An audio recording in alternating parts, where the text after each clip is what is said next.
We'll wait just a moment for Councilmember Hall is having a little bit of difficulty getting logged in.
Councilmember Hall has just joined us. Okay. I think I've got this. We are ready to go, Mayor.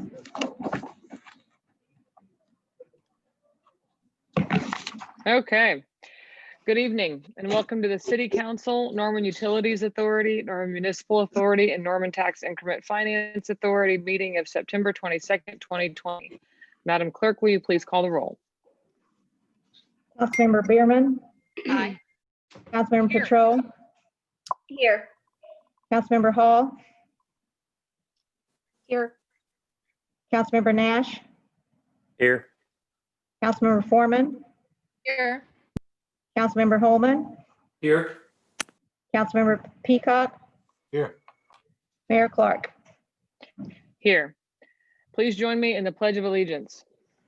I pledge allegiance to the flag of the United States of America and to the republic for which it stands, one nation, under God, indivisible, with liberty and justice for all. On to item 3, nomination and appointment of an eligible person to fill the council vacancy in Ward 2. I'll entertain a motion to appoint or reject Sean Boyd as recommended by the Ward 2 Selection Committee. Motion. Thank you. Do I have a second? Second. Thank you. All right. Council has received numerous phone calls and emails over the past few days, and I'm sure I can speak for all of us when I say we have considered all of these communications in deciding on how to vote. The motion on the floor is to appoint Sean Boyd as recommended by the Ward 2 Selection Committee. Are there any comments from council regarding this item? Councilmember Hall. Councilmember Hall.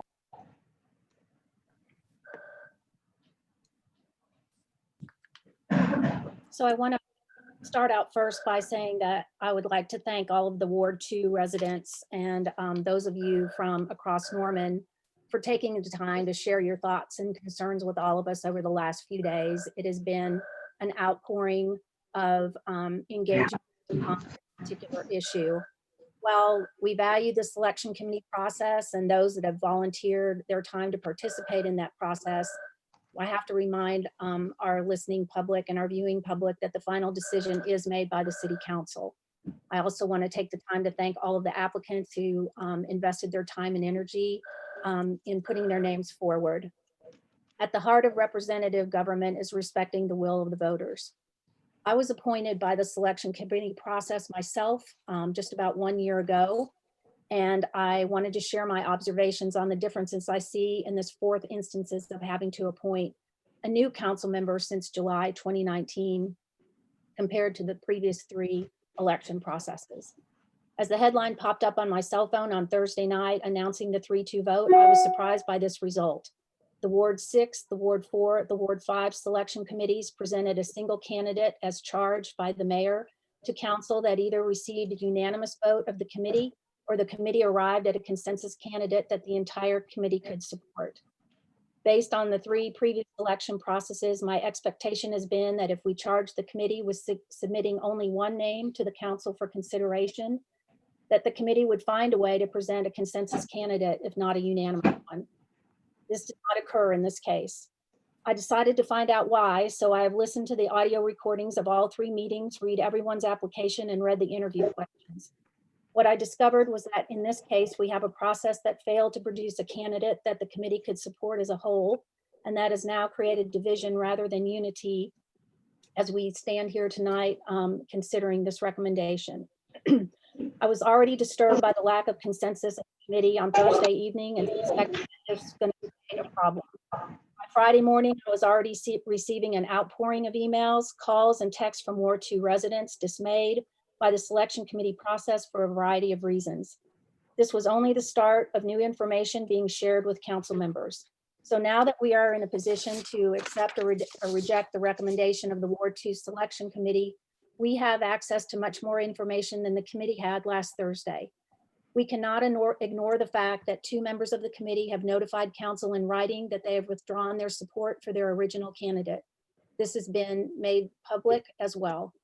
One of those committee members originally cast a vote for Mr. Boyd, so we now know that Mr. Boyd no longer has the support of the majority of the Ward 2 selection committee, much less the constituents that he may represent. I want to make clear that this is about process for me. This is not personal. I shared those thoughts yesterday with Mr. Boyd. While we received letters of support from Mr. Boyd, we also heard from many more Ward 2 voters that suggest that this process has failed them this time around. We have not witnessed this outpouring of this kind and this magnitude for any of the previous 3 selection processes that we have participated in this year.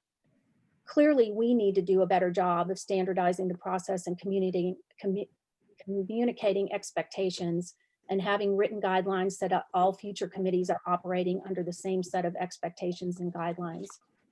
As difficult as this is for me personally and for all of us, no matter what your point of view, the lack of consensus, the overwhelming feedback we've gotten about the selection process, I am not able to support the recommendation of the committee tonight.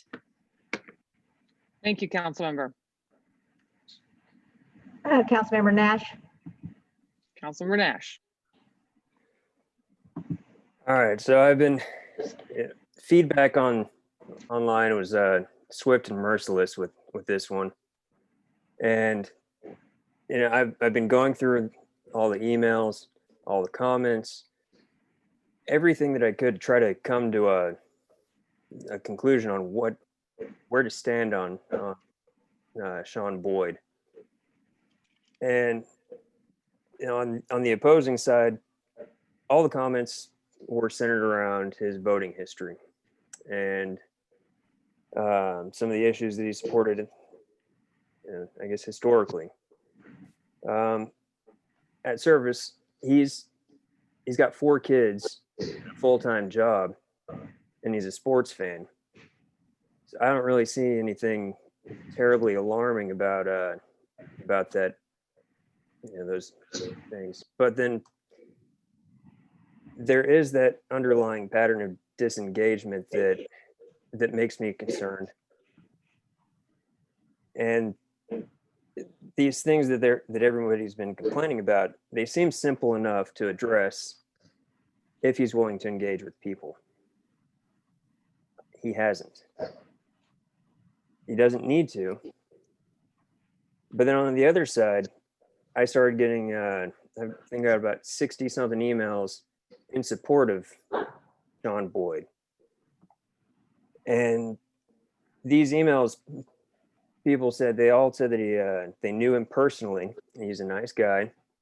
And that to me carries a little bit more weight than all the, the opposing viewpoints from people that have never met him before. But that being said, I do have some concerns about whether he's going to have a conflict of interest in the future. Working with the where he does, I know that they're very politically active, at least on the national scale. Probably wouldn't hesitate to get involved on the local scale. Seeing him support items from the past that went up to vote, but then not voting on them, that makes you wonder, why would he be promoting these but not voting them? I can see an employer controlling his voice but not his vote. But he's also got experience with Wi-Fi and putting together large scale internet, which was one of the items that Mr. Perry championed. Some of the opposition claims that he's sort of the contra Perry, the antithesis of Mr. Perry. I don't see a lot of evidence that really says that he's one way or the other. He made a contribution to I guess the rival to Mr. Perry, but we are a nonpartisan government. Just because two people are running against each other doesn't mean they have fundamentally opposing viewpoints. They could agree on every one of the issues, but just differ only in that they think that they as individuals are best fit for the job. So none of that really holds a lot of weight to me. The engagement is hard to get around though. And at the end, I'm not 100% on whether or not I feel comfortable with the guy. Maybe I'm about 70%, but throwing a risk like that out when you got thousands of people in Ward 2 that have to live with the consequence, if he's a good guy and I'm wrong, well, then his feelings get hurt a little bit and I feel bad. If he's a bad guy and I vote for him and I'm wrong, Ward 2 has to suffer, the city could suffer. And ultimately that's the reason why I can't really get behind the guy. He's just a few percent off for me feeling comfortable gambling like that with the with all of Ward 2 and going forward. So that's pretty much where I'm at with it. Thank you. Thank you, council member. Councilmember Foreman. Councilmember Foreman. Hold on a second. Sorry, my dog started barking. So when I was campaigning, I was very honest with my constituents. Not until I bought my house in Ward 6 in 2016 did I actually care about the local government. About a year after living here, about 2017, I knew I wanted to run for city council with some of the law that we were facing, but I knew I had to earn my seat. And so I joined a board and a commission. I started getting engaged, meeting people, volunteering before I put my name on a ballot. And so it's hard for me to want to rally behind someone who did not even vote for the seat he wants to fill 7 months ago or historically in the past. A lack of engagement is really hard for me. The appointees don't have to go through the campaign process. They don't have to knock doors and meet people. So they're kind of being gifted this seat, if you will, for being the best applicant. And I don't feel that the committee put the best applicant forward. In my race, there was 3 of us and I had to go into a runoff. Dave Perry had 3 in his race and he won outright. And so I think that really speaks to what the Ward 2 residents want in a candidate. And I don't feel that the committee gave us that candidate. So I will not be supporting this vote tonight. Thank you. Thank you, council member. Councilmember Bierman. Council. So this one was a really tough one for me because as soon as I had a 45-minute conversation with Sean, I could see some of what the committee saw in him. Some of the concerns brought up by my fellow council members tonight, though, are the things that are sticking with me. And I wouldn't have a concern with them if Ward 2 decided that that was not nearly as important as who he was or how nice he was, or I don't know how he gets his friends to say such nice things about him. I would like to know that secret.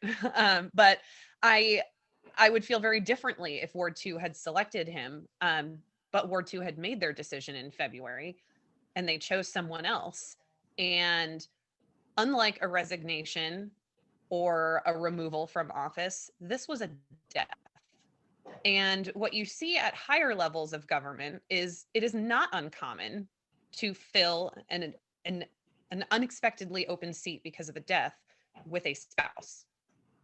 It happens fairly regularly in Congress. I think we're lucky that it hasn't had to happen all that often here in the state of Oklahoma with our state elected officials. But when it happens, one of the reasons why they commonly choose a spouse is because more often than not, that spouse is, even if they don't feel ideologically the same as their spouse, they knew what their ideology was and they knew their platform and they knew what their spouse would have wanted to enact. And unfortunately, what we have in this situation is someone who a large number of Ward 2 residents feels is not as comparable to the person that they had just selected and didn't have an opportunity to see those policies put into action. And I think Ward 2 is grieving as well, because they got 6 weeks of the person that they chose to serve a 2-year term. I do also have some fundamental concerns with how this selection committee made their decision.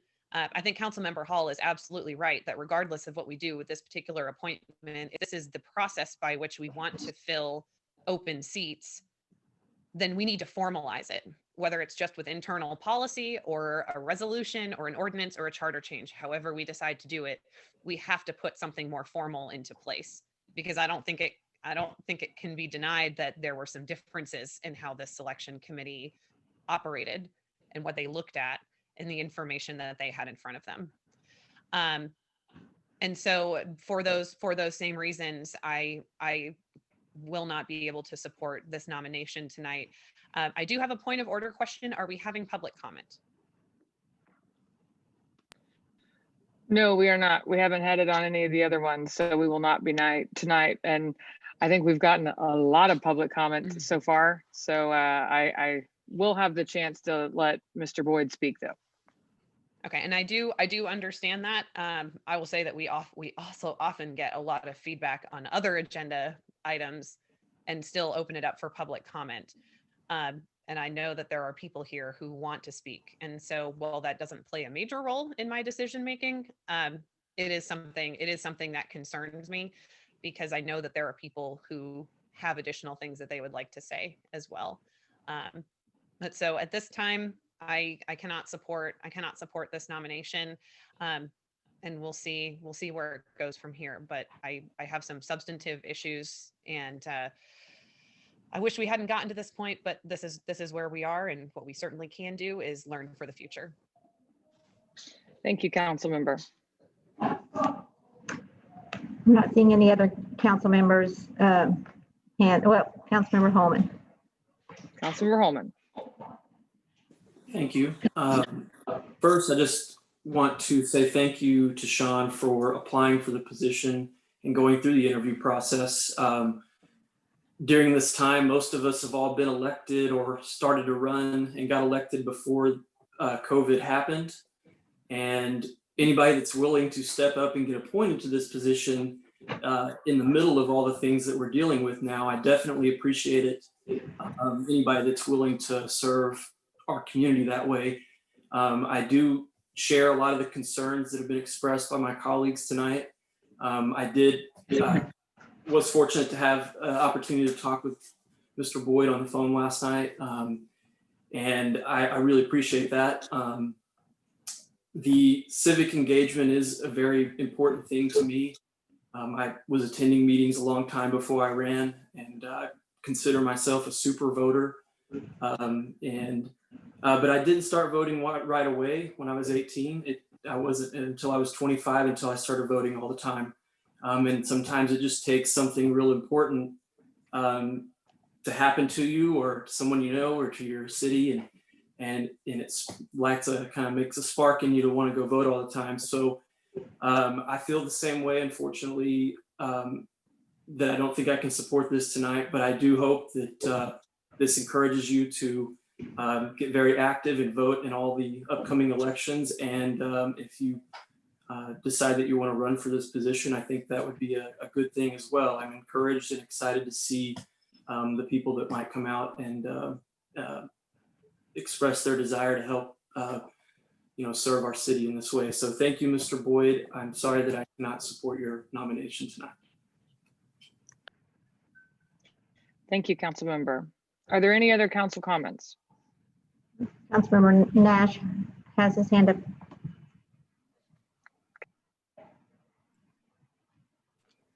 Yeah, I just wanted to say one thing real quick about the vocal feed or the massive amounts of feedback we've been seeing on like Facebook and all that. We're well aware that, kind of like Yelp reviews, that the people that, a handful of people can be very loud in, in forums and all that. Well, we did parse the unique people out of all those comments to get an actual idea of how many people are communicating. And really, like Facebook, kind of a better snapshot of how many people oppose, because it got a lot of duplicate emails from people opposing. But there are 74 people on out there that were in opposition, and at least 63 emails from people, like I said, that said they knew you, that said you're a nice guy, that in support of you. This is probably the most difficult decision I made all year, and I'm probably going to be going back the other way in about an hour and kick myself. But I just wanted to make sure that it didn't look like we're just jumping at the loudest dogs barking out there. And there was some analysis that went into it. Thank you. Thank you, council member. I'm not seeing anybody else, Mayor. All right, Mr. Boyd, the floor is yours. All right. Can I get a thumbs up? Can you hear me okay? Yes, sir. Awesome. Well, thank you guys for, wow, wild 48 hours in all of our lives, and certainly in mine. As I walk away, likely in defeat tonight, I will smile the whole way, and my family will hug me when I go downstairs, whether you guys flip your votes or you don't. And I won't campaign in the next 5 minutes one bit. I stand by who I am. I love this city. I only entered this process because it was an opportunity to serve for 4.5 months and then have the opportunity to enter an election and enter into serving this city. I own my voting record. There's no question about that. I reached out to each council member and Mayor Clark individually on my own accord to address the people, I guess it's 74, that took offense to the nomination. And I found that the conversations were enlightening. I found the conversations were very honest, very open. I enjoyed them, and I would look forward to serving with these people. ultimately, I was out of town when I would have voted for Andrew Tiffany. I was called out of work. I was quoted in the Oklahoman, which shoot, never did I think in this process we would all be talking to the Oklahoman or any of these news papers for a 4.5-month process that to serve this city that I was looking forward to doing and still look forward to if I have the opportunity to. Ultimately, I supported a pastor of my church and a friend because he asked me to support him. And then I was called out of town to Dallas the night before the election and unable to vote. I am now an absentee registered voter in Norman, and I do receive my absentee ballots. I was awoken to civic duty during COVID when I had the opportunity to sit in my driveway and meet people whom I've never met in my life, because like many of us, we live in a bubble, even in this town. And we do the things that we are comfortable doing because that's what we are comfortable with. Ultimately, COVID has stretched all of us. It's forced us to think differently. It's forced us to love people who we don't necessarily look like or think like. The social justice issues. I'm a 6-foot white guy that has had the opportunities in front of me in my life that I've earned, but I've never had the opportunity to be anything but a 6-foot white male. And so the conversations I've had in the last 6 months with people in my community and in my workplace and friends outside of this community have been very impactful to me. I hated the thought of masks when COVID hit. And you can go back on my Facebook, as these people did, and point out the fact that I was against masks. Because COVID took so much from us. It took away our liberties. It took away our ability to go do the things, and even go to work. I didn't know if I was going to receive a paycheck, as many of you didn't either. And so the thought of that, my immediate response was no mask. I don't want to do this. Don't take my rights and my liberties away, because that's not something we've ever been confronted with before. Now I'm in charge of 30 plus businesses in some degree. I was a part of reopening 30 plus businesses that drive hundreds of millions, if not billions of dollars of revenue for the state of Oklahoma. And we were the first tribe to come out and say we were going to require masks in our casinos. We did that and we've stuck with it today. Our competitors did not, and now they do, because research and data changed our minds, and it changed my mind. I'll address UNP real quickly as well, and I promise I will not be long-winded, and I'm not campaigning. People who don't know me pulled things from social media, which you will also see I disengaged with at the end of May, because I realized it was the best thing for me and my family. I had a hardened heart that was happening because of all of the conversations on social media. I was allowing myself to engage in conversations that I really knew nothing about. I was just trying to be opinionated, like many of us were. So I don't have a post hardly since May, if any. And prior to that, I did support UMP in the arena. But given the opportunity to look at TIF issues, I would look at each one uniquely, because not every square peg goes in a square hole when you're looking at development.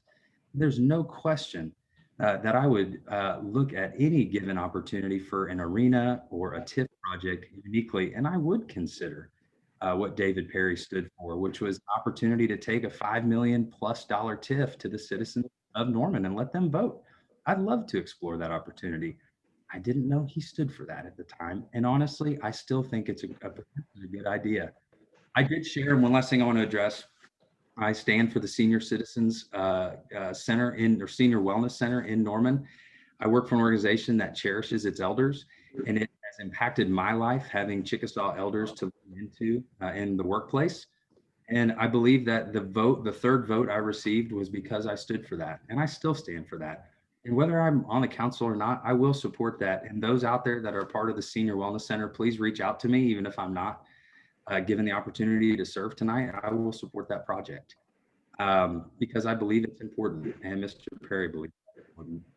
To the family of David Perry, I'm sorry that this caused you harm or any obviously pain further than you were already experiencing, the grieving process you were already experiencing. I did not intend for that. And I hope you believe that the process did not intend for that. This is a process that our city put in place. And tonight, if I'm not given the opportunity to move forward because the committee picked me 3-1, not 3-2, I will be disappointed in the process that our city has in place today. It may not be the process we have in place tomorrow, but it is the process we have in place today. I will be disappointed. I think many in the city will be disappointed. And that's okay. We will move on. but there's a divisiveness in this city that must change. Guys, has to see, and I may only have this floor tonight to say that. We have to love one another. We have to stop the hatred. And we have to find a way to change. And I'm sorry, I don't know what that is.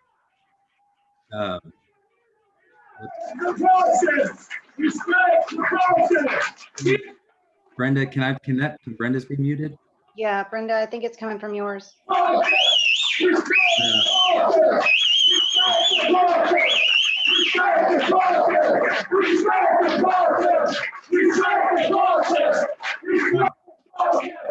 Guys, hang on, stop.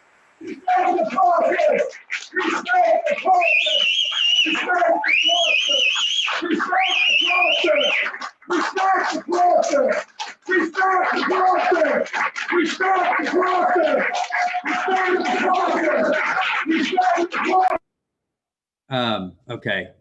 I thank you, Brendan. I'm sorry. The divisiveness cuts both ways, guys. It does. I'm a moderate conservative. Many of my friends might be in that room today, and many of my friends reached out. And Mr. Nash, those are people I love well, and that's why they support me. Or Kate, Member Bierman, those people said those things about me because I care about them, and I have loved them, and I have served them in my life, not in a civic duty. I've served them from 7 a.m. to 7 p.m. That's what I do. So I'm asking for 4.5 months. Now I am campaigning, and I have my one opportunity, so I'll campaign. Give me 4.5 months.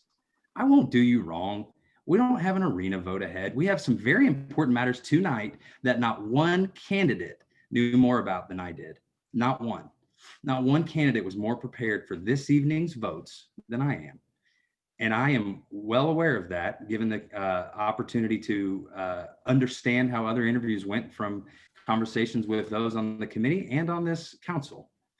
So give me the opportunity, flip your decision from what you've said already, and let me come and serve this city for 4.5 months, and then let Ward 2 vote. I did say, and this is the last thing I'll say, I was committed in my answers to have 3 town halls between now and February in this ward, which was not happening, to listen to my constituents.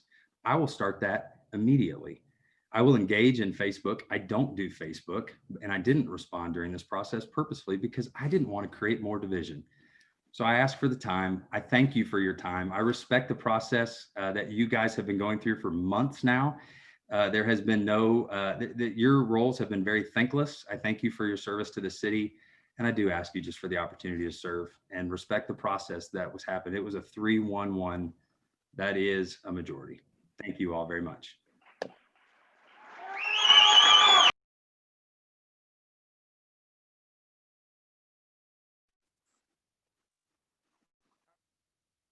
Other council comments?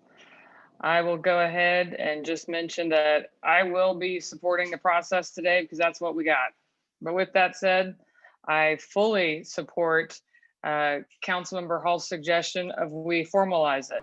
We haven't really had a formal process that tried to involve the actual residents in finding replacements. And who would have ever thought we'd have to do 4 in the time that I've been mayor, the short time I've been mayor, by the way. So perhaps we can add this to our council retreat of things to discuss. I think this would be an excellent opportunity for BACA or perhaps oversight to look at and establishing clear guidelines, because I do think it's better to have residents involved as opposed to the political maneuvering that can go with nominations. I really do. So that's why tonight I will be following the process, because that's what we said we were going to do. That's what we've said from what we've done the last few meetings. But with that, the motion on the floor is to appoint Sean Boyd as recommended by the Ward 2 Selection Committee. The roll. Hear the people. Okay, you guys, I need to call the roll. Councilmember Bierman, No. Councilmember Patron,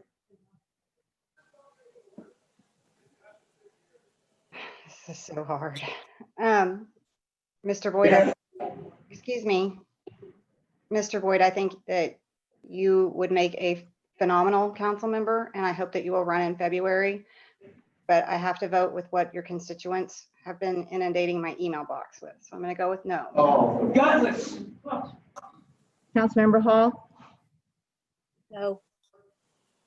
Councilmember Nash, No. Councilmember Foreman, No. Councilmember Holman, No. Councilmember Peacock, Yes.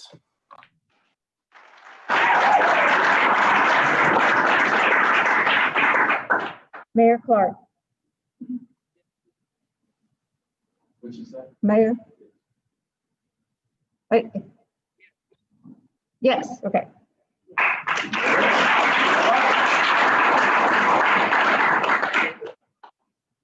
The motion fails by a vote of 6-2, voting in support, Councilmember Peacock and Mayor Clark. George! We'll bypass item 4. Judge Porch, if you're still on, thank you for your time tonight. Mr. Boyd, if you're still on, thank you for being willing to serve, especially in the times in which we find ourselves today. And we will move on to item 5, approval of the City Council, Norman Utilities Authority, Norman Municipal Authority, and Norman Tax Increment Finance Authority minutes of September 8th, 2020. I need a motion to approve the minutes. So moved. Second. Madam Clerk, will you please call the roll? Councilmember Bierman, Aye. Councilmember Petrone, Aye. Councilmember Hall, Aye. Councilmember Nash, Aye. Councilmember Foreman, Aye. Councilmember Holman, Yes. Councilmember Peacock, Yes. Mayor Clark. I think your mic is not working again, Mayor Clark. Did you say yes? Shake your head. Okay.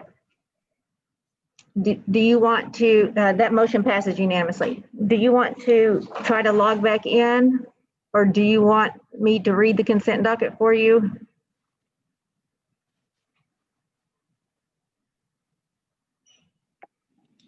Okay. I think that worked. Go ahead.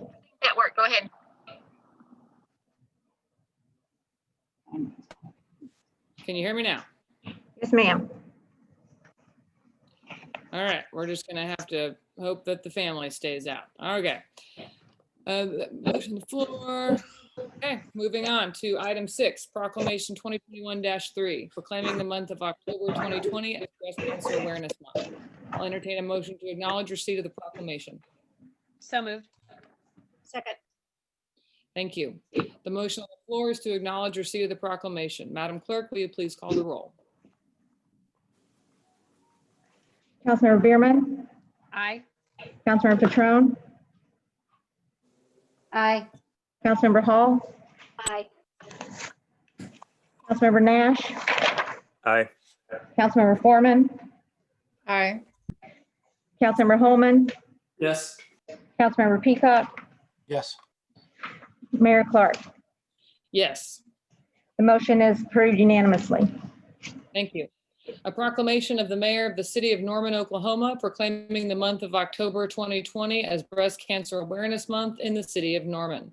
Whereas Breast Cancer Awareness Month aims to raise awareness about the disease and raise funds for research into its cause, prevention, diagnosis, treatment, and cure. And whereas while the general public is often aware of the disease, much more action is needed to support reducing risks and improving early detection and treatment. And whereas breast cancer is the most common cancer among women in the United States and around the world after skin cancer. And whereas, although more rare, men can also be diagnosed with breast cancer. And whereas progress in treatment and early detection has led to improved survival for people of all ages and races and with all stages of breast cancer. And whereas there are more than 3.5 million breast cancer survivors in the United States today, which is more than any other group of cancer survivors. And whereas the city of Norman acknowledges the extraordinary commitment and this will be fun tonight. Excuse me. The extraordinary commitment an effort of researchers, scientists, physicians, nurses, and numerous nonprofit organizations who are dedicated to discovering the cure for breast cancer, as well as the strength of breast cancer survivors and their family and friends. Now, therefore, I, Mayor of the City of Norman, Oklahoma, do hereby proclaim the month of October 2020 as Breast Cancer Awareness Month in the City of Norman and invite all citizens to join me in continuing to promote awareness and education and to acknowledge the hard work and commitment of those working tirelessly to advocate for prevention and a cure. We'll move on to item 7, Proclamation 2021-4, proclaiming the month of October 2020 as Lesbian, Gay, Bisexual, Transgender, and Queer History Month. I'll entertain a motion to acknowledge receipt of the proclamation. So moved. Second. The motion on the floor is to acknowledge receipt of the proclamation. Madam Clerk, will you please call the roll? Councilmember Bierman, Aye. Councilmember Petrone,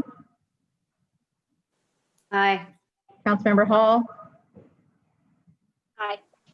Councilmember Nash, Aye. Councilmember Foreman, Aye. Councilmember Holman, Yes. Councilmember Peacock, Yes. Mayor Clark. Yes. The vote passes unanimously. Thank you. A proclamation of the Mayor of the City of Norman, Oklahoma, proclaiming the month of October 2020 as Lesbian, Gay, Bisexual, Transgender, and Queer History Month in the City of Norman. Whereas in October 1994, high school teacher Rodney Wilson founded Gay and Lesbian History Month to celebrate and teach gay and lesbian history. And whereas Lesbian, Gay, Bisexual, Transgender, and Queer LGBTQ History Month promotes the vital importance of recognizing the key contributions and integral role of lesbian, gay, bisexual, transgender, and queer people in federal, state, and local history. And whereas the City of Norman amended its Civil Rights Ordinance on August 27th, 2019 to include express protections against discrimination based on sexual orientation, gender identity or expression, and marital status, including marriage of a person of the same sex, in order to provide greater protections to all residents and to continue building a more inclusive community. And whereas the City of Norman is home to several local equality advocacy groups, including but not limited to Parents, Families, and Friends of Lesbian Gays, also known as PFLAG, Norman United, Norman Pride, and the University of Oklahoma Gender and Equality Center LGBTQ Program Advisory Board, who supports LGBTQ families and allies, educates the community about the unique issues and challenges facing the LGBTQ community, and advocate for changed attitudes, policies, and laws that achieve full equality for LGBTQ individuals. And whereas the City of Norman benefits from the many LGBTQ citizens who contribute to our community through the arts, education, business, science, politics, faith, healthcare, public service, and all other walks of life. And whereas the City of Norman continues to strive to become a more inclusive community, providing all citizens the right to human dignity, justice, and the opportunity to live fully and achieve their aspirations. Now, therefore, I, Mayor of the City of Norman, Oklahoma, do hereby proclaim the month of October 2020 as Lesbian, Gay, Bisexual, Transgender, and Queer History Month in the City of Norman, and invite all citizens to join me in celebrating the diversity and character of our community. Now, I would like to recognize Alex Rugiers, LGBTQ advocate at Norman Public Schools.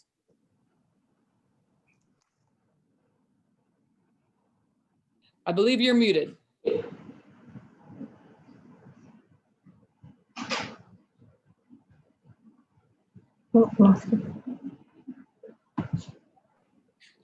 It is just a night for technical difficulties. Can you hear me now? Yes, yes, Mr. Okay. Rugier. Thank you. First, I just wanted to thank the Human Rights Commission for presenting me with this proclamation. I couldn't be more honored, and it really does mean a lot to me. I grew up here in Norman, and while like any other city, it has its own problems, I think it's a testament to just how unique and accepting Norman is that I've always felt safe here. But I know that that's not the case for every one of Norman's LGBTQ citizens. And that's why it's so important that we stand behind and lift up the work that activists and organizations like the Human Rights Commission do. We can never become so comfortable that we become complacent or trick ourselves into thinking that there's no more work left to do. The rest of Oklahoma looks to Norman to set an example of how to treat our neighbors. And I'm so happy to call this town my home and to accept this proclamation in honor of all the other unnamed people that have done the important work of securing justice for LGBTQ folks here in Norman long before I was on the scene. And I also just want to accept it in honor of all the kids in the Longfellow Middle School Sexuality and Gender Alliance, which I sponsor, and all the other similar clubs at schools here in Norman. because those kids are the future fighters and thinkers that are going to continue this work after we're all gone. So again, thank you. Very well said, sir. And if you make sure we get your address, we'll make sure that proclamation gets mailed to you. Perfect. Thank you again. All right, we'll move on to item 8, Proclamation 2021-5, proclaiming the month of October 2020 as Bullying Prevention Month. I'll entertain a motion to acknowledge receipt of the proclamation. Motion. Second. The motion on the floor is to acknowledge receipt of the proclamation. Madam Clerk, will you please call the roll? Councilmember Bierman, Aye. Councilmember Petrone, Aye. Councilmember Hall, Aye. Councilmember Nash, Aye. Councilmember Foreman, Aye. Councilmember Holman, Yes. Councilmember Peacock, Yes. Mayor Clark. Yes, The motion passes unanimously. thank you. A proclamation of the mayor of the city of Norman, Oklahoma, proclaiming the month of October 2020 as Bullying Prevention Month in the city of Norman. Whereas during the first week of October 2006, Pacers National Bullying Prevention Center initiated National Bullying Prevention and Awareness Week to raise awareness about bullying. And whereas the campaign expanded in 2010 from 1 week to an entire month and was renamed Bullying Prevention Month. And whereas the purpose of Bullying Prevention Month is to educate, provide awareness, and change the culture around bullying, which was historically considered a childhood rite of passage, but is now known to cause school avoidance, decreased self-esteem, depression, and even self-harm. And whereas bullying can include physical, verbal, sexual, or emotional harm or intimidation intentionally directed at a person or group of people.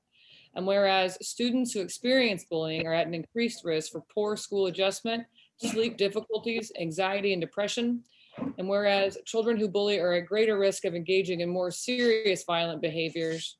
And whereas the proliferation of smartphones and the rise of social media has transformed where, when, and how bullying takes place, resulting in the new epidemic of cyberbullying.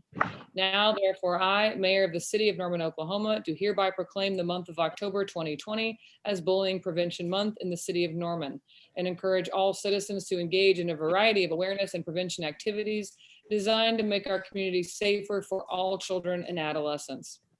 On the call, I would like to recognize Angela Johnston, LPC, Student Advocacy Coordinator at Norman High School. Good evening, council members and Mayor Clark. I appreciate the opportunity to accept this proclamation on behalf of our community. As an advocate in our schools, I have the opportunity to support and assist students who are victims of bullying and other crimes. While we work with students on coping skills to deal with bullying when it happens and to speak out, the need for prevention is so great. The impact of bullying on a person's well-being and mental health is deep and can be long-lasting. But we live in a city rich with resources and organizations dedicated to youth development. So during this month of October, I would challenge our nonprofit agencies, our businesses, our many educational institutions, and our community organizations to begin conversations about how we might collaborate and confront this issue together. And I would challenge each of us to take a moment and model for our children how to listen to others with the intent of understanding one another. Thank you again for recognizing this important issue and for this proclamation. I appreciate you being here today. Thank you. Yes, head nods. I can hear you now.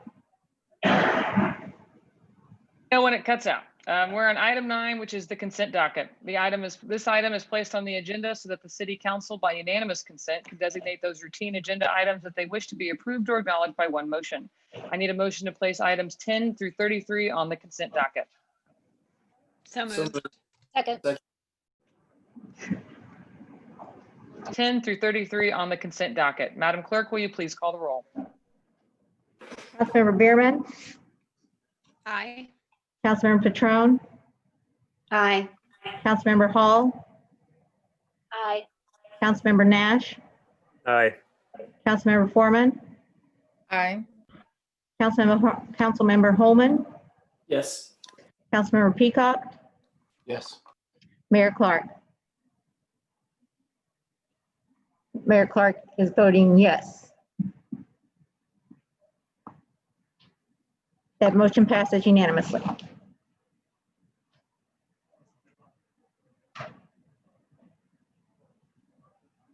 Give her a minute to try to get her audio fixed.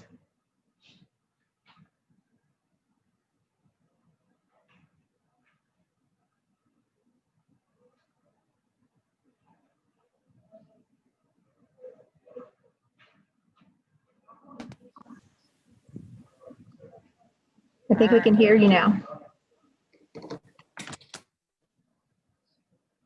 My apologies, everyone. I really don't know what is going on. Okay.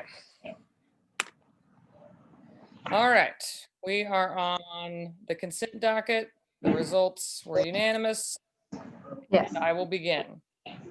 Item 10, submission of the monthly departmental report for the month of August 2020. Item 11, bid contract and associated bonds with NAS Construction Company Incorporated in the amount of $609,626 for the Pickard Avenue reconstruction project and resolution granting tax exempt status.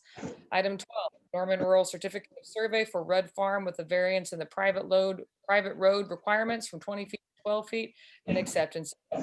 Item 13, acceptance of a permanent public utility easement donated by CJM Norman LLC to serve Lot 1, Block 1, Normandy Acres, Second Edition. Item 14, consent to encroach for Lot 3, Block 1, Stinson Estates Edition. Item 15, special claim submitted by Carwell Company LLC in the negotiated amount of $2,238 for damage to a light pole as a result of an incident with the sanitation department vehicle at 2425 Wilcox Drive. Item 16, acceptance of a 2019 Continuum of Care Planning Grant from the Department of Housing and Urban Development in the amount of $12,587 to be used for the coordination of activities related to homelessness. Approval of a contract and budget appropriation from the Community Development Fund balance. Item 17, acceptance of an Oklahoma Office of Homeland Security Program grant in the amount of $43,691.52 to be used by the police department to purchase a portable X-ray system. Approval of contract 2021-55 and budget appropriation from the special grants fund balance. Item 18, amendment number 6 to the contract with RJN Group Incorporated in an amount not to exceed $155,000 and extending the contract through August 31, 2021 to provide engineering, maintenance, repair, installation, and reporting services associated with permanent wastewater flow metering equipment at 18 locations throughout Norman. Item 19, final acceptance and final payment of the contract with Wind Construction Company Incorporated for the Water Reclamation Facility Waste Sludge Blower Replacement Project. Item 20, final acceptance and final payment of the contract with Mid-America Golf and Landscape doing business as Mid-America Sports Construction to the Norman Forward Griffin Park Phase 3B Southwest Field Improvements Project. Item 21, change order number 2 to the contract with H&H Plumbing and Utilities Incorporated, decreasing the contract by $13,489.08 for a revised contract amount of $1,431,274.78 for Phase 4 24-inch water transmission line from Timberdale Road and Chautauqua Avenue to Jenkins Avenue and Construction Tree and project. Item 22, a ground sublease contract with Youth Scoreboards LLC for placement of 14 scoreboards related to the use of advertising space and payment of rent through a revenue share with the City of Norman. Item 23, contract with Big Iron Online Auctions to provide auctioneer services for the City of Norman. Item 24, contract with the Board of Regents of the University of Oklahoma to provide solid waste disposal services for the University of Oklahoma from July 1st, 2020 to June 30th, 2023. Item 25, consent to encroach for Lot 17, Block 20, Original Town Site. Item 26, contract with Jerry's LLC to acquire certain right-of-way, driveway, and temporary construction easements from property located at 320 North Porter Avenue. Items 27 through 32 are the acceptance of easements from Jerry's LLC for the Porter Avenue and Acre Street intersection project. Item 27, permanent roadway, utility, and drainage easement in the amount of $26,600. Item 28, a temporary construction easement in the amount of $3,360. Item 29, a temporary driveway easement. Item 30, a permanent roadway, utility, and drainage easement in the amount of $75,393. Item 31, a temporary construction easement. Item 32, a temporary driveway easement. Item 33, Resolution 2021-43, authorizing the city manager or his designee to submit a grant application to the Oklahoma Department of Environmental Quality for the on-road program of the Volkswagen Settlement Trust and the commitment of funds for local match. I need a motion to approve or reject the consent docket. So moved. Second. Are there any comments from council regarding any item on the consent docket? Councilmember Holman? Councilmember Holman. Thank you. Just a question about item number 17. We had some questions about what an X-ray machine would be used for and what it does. And so just if Major or Deputy Chief Jackson or someone else from the department might give a brief explanation about what this equipment does and why we need it. Yes, I will defer this to John Figge. However, the X-ray machine is, as I understand, is what we take out on scene when there's a suspicious package. This item is portable, and we can use that to access the interior of, say, a wrapped package or something like of that nature. John? And the chief's right, that's exactly what it's used for. It's used by the bomb squad to assess what may be in a container, a package, anything that's been deemed by assessment to be possibly dangerous, and to determine the level of threat and what components are present inside. And does the county sheriff or the OU Police Department have this type of equipment, or are we the only one in Norman? There are only 7 certified bomb squads in the state. Norman, one of them. Cleveland County does not have one, nor does OU. We actually have an MOU, or memorandum of understanding, with OU that they provide explosive detection dogs. We provide the bomb techs and the associated equipment. I appreciate the answers on that. I actually have seen I've seen this in action before firsthand once. When I worked for the OU football team, I used to have to film from the parking garage that's behind the stadium. And one day I went up there and there was a canister that was completely wrapped in duct tape sitting on the ledge. And so had the bomb squad came out and took a look, and I think they detonated it. But I definitely have seen its use, and I think it's probably used more often than what many people might think. Not necessarily always a bomb, but like you said, suspicious packages and things like that. So I appreciate the explanation. Thank you. I don't know if council may remember a couple of years ago where we had a citizen at the podium making some really scary threats and left the council chambers with a briefcase in the room. And so we had to clear the chambers, and that machine was used that night. Councilmember Bierman. That was actually the first thing I thought of when I saw this agenda item, is I was like, oh, I wonder if that equipment was outdated even then, because I remember that. I do also have a question about item number 17. This is might be kind of a strange question, but is this at all comparable to a normal X-ray machine, just in small portable form? As far as them both being X-ray machines, yes, but they cannot be used. For example, for some specifics are that the wavelength of these X-rays are not fit for human use, so they're not FDA approved or anything like that. And similarly, what you have in a hospital-like setting or a clinical setting has much larger power systems and require a whole different. So engineering-wise, they have to be engineered an entirely different way, and the cost is significantly different because of the portability. Okay. You probably caught the sense of why I was asking, because if it was at all appropriate for use in other ways, my question was going to be if the old one could serve any purpose at Norman Animal Welfare.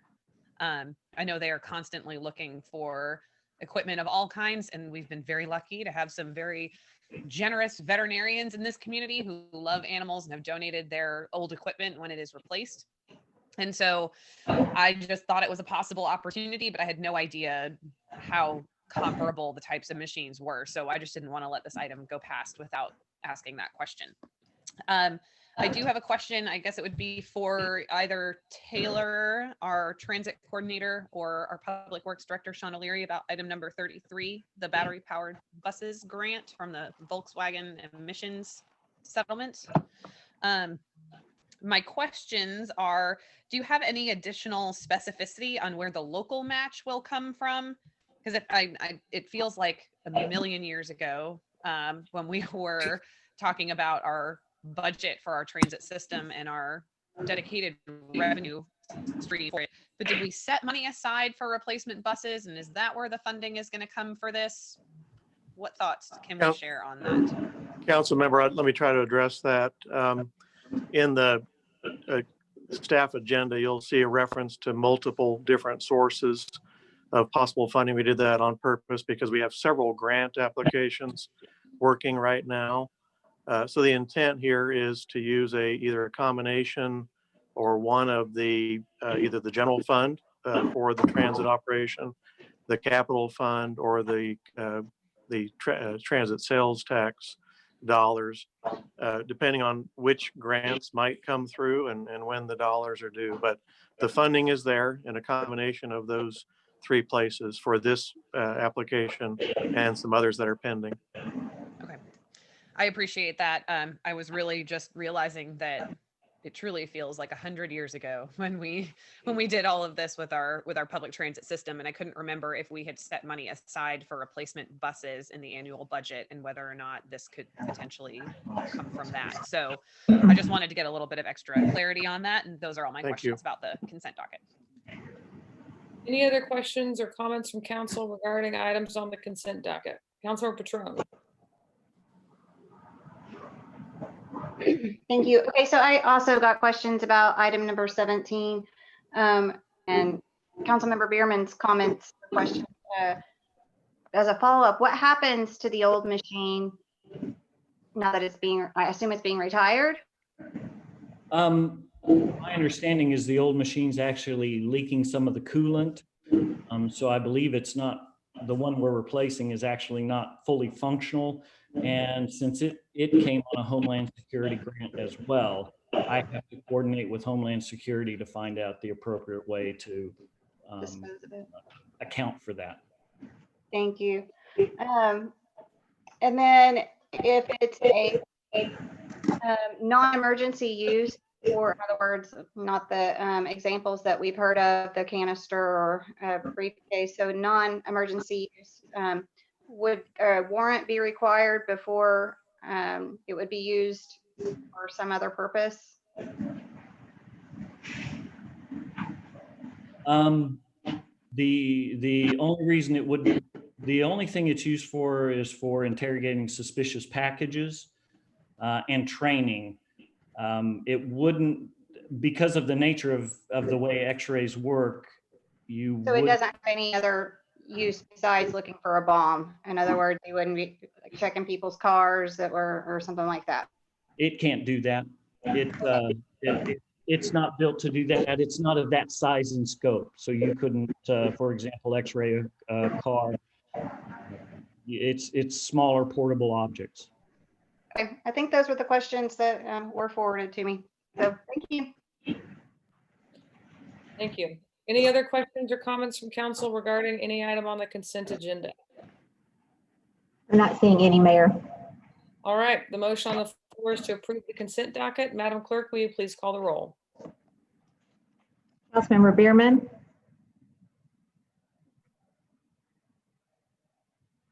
Councilmember Bierman.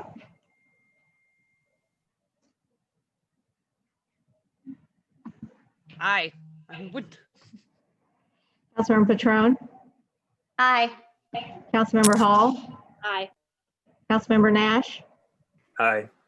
Councilmember Foreman. Aye. Councilmember Holman. Yes. Councilmember Peacock. Yes. Mayor Clark. Yes.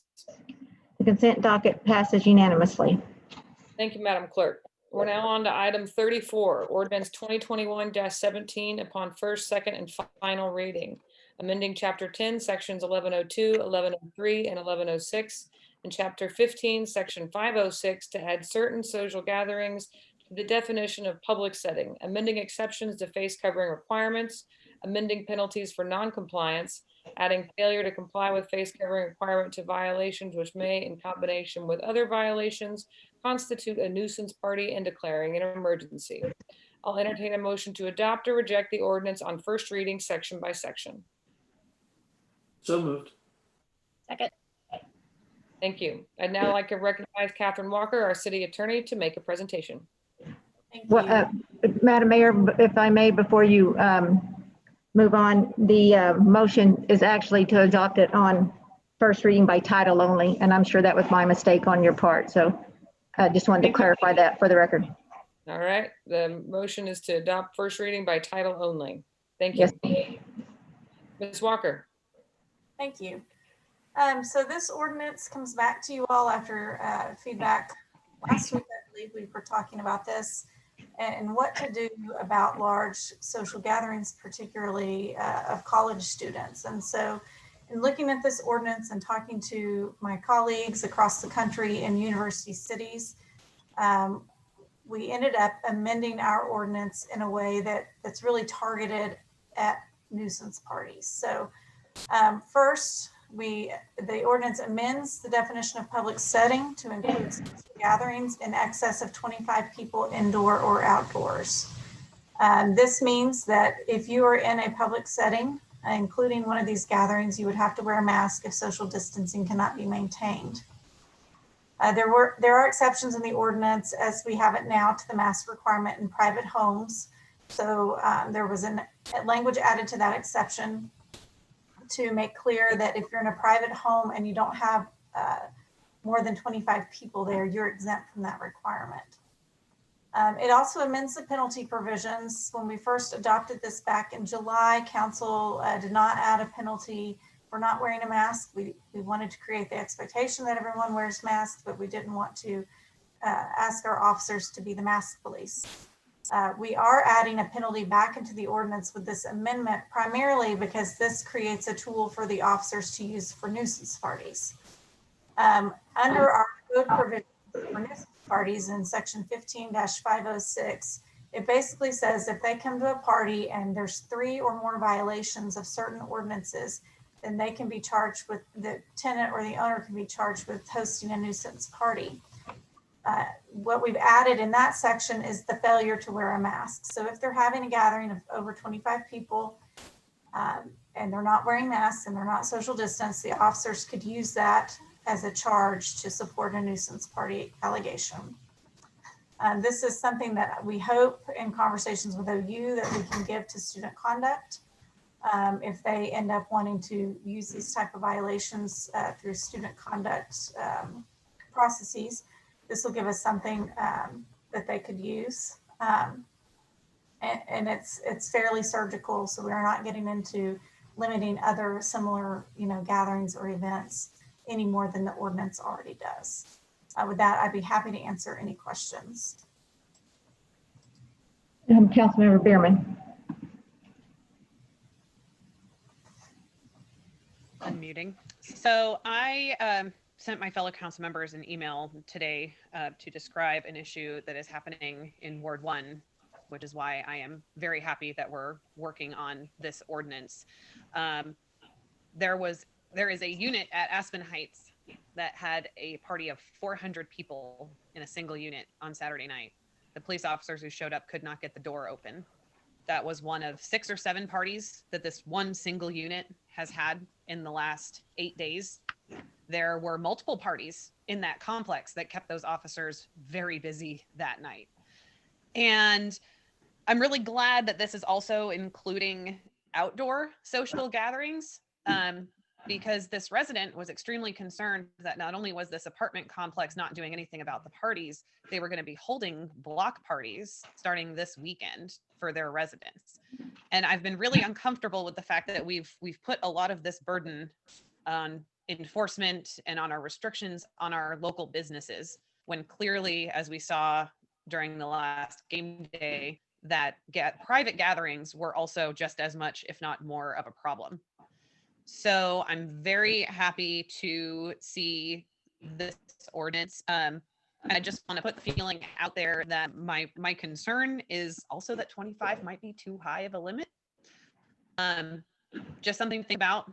What is the intended outcome of this change in policy? Because 25 people in an outdoor setting might not be so concerning, but in a small apartment, you get 25 people in there, especially if you're doing that multiple nights of the week and having different people in these small units for parties. I just think it's something to consider. I'm still perfectly comfortable with this as is, but I think we just need to keep in mind what is the intended outcome that we're looking for, because in some settings, 25 I think is perfectly acceptable, and in others, I think it might not be as useful as we'd like. So I'm just going to leave it at that for now, but I'm really glad that we're doing this because I think we're starting to finally narrowly tailor this to the types of activities and events that are going to be the most concerning, and they're continuing to keep our case rates up, because I'm very concerned about Norman Public Schools. I'm way more concerned about parents with younger children than I am about college students and their instruction. So I'd really like to find a better balance, and hopefully this will make some headway so that in a week or 2 or 3 that we can get back to in-person instruction whenever Norman Public Schools decides it's safe to do so. So I support this, and I hope you all do as well. Thank you, Councilmember. Councilmember Holman? Thank you. I echo some of the same concerns Councilmember Bierman expressed. I've definitely seen an uptick in parties in my neighborhood, and I don't normally. I mean, I've lived on this block for 10 years, and I'm pretty used to it. It doesn't generally bother me at all. When the college students party, that's fine. But right now, the intensity has definitely increased. I've noticed around me. The frequency, there's more of them, and they're happening almost every single night around here. It feels like they're not tonight, but you all heard just a few weeks ago. Every time I unmuted my speaker, you could hear the bass and the music in the background. And there were a couple hundred people at that party that was going on that night. And the police did come after several neighbors that live around here called them. And so I think people might be avoiding the bars and restaurants at night, but they're having just large gatherings in other places. That's kind of what we're seeing. And yeah, Aspen Heights, I'm definitely familiar with that apartment complex. There are some pretty large units there that are 4 bedrooms and share a big living room space. In my younger days, I've been to parties like that before. So in the Commons and all sorts of apartment complexes like it. So yeah, I'm hoping this might be a more effective way to address this in a safe way. So thank you. Thank you, Councilmember. Councilmember Hall? So I just want to echo the comments of Councilmember Bierman and Councilmember Holman. Nuisance parties in Ward 4 in general are a chronic issue that we face in Ward 4. And so I agree that there's definitely been an even greater intensity and uptick in these kinds of more outdoor gatherings, I would say right now. But this has probably been the most consistent, and I'm not even going to say complaint, I'm going to say concern. The most consistent concern I've heard from constituents in Ward 4 since the return of our OU student population. Not only concern for the risk-taking behavior that we're seeing that could expose other people, but really genuine concern for students too. So I definitely taking a step in this direction. I also really appreciate pursuing collaboration with OU to start linking these types of issues to student code of conduct connection, because they're part of our community and our neighbors, and we care about our neighbors, and but they also are members of the OU community. So I definitely in support of taking this step tonight for the public safety and public health. Thank you. Councilmember Patron.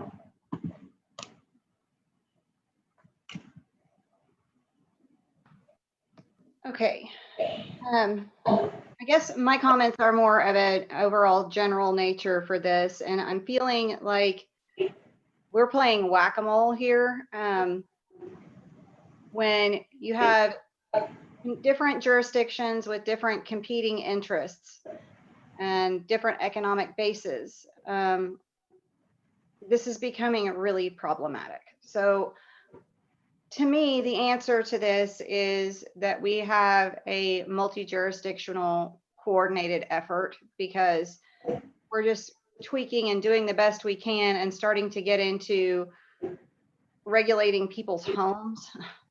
And it's got to be that there is a united front that comes here from OU, NPS, City of Norman, and that we're working from the same sheet music, because right now it just really feels like, well, we're mad that OU isn't doing anything, and now NPS, elementary kids are having to stay home, which is causing our residents to not be able to go to work, or harassing draws.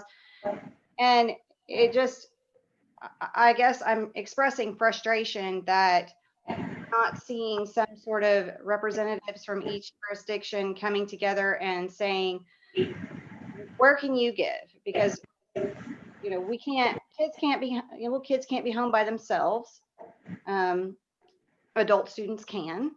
And probably adult students don't realize that the spread that they are sharing is and proliferating, quite frankly, throughout the community, is taking such a toll on their residential neighbors that are not a part of the college scene. That said, this particular ordinance, I mean, I've one person that has contacted me directly. I mean, well, I've had more than that, but as far as to be really forthright about frustration with basically going into people's homes, and I shared the same concerns. That said, I've had other people that are saying, Allison, do something. My kids have to be able to go back to school. It's the college kids that are causing this problem. Well, Allison doesn't have jurisdiction over OU. OU has jurisdiction over OU. So if we're talking about is an OU problem, not necessarily a apartment complex problem, I'm still going to support my residents in the best way I know how to try to reduce a little bit of spread. But the truth of the matter is, I don't think that this is going to get us back to where we need to be and get our kids back in school without a coordinated effort and without a united front. So this is my public plea to the University of Oklahoma and to NPS and to the City of Norman that we have a plan that we can create together going forward and create a united front that really says we're going to prioritize health and safety while also balancing the various economic interests that are at play. And do I think that this is going to work to the point that NPS kids are back in school? No, I don't. I don't think that this is going to be some magic bullet. I don't think that there's any particular percentage on campus corner on game day that's going to change that. I think that this is a cop out to pass the buck on to city officials to make it sound like that this is the reason why, when truthfully, there's a whole lot of reasons why. And we need to be working on these problems together and figuring this out as one Norman team together.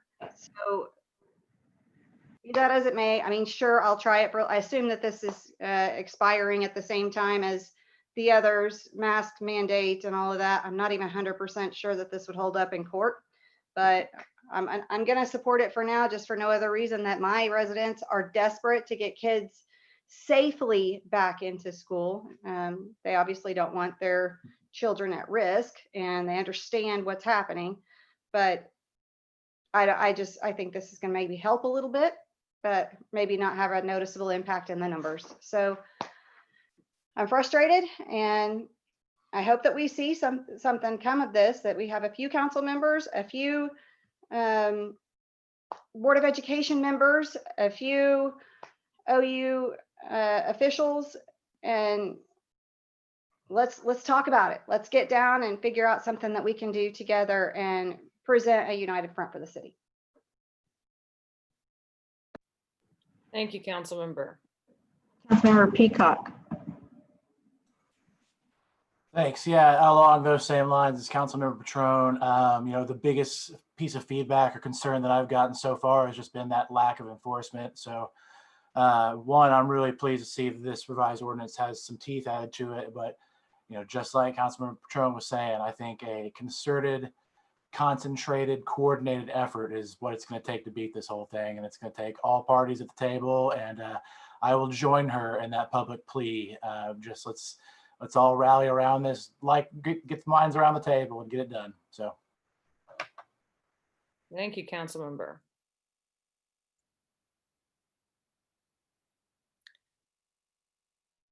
Are there any other comments from council regarding this item? Councilmember Foreman. So I'm probably just gonna make everybody mad tonight with how I vote. So, go big or go home.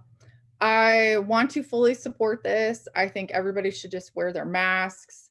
There's data behind it. It helps, people say it doesn't stop it. Well, if you're walking in the middle of the interstate, you're definitely going to get hit, right? But if you're walking on the shoulder, there's a chance you probably won't. So wouldn't you rather walk on the shoulder? I want to support this, but every fiber in my being, I just have such a huge issue with language about dictating what goes on in private homes.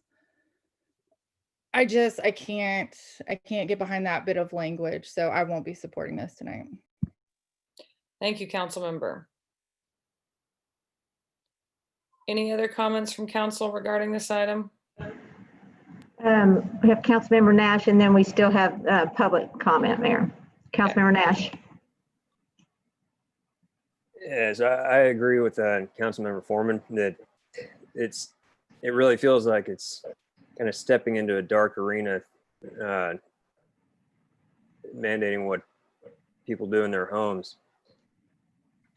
And I almost fear that it's kind of a recipe for disaster. If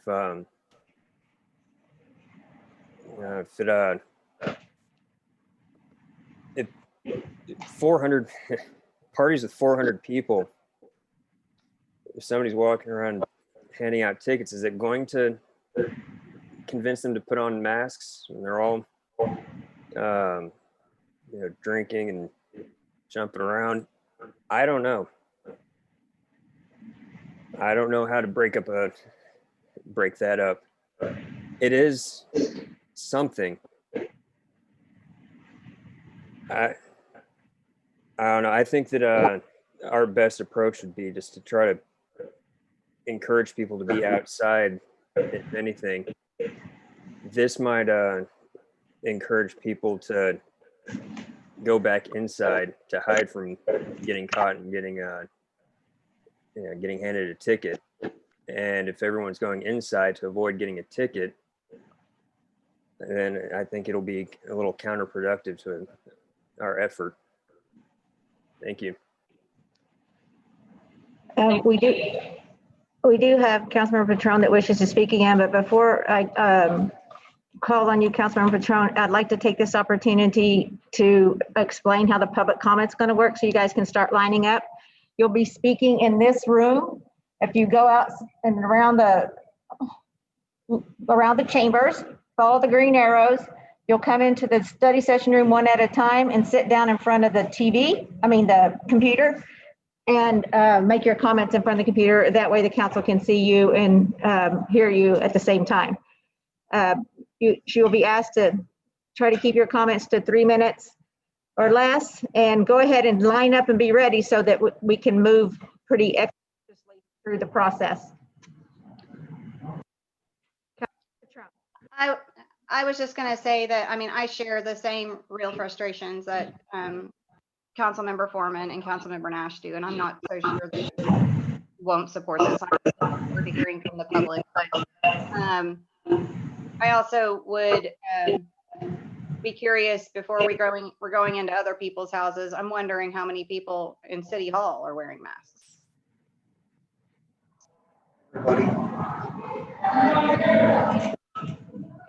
Are people wearing masks tonight in City Hall? Yes, ma'am. Everybody has a mask on. That's great.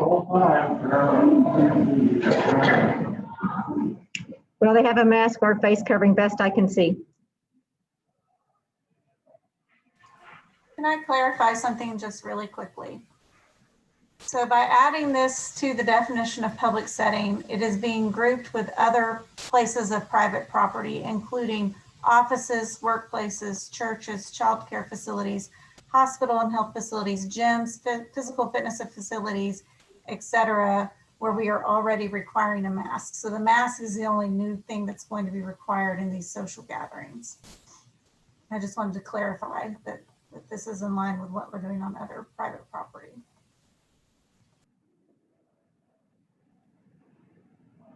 Okay, I'm not seeing any other council comments, Mayor. All right, let's turn it over to public comment. I'm going to send you a message, sir, to unmute your mic. If you could tap on the screen, or Ellen, if you could help him.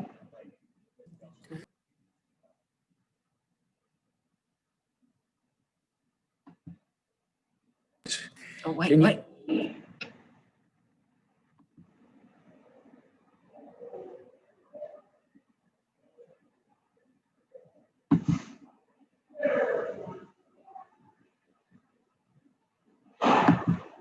Really helped you, didn't it?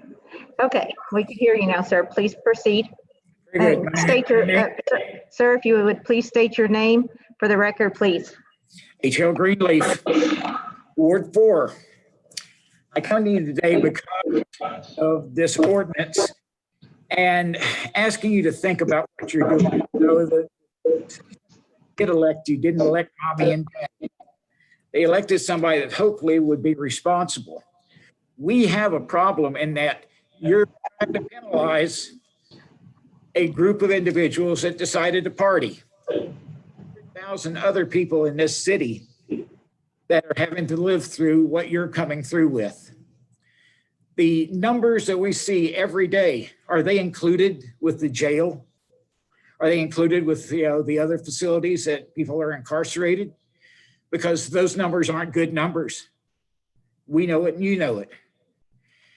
If we're going to be continued to be penalized every time we turn around because you're trying to do retribution for some group that needs their mommy and daddy, then this town is not going to continue going forward.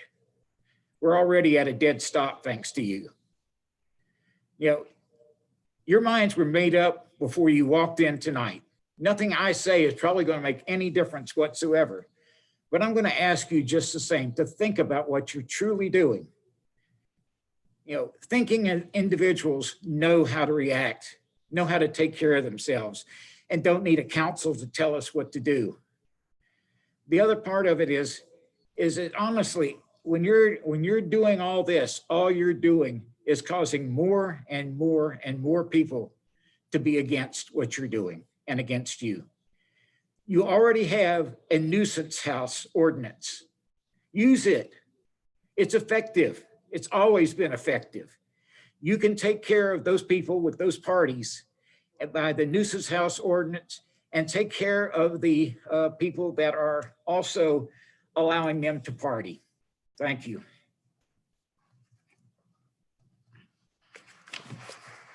Very well.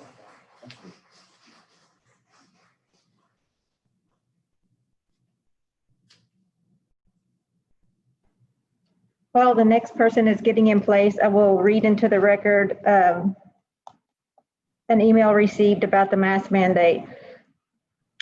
This is from William Walters. I live at the residence that had the 400-person party on September the 19th. I called law enforcement to get it shut down. To say I am outraged and blown away by the police officers not arresting my roommate who has had a warrant for his arrest and not arresting the several drunk drivers and minors in possession of alcohol blows me away. But now, as a student trying to take care of my dog who is now on anxiety medication for this, I have to quarantine myself for 14 days miss class events, miss physical training with my ROTC class, and now I have to worry if I have COVID-19. Please do something about the private house parties. I have to put my life on hold because people will want to party and disregard everyone else's safety. It isn't the bars, it's these house parties that are the issue. Both my parents are immunocompromised and I can't even see them right now. And while Aspen Heights is moving me to a new place tomorrow, I have to do that by myself. I have a ton of stuff because of ROTC. I feel as that a citizen of this community, the law enforcement has done basically nothing to make an example of these individuals. Please, as a citizen and OU student who cares about our community and the health of everyone here, please make a change to restrict the amount of people at events and make masks mandatory. Okay, go ahead, sir. All right, my name is Ellis. I live in Ward 4. I just wanted to add to this discussion, and I'm not really sure whether it makes it pro or con, that the biggest issue involving any kind of mask ordinance or enforcing of the nuisance party code or anything like that really involves questions about enforcement.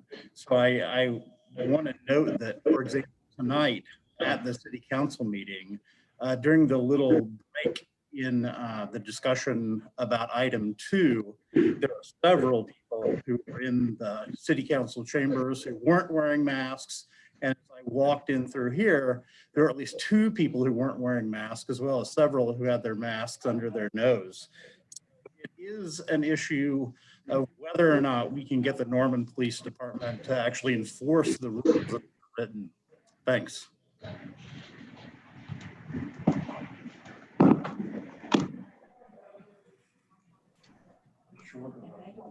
Annalise, would you like to read some from the YouTube feed while we're setting up the next person, please? Yes, we have one from Kristen Thomas, Ward 6. Please make enforcement a priority. People are not following the ordinance everywhere in Norman, putting all of our health in danger. And I would add that if everyone would just mask up and stay safe, we would see the numbers go down. Over it. No. Mary Francis, Ward 7. Enforcement, enforcement, enforcement. Noise also is a public nuisance. Reckless endangerment is a federal crime. Ginger Welch, Ward 4. Are you saying that this is on OU property or this will be throughout Norman? Who is being asked to enforce this? The police? And when will this ordinance end? You'll fix it. She'll introduce you. Ma'am, go ahead. Yes, my name is Laura Ashford. I'm from Ward 4. I'm in Lee Hall's ward. And I would like to publicly thank you for being in Ward 4, but she has ignored over a dozen emails and calls opposing her view, which is kind of disturbing to me. She sits there and tells how Ward 4 does all these things, but ignores those people who oppose. And yes, I'm a minority in Ward 4. I understand that. But I also have the freedom to have that view. As far as this new thing you're trying to vote on today, not only is it against my First Amendment rights, it's against my Second Amendment rights. Mayor, City Council, I honor you what you're going through during this time. It's tough for all of us. There's great division. And as you can tell, I am very upset about all of it. I hate it. But you have no authority as a mayor and council. You have no authority to command what I do in my home. Nothing. It's against my constitutional rights as a citizen of the United States of America, the First Amendment and the 10th Amendment. You already have 26 pending lawsuits against you, Norman, Oklahoma, 26.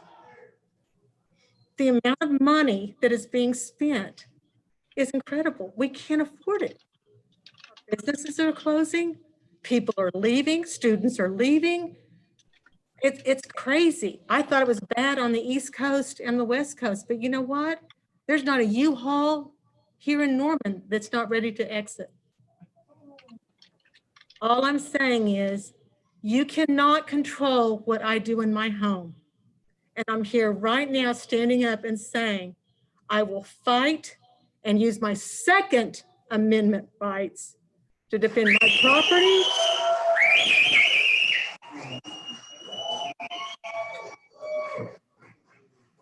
my property, and my home, my children and my grandchildren, your children and your grandchildren, because you as a city council and mayor have no authority over me. The only authority I have is my God and my country. My father, my grandfather, and my great-grandfather, and both my sons served this country to protect these freedoms. Now, Mayor, I see you there with your hand over your face. It's so disrespectful. Respectful to you. I have been respectful to this council. But you are so disrespectful to this city and to the people, or the 6,000 people who voted for you. And over 17,000 people said you needed to go. You're not taking my liberties. Thank you very much.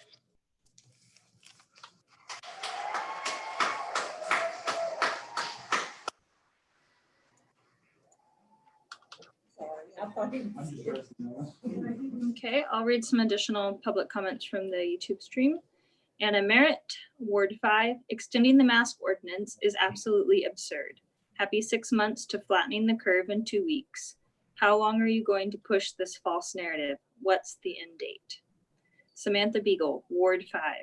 Didn't the CDC just say it is airborne? That means masks don't mean anything, right?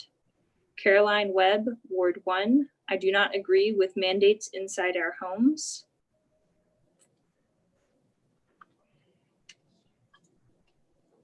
You can go ahead, sir. Hi, my name's Josh Danforth. I'm not anyone of any particular importance. I'm not a somebody. If you could say anything, I'm a nobody. I'm only really important to my family, and I care about my family a lot. I'm not political, or I don't get involved in politics. I just kind of let things be. And I'm down here tonight. I'm down here with a lot of other people that are concerned citizens.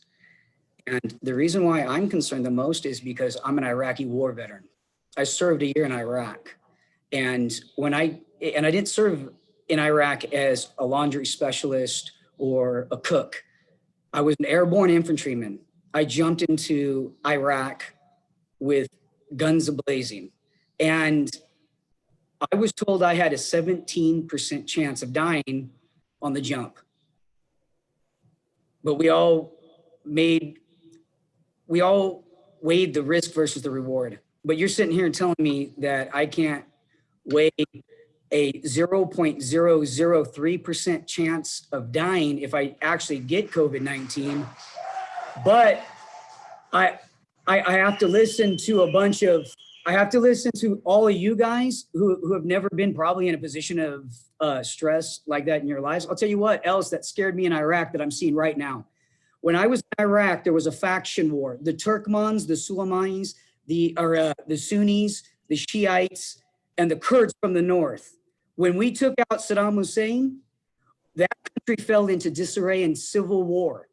The politicians acted on, and then they made draconian laws, and they made people like me go disarmed. And I told myself, I'm so thankful that I'm American, because draconian laws would never work like that in America. And here I am.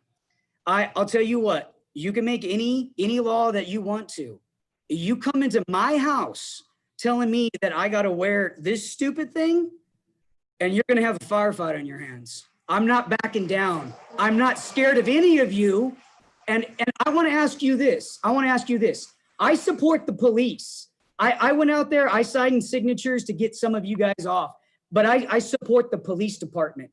Those are the men and women that keep us safe, just like the soldiers keep this country safe. And I'll tell you what, those police officers out there, they're not going to stay in to defend you because you tried to defund them. I want them funded. I like living in a safe, free America with my freedoms. And they're not going to sit here and protect you. They're not going to go in and disarm people because of these stupid masks. They got wives, they got kids. They're not going to listen to that. You guys are playing a very dangerous game when you got people like me, non-political nobodies, showing up at City Hall to tell you guys, no, you're not going to trample on my rights. I'm going to fight to the end.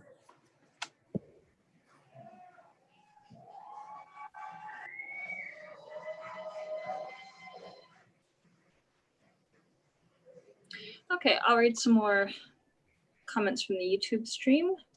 Brandy Studley, Ward 1, I support a mask mandate, but do not support anyone telling me what I have to do in my own home. Sherry Johnson, Ward 5, I support a mask mandate, but do not something that's telling me what to do in my home. That's getting a bit too much. You can go ahead, sir. Hello, my name is John Martin. I'm in Ward 5. Hope you can hear me through this mask. I'm going to try and wear it, but if you can't, let me know. First of all, I just have a couple of questions to go with this. Does this ordinance have any kind of expiration, since this is a temporary pandemic, if you will? Hopefully they'll come up with some sort of solution. So is it going to be relaxed once the pandemic is over, or we have vaccines or things to counter the threat? The second thing, how does this affect families that have weddings and birthdays and things like that? So I'm very concerned that if you have family gatherings, as we go into the holiday season, you're going to see lots of people inviting family over, and they have more than 25 people in their family. Mandating this at that level for indoor gatherings is gonna, you're gonna cause people to not follow it. In my opinion, you have to have rules that are enforceable and able to be, people have compliance on their own. They have to want to be compliant. So I have a problem with trying to mandate morals and values of individuals in our homes. You can encourage compliance in public and enforce it in public, but it's you have to have something that's enforceable, and I think this one is on the border of not being able to be enforced. You also have to have ordinances that are supported by the population, which is obviously the population of Norman. Personal accountability, I believe, is the root of this and the cause. You have to have people that take accountability for this. And I believe that the city council is overreaching in this case. So that's my statement. Thanks.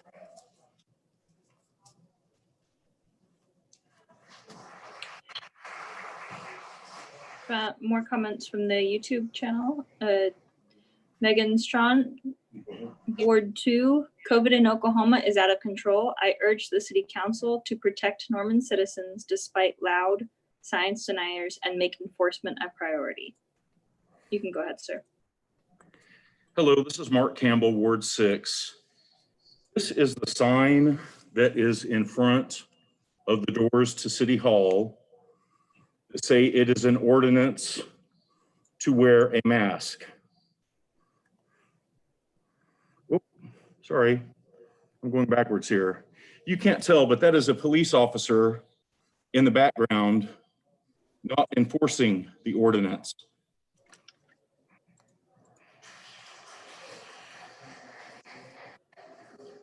There I am.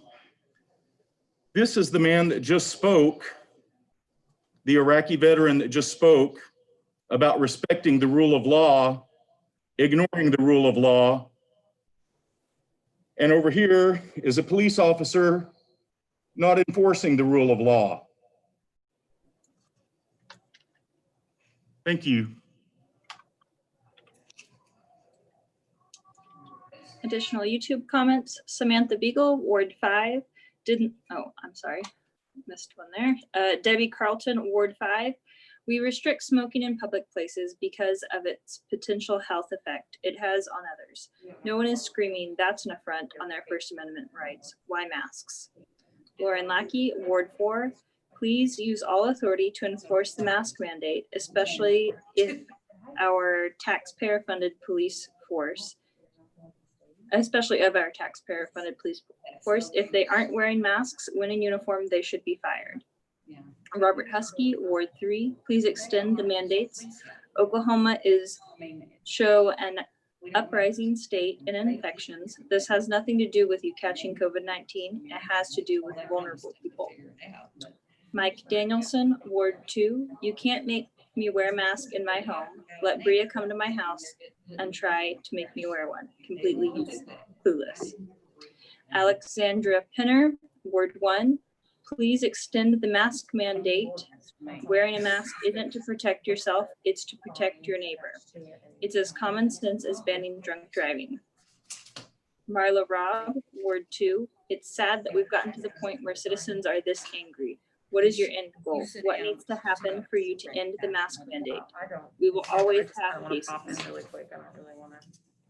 Ward 2, I am pro-mask. If MPD had enforced the nuisance party rules already on the books, the OUPD had enforced their own game day policy, we wouldn't be here. Enforcement is key, no more rules.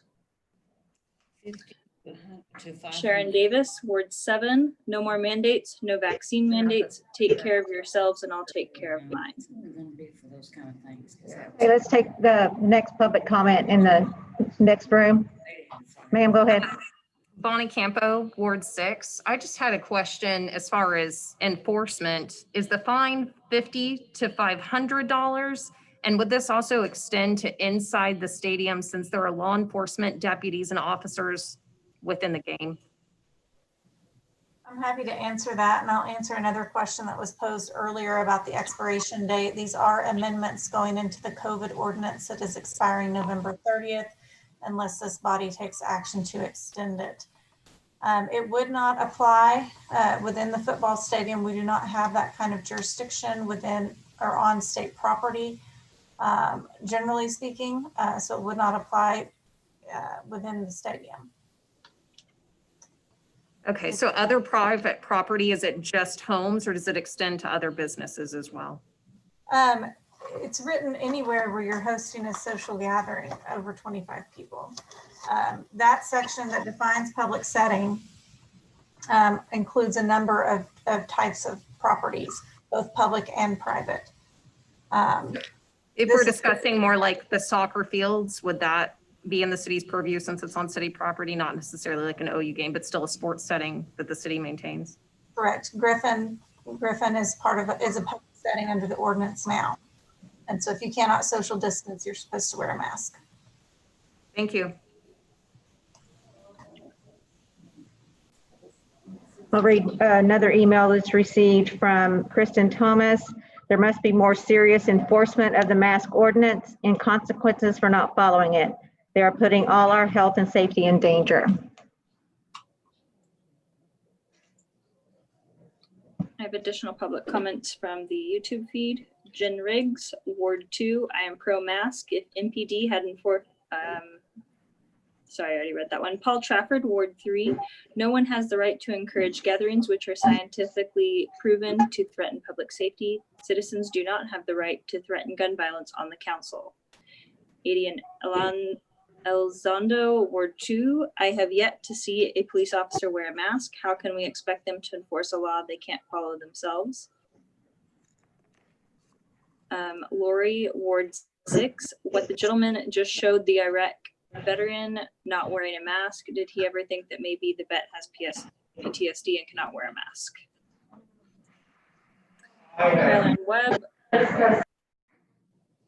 Caroline Webb, Ward 1, 5th time posting the same question. Please stop skipping it. Who will make sure the police enforce the mandate if they refuse to follow it themselves? That's all the public comment we have. That's all the email comment as well, Mayor, and no more public comment from the room. Thank you. We've had a request for a break, so let's take that real quick. Please come back in 5 minutes. We still have items to discuss tonight.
Mayor, it looks like all of council is back. Thank you. Mayor, may I ask a question? Yes. Several people tonight seem to think that there's something about the Second Amendment in this ordinance. I would like to ask if Ms. Walker, if there is anything regarding Second Amendment rights being withheld from people in this ordinance.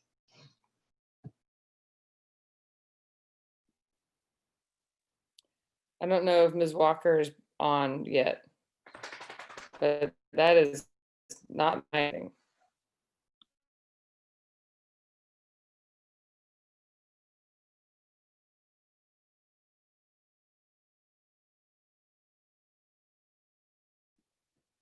Shall we wait for Ms. Walker, Madam Clerk, or just proceed?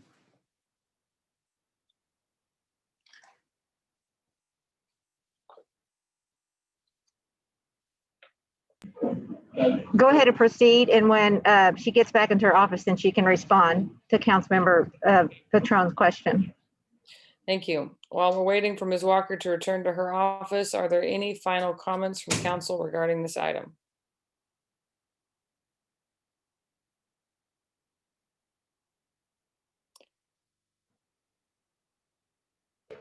Councilmember Bierman. So I have also gotten quite a few questions and concerns about enforcement of the mask mandate, even in City Hall tonight. And so I do support this ordinance, but I have a hard time understanding what we're going to do in terms of enforcement when it's literally, well, not right in front of my face, but literally right in front of people's faces who are at City Hall tonight, who are seeing it not be enforced inside City Hall. And I needed to register that on the record because I think enforcement is going to be the big key here. And if we can't enforce it inside our city's house, it's frustrating. I don't see how we're going to enforce it anywhere. And I don't see how we're going to be making any effort in this pandemic. I mean, everyone has seen the graphs. We're continuing to spiral upwards. And at this point, I just don't know what to do. If we can't even make a point to have consistent enforcement of masks inside City Hall, I just don't know what we're doing here. So it's frustrating to me. And there are people who want to support this mask mandate who are reaching out to me, telling me that they're having a hard time understanding why we're even doing this if our existing ordinance isn't being enforced. So that's where I'm at.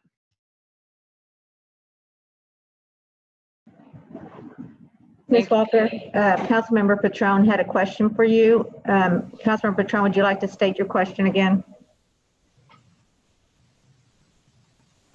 Hi, so there were several comments tonight about that seemed to be along the lines of people believing that this ordinance in some way spoke to gun rights, to Second Amendment rights as an infringement on their rights. Could you speak to whether or not this particular ordinance has anything in it about gun rights?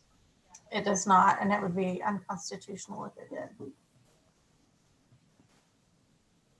Thank you. Councilmember Holt. Councilmember Holt.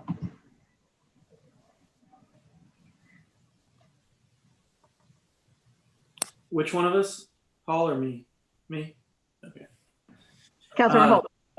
Okay. Yeah, I have definitely some similar concerns that have been expressed tonight about enforcement of it. I think my intent with this is to curb the very large gatherings that we're seeing, or at least the people that are there wearing a mask and slowing the spread of this. So yes, mostly students and stuff are not going to die from this, but students can definitely spread this to everyone else they come in contact with.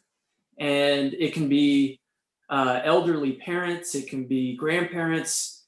That's the thing, young folks spread disease.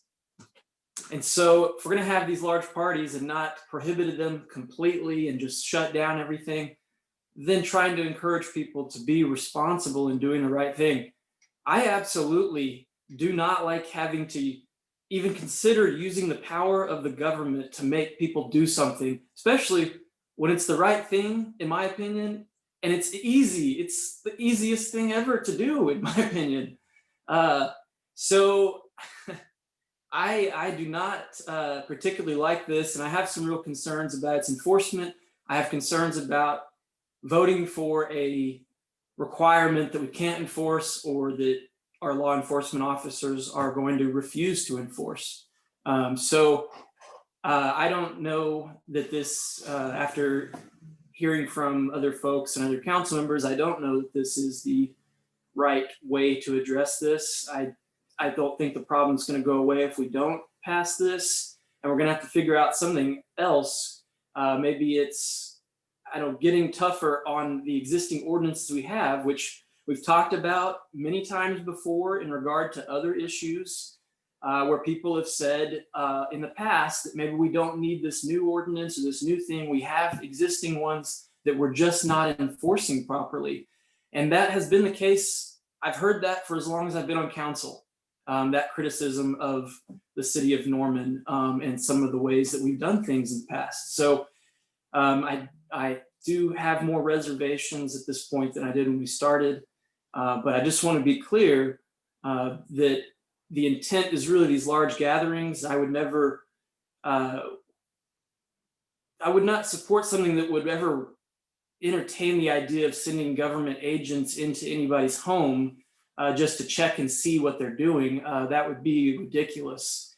But if you're having a large party and there's people spilling outside and it's loud and you've got loud music playing and everybody there is not wearing a mask, and they're potentially spreading this virus around our community, and we know that we are a hot spot, the game this Saturday might not happen. I listen to sports radio every single morning, Sports Talk 1400. This game Saturday might not be happening because Kansas State might not be able to field a team to come play us on Saturday. So, and this is happening all over the country. Games are getting canceled. Schools are going virtual. We have lots of concerns about schools going virtual for sure. I'm thankful that I don't have a child that I have to worry about in this scenario right now. I don't know what I would do, and I really feel for all of you that are having to deal with it. But both options, in person and on virtual learning, have a lot of problems right now. So I don't know exactly what we need to do, but I don't have as much confidence in this particular path forward as I did earlier after further consideration. So I'm going to keep thinking about it. Thanks. I'd love to hear from the city manager, or I don't know if Chief Foster is online, about what that plan is. And it's a valid concern. I get pictures of people not wearing masks all the time, specifically our police officers. And what is the point if we're not going to enforce what we have? I do think what we have, what is proposed, is necessary. I love the call for working with our schools and our university, and we've done that 50 times at least with my emergency management calls every week. We are trying, and even if OU wasn't here, there's outbreaks in the schools. I mean, it's not just the student house parties, it's pool parties, it is weddings, it is churches, and you're delusional if you don't think that. So I think this is a step in the right direction, but I too share the concerns. We can legislate common sense all day long, but if we're not going to get help with enforcing it, then what's the point? So I would love some answers on that. Your Honor, thank you.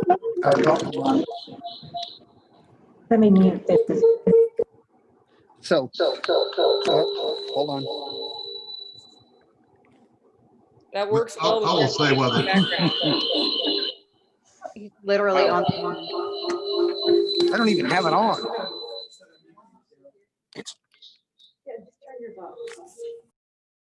Thank you, Fiona. The original ordinance for the mask mandate was devised as a measure to gain as much voluntary compliance as possible. The ordinance was designed to address the employers and the issues to make sure those employees were wearing masks in restaurants and retail establishments and other places of business. As it relates to the enforcement of the mask mandate, right now the enforcement only comes into play if a customer were to go into a retail establishment, as an example, and refuse to put on a mask. The retailer could refuse service, and the enforcement would be in the event the customer causes some type of disturbance, that the enforcement would be on a disturbing the peace or a trespass. So I'll ask our city attorney, Ms. Walker, to clarify, but the current ordinance as it sits does not really have an enforcement mechanism if you were to go to a party and find somebody not wearing a mask. And I'd also like to add that, you know, as long as I've been here at the City of Norman in the law enforcement capacity, our first goal and our first rule of business is always to use arrest as a very last option. You know, first, we're not going to go in and tackle people and wrestle them to the ground, you know, for these types of violations. We've been accused of such jackbooted thuggery in the past, and as I recall, that's one of the reasons why, you know, we've been defunded, because what's going on across the country with just those types of tactics.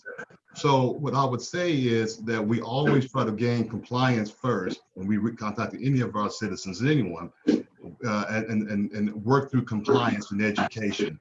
The very last resort for us is to actually put cuffs on someone and arrest them. Particularly, you know, I know these college students are one of the largest vectors of transmitting this disease, and but biologically they're driven to do just this, to mix and socialize, and it's very difficult to try to contain that sort of drive without resorting to those types of tactics. So again, we try to avoid those types of tactics if at all possible. I think we can avoid those tactics, and I would ask once again if we could lead by example. I am so tired of getting pictures of police officers not wearing masks sent to me, asking why they can't even do that. And I know that some are, but it's the reality that some aren't, and we're getting asked what we're going to do about it. And so I'm asking you again, and not necessarily you for city manager, but leading by example can be helpful as well. Every one of those instances. Go ahead, DC. Yeah, on the police end, we do our best to adhere to the mask mandate, but our job is dynamic.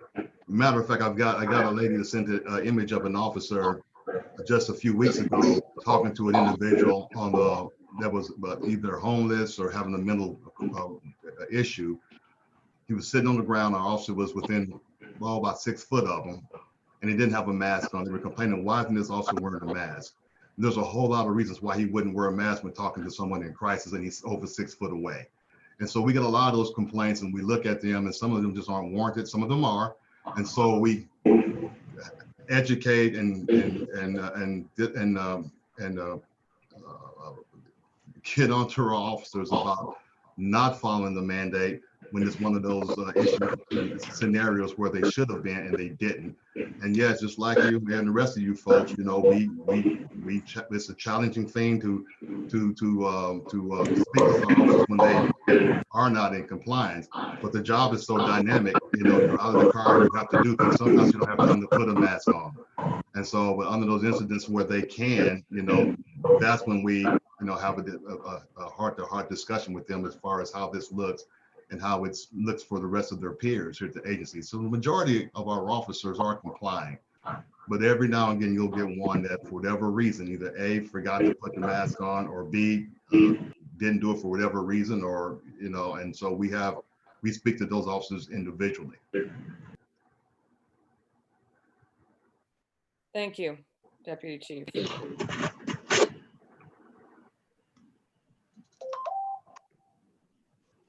Wow. Okay. You do have council members that have their hands raised, ma'am. Go for it. Councilmember Hall.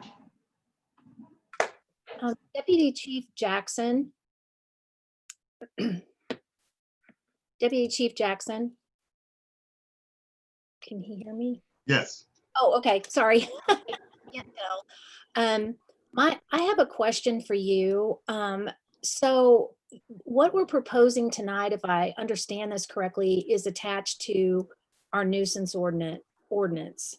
And my current understanding is that if a resident calls to complain or have a concern about a large gathering, and there have been many, many large gatherings of late in my ward, primarily student population, but as Mayor Clark said, that's not the only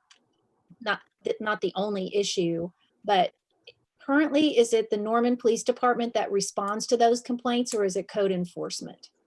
Norman Police Department, if you have an issue with a home or a party outside in the community, we respond to those complaints. Okay. So my question to you is, you have many, many years of experience on the Norman Police Force, and you all have been involved in countless encounters that are wrapped around enforcing the new ordinance.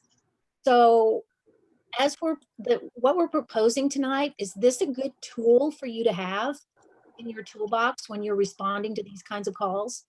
Do you think this is going to make a difference and help you disperse these large gatherings?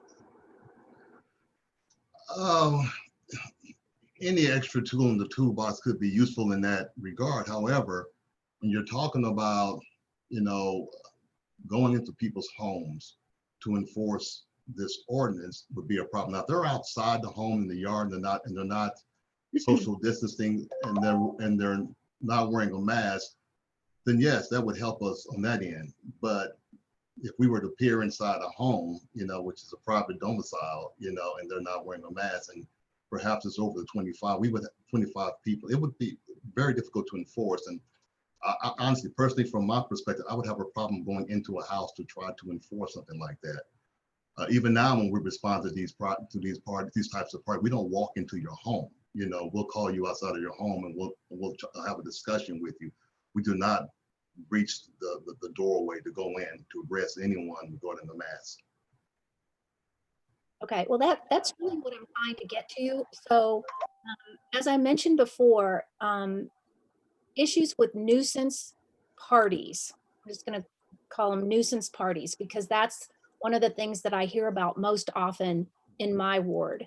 So if a neighbor calls and complains about music being too loud at a party, and let's say it is inside, do you respond to that currently? We would respond to that and we would contact that homeowner. Okay, would you knock on the door? We would knock on the door. Okay, how would the encounter work from there on? Well, if they come to the door, we would again educate, say, hey, there's been a complaint, your music is too loud, please turn it down. Okay, so you are not entering the home. No. Okay, so if somebody called about a large gathering that was spilled outside or whatever, for noise or for disorderly conduct or for any of the other reasons that you have been called many, many times over the years for a nuisance party, you're not storming into anybody's home, are you? No. Okay. So if somebody is complaining about a nuisance piece of this, and it involves wearing a mask, you would be behaving in the same way and knocking on a door. Yes. Okay. So there's really no difference. It's just one more, in this case, a public health issue that could be considered a nuisance. If it's one of the citable things on that meets the criteria for a nuisance home and they're outside the domicile, the residence, then that would give us an extra tool to count toward those three for the nuisance home. So I think currently what problem we are trying to address, and of course it's really nice weather right now that we're enjoying in Oklahoma. I think most of what we're talking about right now are these parties in the hundreds that are occurring outside. So I guess let's just circle back. If we go ahead and approve this tonight, and, I'm also wondering if we can't enforce it, then what's the point? But I think I need to hear from you that this would be a useful tool for you to address some of the issues that I know you're seeing and being called out for every single weekend. It would be a useful tool if they were outdoors in a huge gathering we're called to on a complaint. Okay. So if you were called about noise or disorderly conduct or any of those other things in an outside gathering, you would have the ability to also tick that point. Yes, to a point. Now, if they're in the backyard behind the gate, and again, it's kind of like inside the home. We're not going to storm the gate and go in the backyard and do all these things. Okay. If they are outside in front milling about, and the ordinance is how it's defined, allows us to go into that yard to enforce, and we would do that. Okay, thank you. I appreciate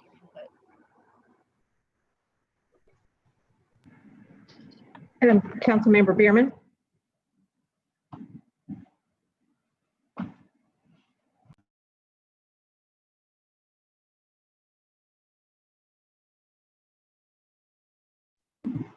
You're still Thank you, muted. Brenda, sorry. Deputy Chief Jackson, you might not have this information now, and if you don't, I completely understand. I would just ask you to send it me. How many officers have been disciplined in any sort of capacity for not wearing a mask? Every officer that we observe not wearing a mask, we bring them into the office, and we what we call line level discipline. We explain to them the reason why. We give them the ordinance again, and we educate, and they get line level discipline for not wearing the mask.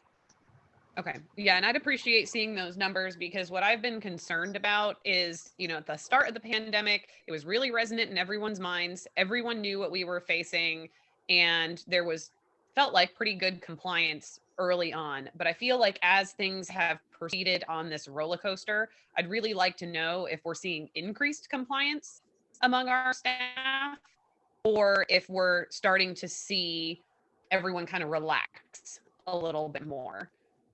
Because I don't think that we're able to put our best foot forward on enforcement if we're not complying ourselves. And it would be really nice to be able to see, not names, just kind of number of discussions or educational moments or whatever, just a, Sure, just a I can do number that. month to month. What I can pull is just get with our professional standards and pull the number of complaints we've received regarding officers wearing masks and see if there's been an increase or a decrease. Great, I appreciate it. Thank you. Sure. Councilmember Holman. Thank you. Just wanted to touch a bit more on what Councilmember Hall was getting at about the intent definitely would not be that officers are going inside people's homes and checking each room to see if everybody's complying with the mask ordinance. I definitely viewed this when I read it as with any other infraction, if the police get called to a party like that's got loud music, is out of control, and they notice there's underage drinking, or they notice something else is going on, and they either cite them for noise violation or disturbing the peace or underage drinking or that type of stuff. But I would absolutely would not support anything that would just have officers going into a home and saying, we're here to check to see if everybody's wearing masks or not. We're coming in.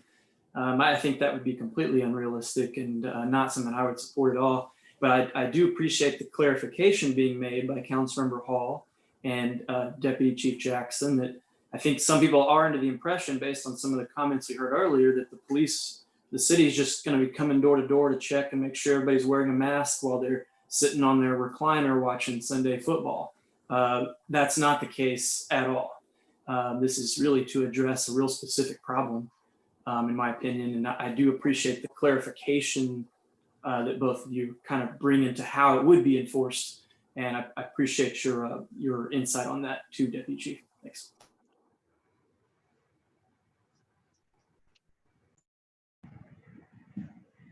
Councilmember Patron. Okay, so I do appreciate the enforcement mechanism of this for the mask mandate. I mean, as far as basically what the city manager is saying is that our last one is a mask request. This is, and it's more than a request, but apparently they're, it's being treated as such. It's being treated as a request because there was no penalty associated with it. So that part of this, I absolutely agree with. I do wonder, going forward, I think it would actually make Deputy Chief Jackson's job easier as well, because just as he's getting pictures in from the public he'll be able to do something about it, because I assume fines and all of that apply to officers as well. But I'm not really that wild on the nuisance side of this. I mean, I think I agree with everybody else as far as we have nuisance ordinances on the books. So why aren't we not enforcing those now? Just to add a mask side to it, I don't. And furthermore, I would say, isn't one of the loopholes if you're holding a drink? I mean, how are you supposed to drink with a mask on? I'm having trouble. I mean, that's why you don't see people wearing them in the bars or at restaurants, because you can't drink and wear a mask. So, excuse me. So I think I probably would be open to amending this. Is this the title only one still? Because this night feels like 3 days long. So we're not going to do, Mayor, it wouldn't be passing tonight. It would be next week, correct? So there is an emergency section. So it would be, you would do all 3 readings tonight, but the first vote is for introduction by title only. Okay. Well, I think that I probably will be asking for an amendment. And if it doesn't pass, it doesn't pass. But either I can do that now, or I can do it on the second reading, assuming that I would be more apt to vote for this. I think I'll do it now. Let's wait till second reading. Okay, we can wait till second reading, but I think I would like to leave the private residence side out of it and give them the tool in their toolbox of enforcing this. Write the tickets. It's been long enough now. People know. And kids have got to be able to go back to school. So I don't know where else to go with it. I don't really care about the inside of the house thing. I think that's, it just seems redundant. You're either wearing the masks out in public and leading by example, all of us, or what happens in your home. I mean, I don't know where to go from there. So I feel like that, I don't know, I'm rambling, but that's kind of where I'm at with it. So stay tuned, because I think I'm going to be amending this, or trying. I will mention in the emergency management meeting on Wednesday, this was the game day meeting on Monday, last Monday, right after the home game, I asked for options. You all got tagged in the outdoor parties, in the events that were less than 1,000 people. So they didn't have to do the special event permit and could just have 50 people crammed under a tent with nothing required because it didn't fit anything else. So this was what we came up with to, again, I like how Councilmember Hall put it, put more tools in the toolbox. And I know we are not the only college town struggling with this. I know not all college towns have football, but as we've seen, it's happening without football.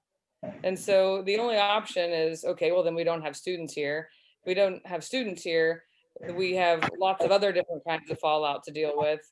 I was on a call recently from the federal government where we basically got begged, please, college towns, colleges, don't send your students home. You're going to spread the virus if you do. Not one word was mentioned on how we protect our residents in the college towns, the ones who live here all the time. So that was incredibly frustrating. So I understand everyone's concerns. Councilmember Hall had a great line of questioning, pointing out we're not going to bust into people's houses to count and make sure everyone's wearing a mask. We're going after the clear violations that apparently we're having trouble enforcing. And once again, this expires November 30th. If it doesn't work, we are not married to it. But we have a home game on Saturday, unless K-State continues to spread the virus. But it is this Saturday. I have a first grader who was brokenhearted that he had to leave in-person school. I have an 8th grader who is seriously struggling with the virtual format. That's a choice we made as a family. I am all for getting the kids back in school, and we have to do everything we can. Poor Stillwater has not even gone back to school at all this semester. So it's not uniquely college town, but the latest surge is. Look at our numbers. When people are saying, how do you know it's the college town? I don't know. Check the dates of when the numbers started spiking. What else changed? So I know there's no handbook for this, where there's very little guidance. Everything continues to change. But it is incumbent on us to do something. I don't like it either. I don't like any of this. But this is our chance before another game day to do the right thing. And if it doesn't work, we can change it. Or we can sit back and do nothing and get tagged in all the videos and all the photos all over again.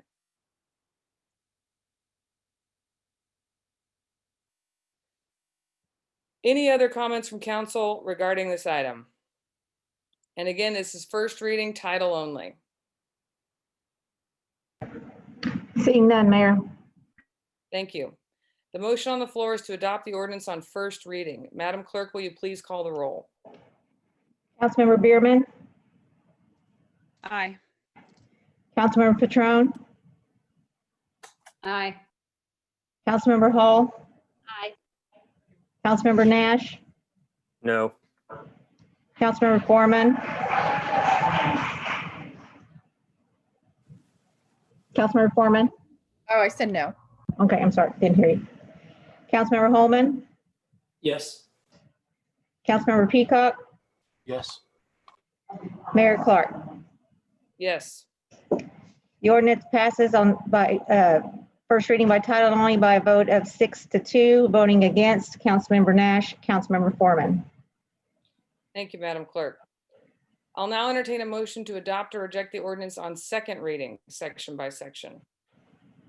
So moved.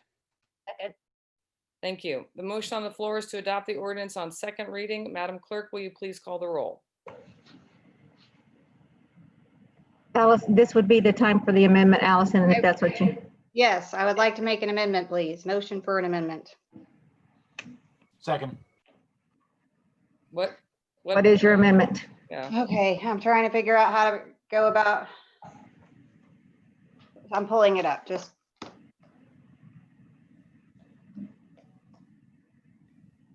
All right, so this isn't the verbiage of the amendment, but what I'm going to say is that because we already have a nuisance party ordinance on the books, all it takes is enforcing that as well. It's there. So it's whether or not we're going to be writing tickets for noise violations. If you're having it, that it's there. We can get there. Yeah. So I think I would go with just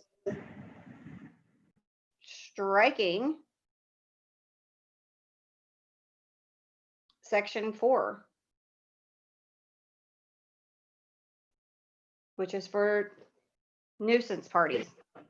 I think that gets, is that, Ms. Walker, does that achieve what I'm trying to do here? Just having it not. That would mean that we would be, if we enforce our nuisance party, it's in the traditional circumstances, it would not be for not wearing a mask. Right, but we have nuisance. What is the punishment right now for a loud party? I think it is $500 maximum. I'd have to check to be sure.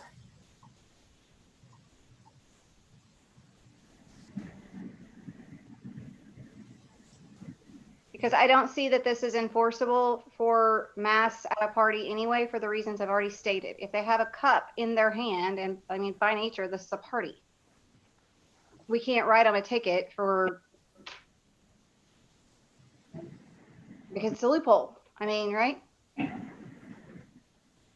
So the penalty is actually for a nuisance party is $50 to $750 and or imprisonment not to exceed 60 days.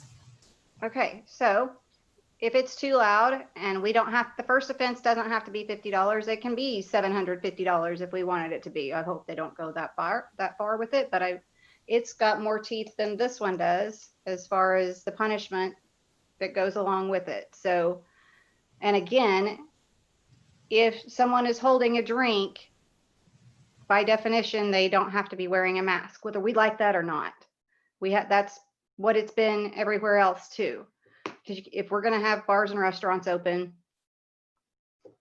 they can't partake in a beverage with a mask on. So I just feel like that it's not even necessary for it to be there. Let's enforce the noise ordinance side of it with some serious fervor. And that's how you're going to shut down house parties. Am I wrong here? Does anybody else agree that this is, I don't know. So I guess my motion is to strike section 4. Before we move forward, Ms. Walker, can you describe how the nuisance law works again? Sure. So there's several components of the nuisance party provisions. Basically, it forbids any person, owner, occupant, tenant, or other person possession, control, or having responsibility for any premises to host a party which becomes a public nuisance.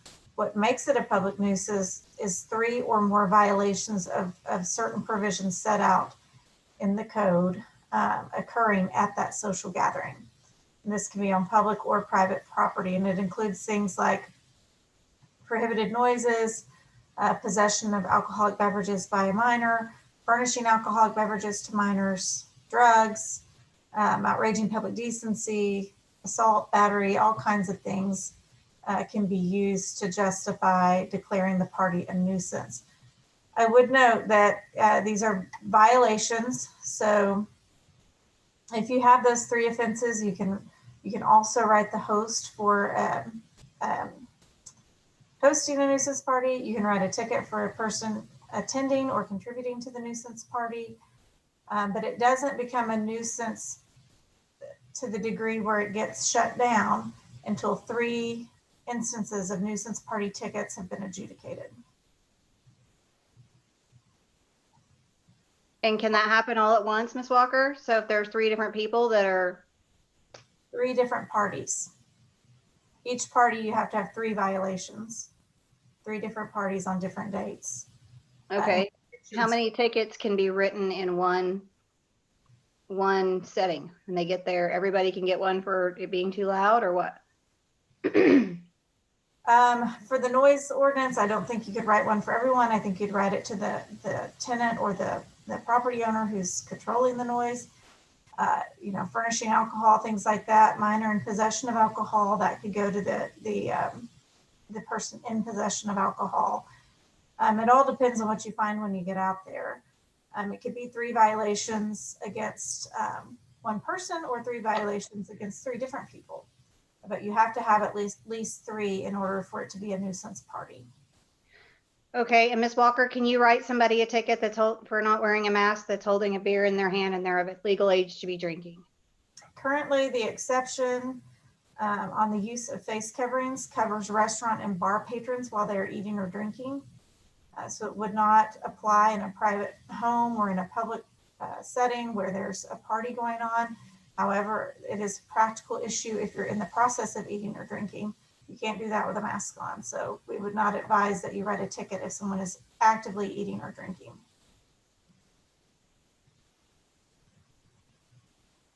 Okay, you guys, I mean, this is, I understand the desire behind it. I don't see the practicality of it, for one, but I think that if we want to direct staff to really, beef up the actual, well, under this, could we change the nuisance ordinance at section 4? Could we make it to where it's change the adjudicated three times adjudicated and not do the mask part of it? In other words, make it easier for our officers to be able to go in and deal with the nuisance party on the spot. I think that's something we want to think carefully about, because they're empowered now to deal with the nuisance party on the spot. But the adjudication piece is really important when you get down the line and you've had 3 of these parties and then you're shutting the water off at that house. And so that becomes a really big issue, and you want to make sure that you have the steps in place to justify that kind of action. When this ordinance was written in 2005, we spent months trying to make sure that that process was in place and justifiable to justify that ultimate end result if it's a chronic nuisance party situation. Okay, how are they empowered to deal with it on the spot? They write tickets, they tell them to disperse, and they usually do is once they see the police coming. I think that's a challenge they face is police get there, people take off. They write tickets to who they can. And if there are 3 of those tickets, then they can write a ticket to the tenant for a nuisance party. Isn't that what the ultimate goal here is to shut it down so that you don't have a massive amount of spread right there? I guess how is this achieving the goal any more than what we already have on the books? It's just that we really need to be encouraging the city to, the residents to call it in. If there's some sort of nuisance party happening next door, let Norman PD know and they can enforce it. I don't see how, I don't see how you enforce it at all on the face mask side again. I mean, they're drinking. That's an exception. I just don't, and they're not going to write a ticket for no mask if they're drinking a beer. Councilmember Allison, if your motion is to not go inside the home for the 25 or more, then the section you need to be looking at is section 2C7.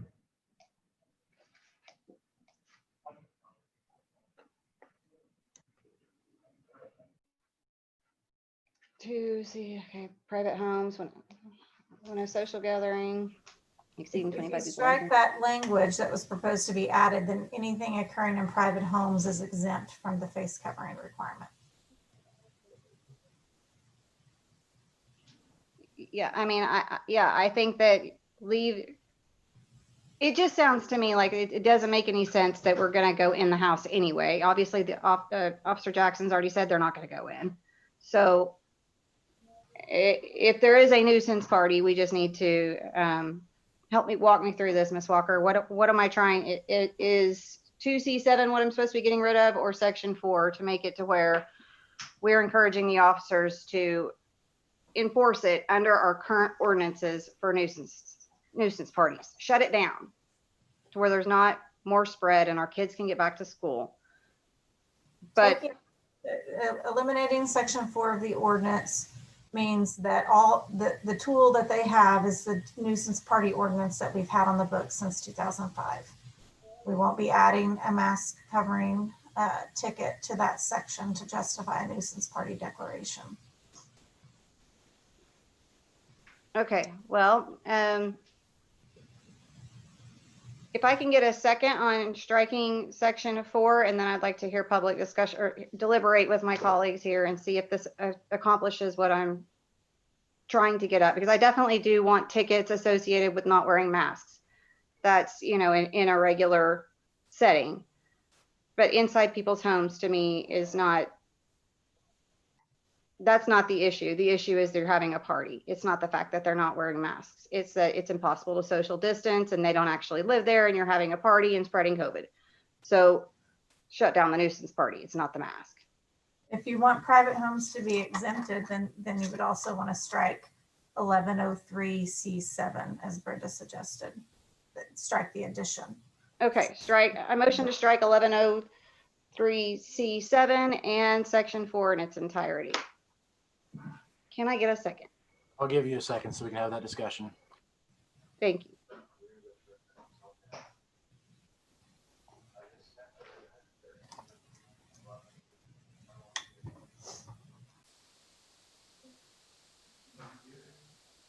All right, the motion on the floor is to, I'm gonna have you repeat that, Madam Clerk, and go from there.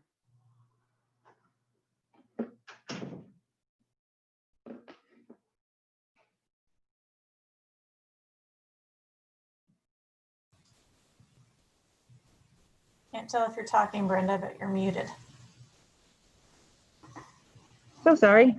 The motion is to strike section C17, the additional language added in that section, as well as section 4B to V, the language that says use of face coverings in the nuisance ordinance. That's your motion.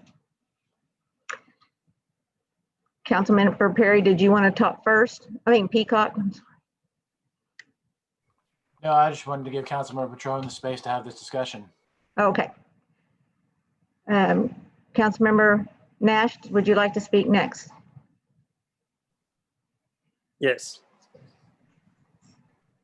I hate to say it, but I don't think that the mask thing is going to be enforceable anyways. Nobody's going to tell me that I'm not a person of limited cognitive ability. That's the easy workaround. There's not a and you can't take that out. So I don't think there's any anything that can be done to make masks enforceable.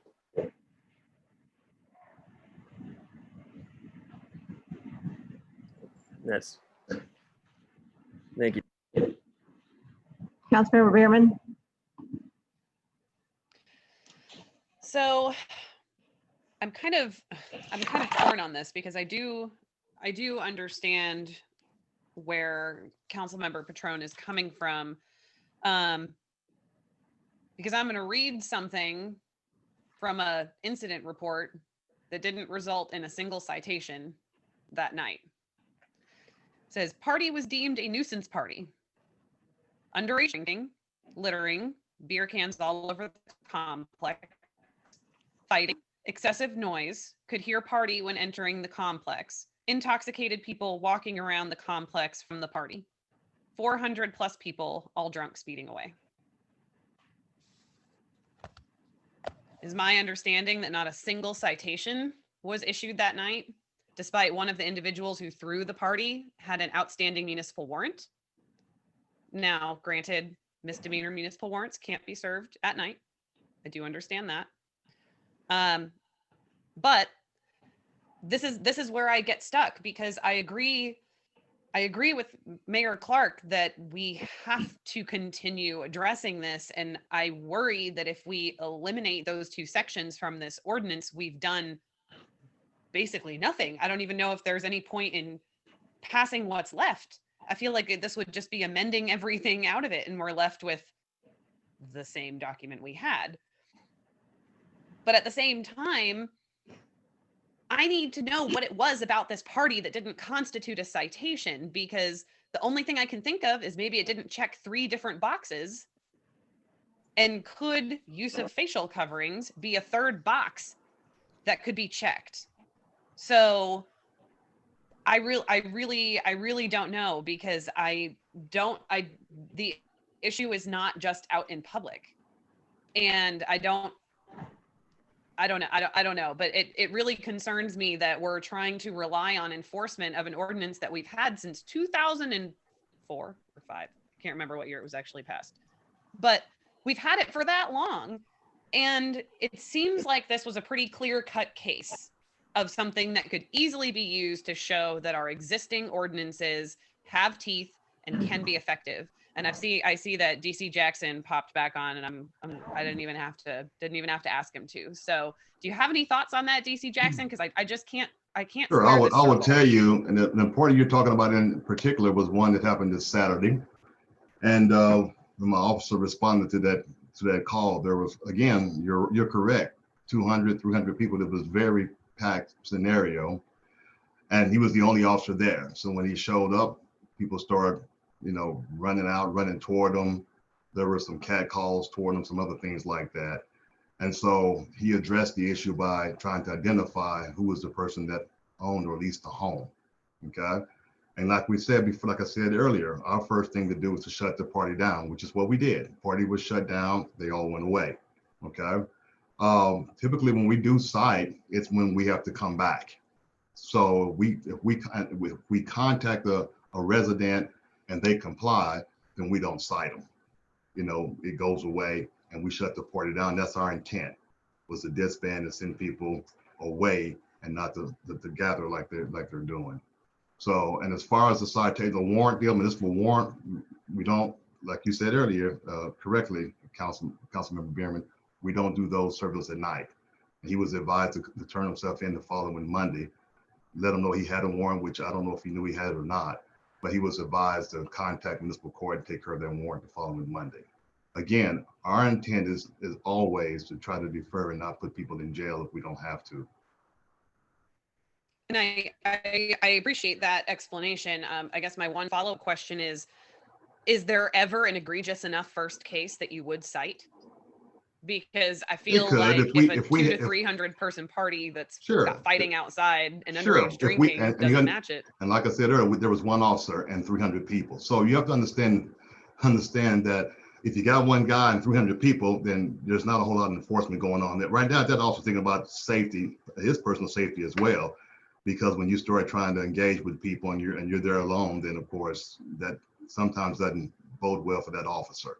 So he called for backup like he did. By the time backup got there, the party had dispersed enough to where that part of it was no longer a threat for that officer. Okay, and I do understand that, and from what I understand, there were more officers that did arrive. But I do worry because this is the kind of, especially in a pandemic, I mean, this is the kind of egregious case. You all heard the email from the third roommate, the unwitting participant in all of this, whose life is being significantly disrupted by his roommate's lack of caring for his well-being. He doesn't know these men. He was Aspen Heights does random room selection if you are not lucky enough to have two other people to go in on an apartment with. And thankfully, after a lot of agitation with management, he's being moved, but these parties are still going to continue. They continued the next two nights. They had 15 people the next night and 12 the night after. And, there was something else happened this evening. I think I read the earlier email about that. However, there were no calls for service on our end for these follow-up parties that happened the next night or the night after. Just so I don't know, Right. People can tell you and anything. They weren't late. They weren't late. I mean, he yeah, sent me a few videos and they didn't end up being too late at night, and they left fairly early, and he's trying to just get out of there. He's trying to get out of there with all of his the stuff police intact. wasn't notified of that, so we Yeah. cannot respond if we're not notified. And I encouraged him, but I worry that we're just not, that the tools we have already are not really addressing the problem as much as I would like. And I don't necessarily know that adding this particular tool is what's going to solve it. But I feel like what we've got really isn't working. And so I do feel like we have to try something. And that's where I'm leaning right now, but we've got other smart people with their hands up. So we'll see what they have to say.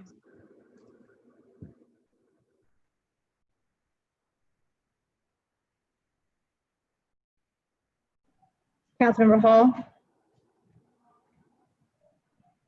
Okay, I want to just pursue this a little farther because on the piece of paper, to your point, Councilmember Patron, on a piece of paper, the nuisance ordinance appears like we have other avenues, but maybe adding the mask is just adding one more thing that we're not going to really do anything about. And of course, that's extremely problematic. So one of the sources of confusion for me is the actual chain of events when when I'm just going to say the most common scenario in Ward 4 that has to do with large student parties that are disruptive on check any box is a neighbor calls to complain. And from what people tell me, the most often first line that they get is, "Are you willing to sign a formal complaint?" Well, most neighbors pause right there on whether they want to continue to pursue. So if Deputy Chief Jackson, if you could describe the chain of events that takes place once a neighbor calls to complain to where you're actually shutting down the party, and is it dependent on a neighbor filing a formal complaint? Because I think when we're saying you just write a ticket, we're equating that with a speeding ticket, and I'm not sure that's exactly how it works. So could you clarify for us just the chain of events? Once Sure. a neighbor If a neighbor calls in a loud party next door to them, and say if they want to file a complaint, then I also would contact that neighbor and get a signed docket and go over and serve it to the person that they're complaining against. If they decide opt not to do that, and we have people who don't for obvious reasons, like we've stated earlier in some of the conversations, then an officer will at that point go over and contact that nuisance, loud house or whatever the issue is, and they'll explain, say, hey, we've got a complaint, we're here on a complaint, this is what's going on, your music is loud, turn your music down, and then we identify who the homeowner is, and we explain to them, if we have to come back, and your music is not turned down, we will cite you. If they don't open the door, then we just issue a warrant request for them. So we're not kicking in doors or anything like that. So, and when I worked patrol, and that was a tactic that I utilized, I would contact the person, I would get their information, who's responsible, this person is, get his information, I would explain to them, if I come back, guess who's getting the ticket? And that took care of the problem. So that's kind of how the process works in a nutshell. Okay, The resident doesn't have to sign the complaint. We can go in, and then that what we hear and observe it, we can go in. But again, like I said before, we don't go in throwing people in jail and writing tickets off the bat. We educate, we talk, and then we do what we have to do. We have to come back out. Okay, so is there a difference between when we use the term write a ticket? That's different. When we use the term write a ticket, that's different than a neighbor filing a formal complaint. Is that correct, or do I just have that all wrong? No, if a neighbor signs a docket or a ticket or whatever, docket ticket is the same, citation for some violation, that's the same. It's you're writing a ticket for this person that's violating whatever law, making a citizen's arrest, so to speak.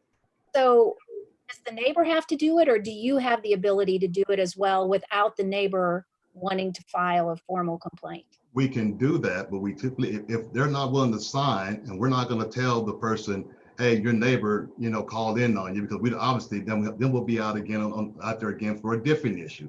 So we say, hey, there's been a complaint, and this is what we're going to do. Shut it down, and if we have to come back, we'll write you a citation. And so, and we take their name. And so that takes care of a couple of issues, because when you start throwing names around, and then you have an issue between neighbors and or roommates or whatever the case may be. So we're real particular about protecting people and not putting them through that if they choose not to. Now, some people say, I want to sign a complaint, and I don't care if they know it or not. Well, then we're obligated to take that complaint and do what we have to do and say, hey, you've been cited. Here's your signature. Here's your citation. So I guess what I want to do is emphasize to my fellow council members how difficult it is to get 3 different citations at 3 different parties before there's really a very significant action that is taken, which is why we have a chronic issue with nuisance parties in Norman. If I have anything about that wrong, please correct me, Ms. Walker or Deputy Chief Jackson. I don't have any data to contradict you.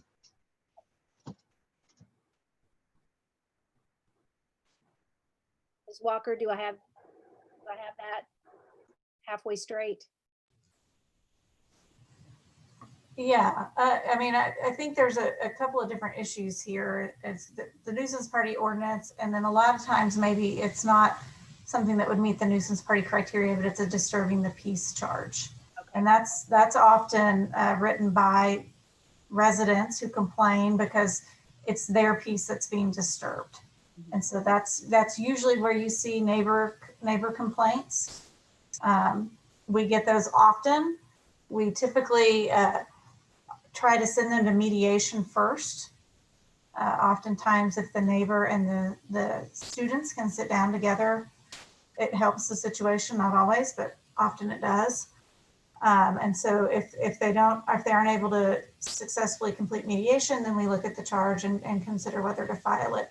All of these charges, they're called tickets, citations, dockets, they're all misdemeanors, non-traffic misdemeanors filed in municipal court. And so that's something that the prosecutors in our office deal with regularly. The penalties are limited by state law. And it's the same kind of charges we've been working for years. Same process. Okay, thank you. That's really helpful. So I think my final question for Deputy Chief Jackson is, so just anecdotally, I mean, I don't expect you to supply any kind of data, but anecdotally, in your experience, when you get that initial complaint and you go and you have the ability to disperse a party, does that end it for the evening more often than not? Okay, now you have to dig back in my memory banks, almost over 30 years ago. That's when I last worked patrol. Well, but the few nights I'm out riding around listening to my guys, pretty much nothing has changed to that end. Typically, when you take that information and someone identifies that they're on the hook or realizes they're on the hook for whatever issue we're having, and it's them and not their roommates or anyone else, that journey takes care of the problem. Very rarely, and I'm not saying never, because sometimes you got people that are just drunk and stupid and they're going to do whatever they're going to do. But more times than not, that will take care of the problem. We're done for the evening, more times than not. So, yeah, it does typically take care of the situation when we do that. And again, that's usually our drive to stop it and cease the action and the behavior from the people that are causing the disturbance. Okay, thank you. So sure. I guess, what I just continue to struggle with on this issue is what we're trying to do is respond to a current issue that is not only related to the chronic piece of nuisance parties, but to our public health crisis that we're trying to get a handle on. So, we've stated previously that it would be one more tool in the toolbox, but if it's, helpful and from the law enforcement side, then I think we should try it.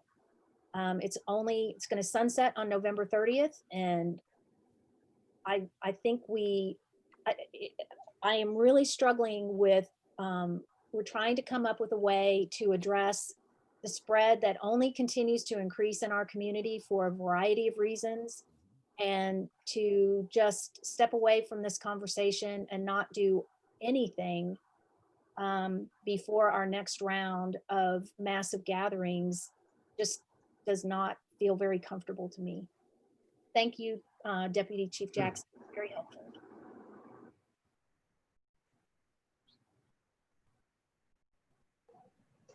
Councilmember Holman. Thank you. I think the goal, I think, would be to stop the gatherings, as others have mentioned, that not necessarily to have the gatherings, but get everybody to wear masks, but to not have the gatherings at all would be ideal. The common factor that I notice in these large gatherings is loud music. Now, I love loud music too, but I've noticed that when the loud music stops, the large gathering disperses almost all the time. Almost all the time.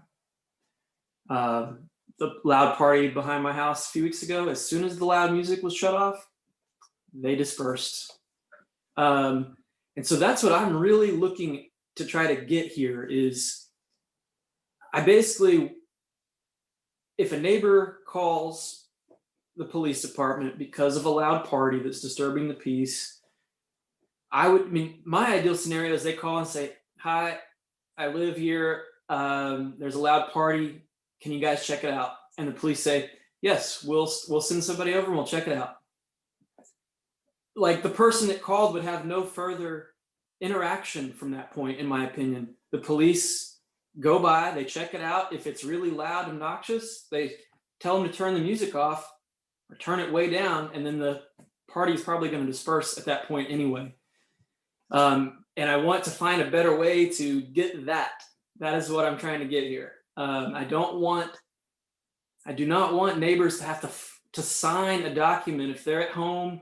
That means they have to get out of bed, they have to go outside and greet the police in their robe and sign something and then create some, you know, I would prefer that, again, that they just be able to call and say, "There's a loud party going on, can you guys check it out?" And that be the end of it for them. And that the noise ordinance and disturbing the peace be enforced. And what I gather, the party that happened this weekend, it looks like that's what happened, that it was dispersed. The party did disperse, I guess. That we didn't make citations necessarily for various violations, but in the end, the large gathering, from what I understand, was dispersed at that time, based on what the deputy chief was explaining, if I understand that correctly. So that's kind of what I'm trying to get at, is dispersing the large gathering, not saying, okay, well, everybody's wearing a mask, so carry on.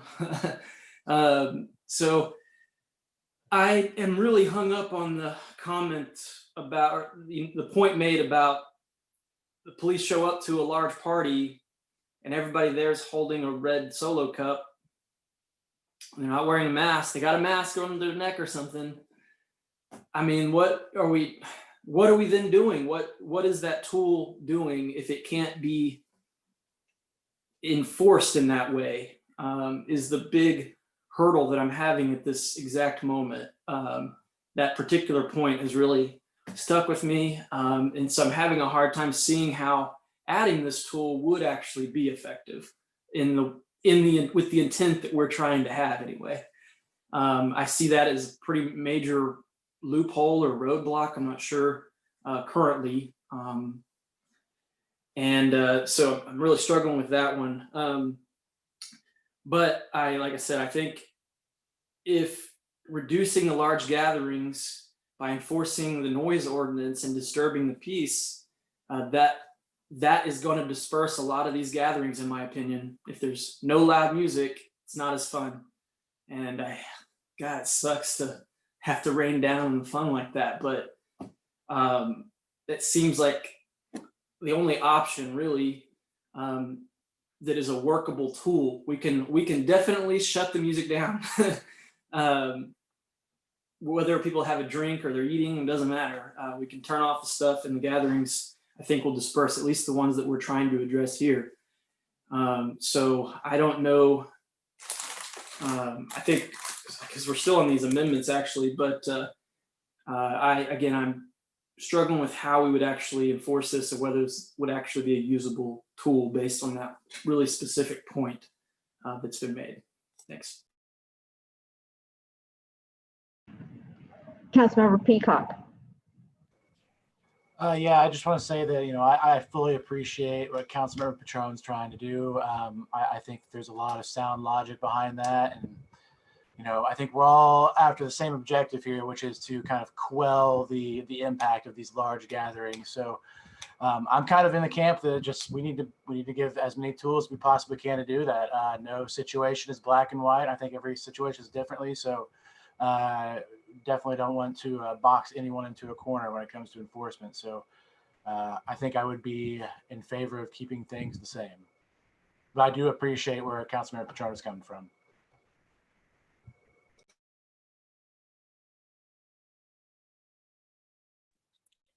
Any other comments from council regarding this amendment from Councilmember Petrone? Seeing none, Mayor.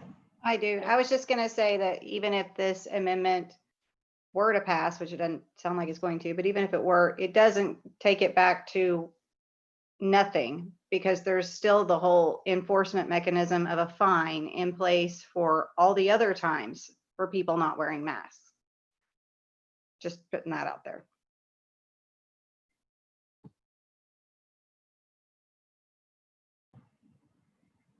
Okay. Seeing no other council comments. All right, this is an opportunity for members of the public to make a comment on the proposed amendment.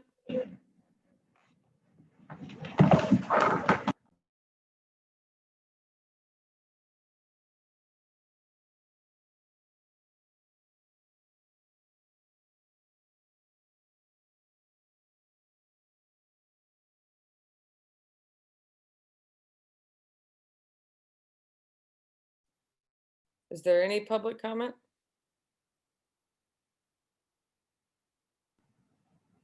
One moment, Mayor, checking to see if there are any email comments. I don't believe there are any. Public record says I stated that it matters not whether I respond or not. What is your name, ma'am? There's a lady in the audience that just wanted to state for the record that it doesn't matter if she speaks. It matters not whether she speaks or not. Okay, I don't see any through email. Thank you. Any final comments from council regarding the proposed amendment? And Madam Clerk, would you please read that one more time?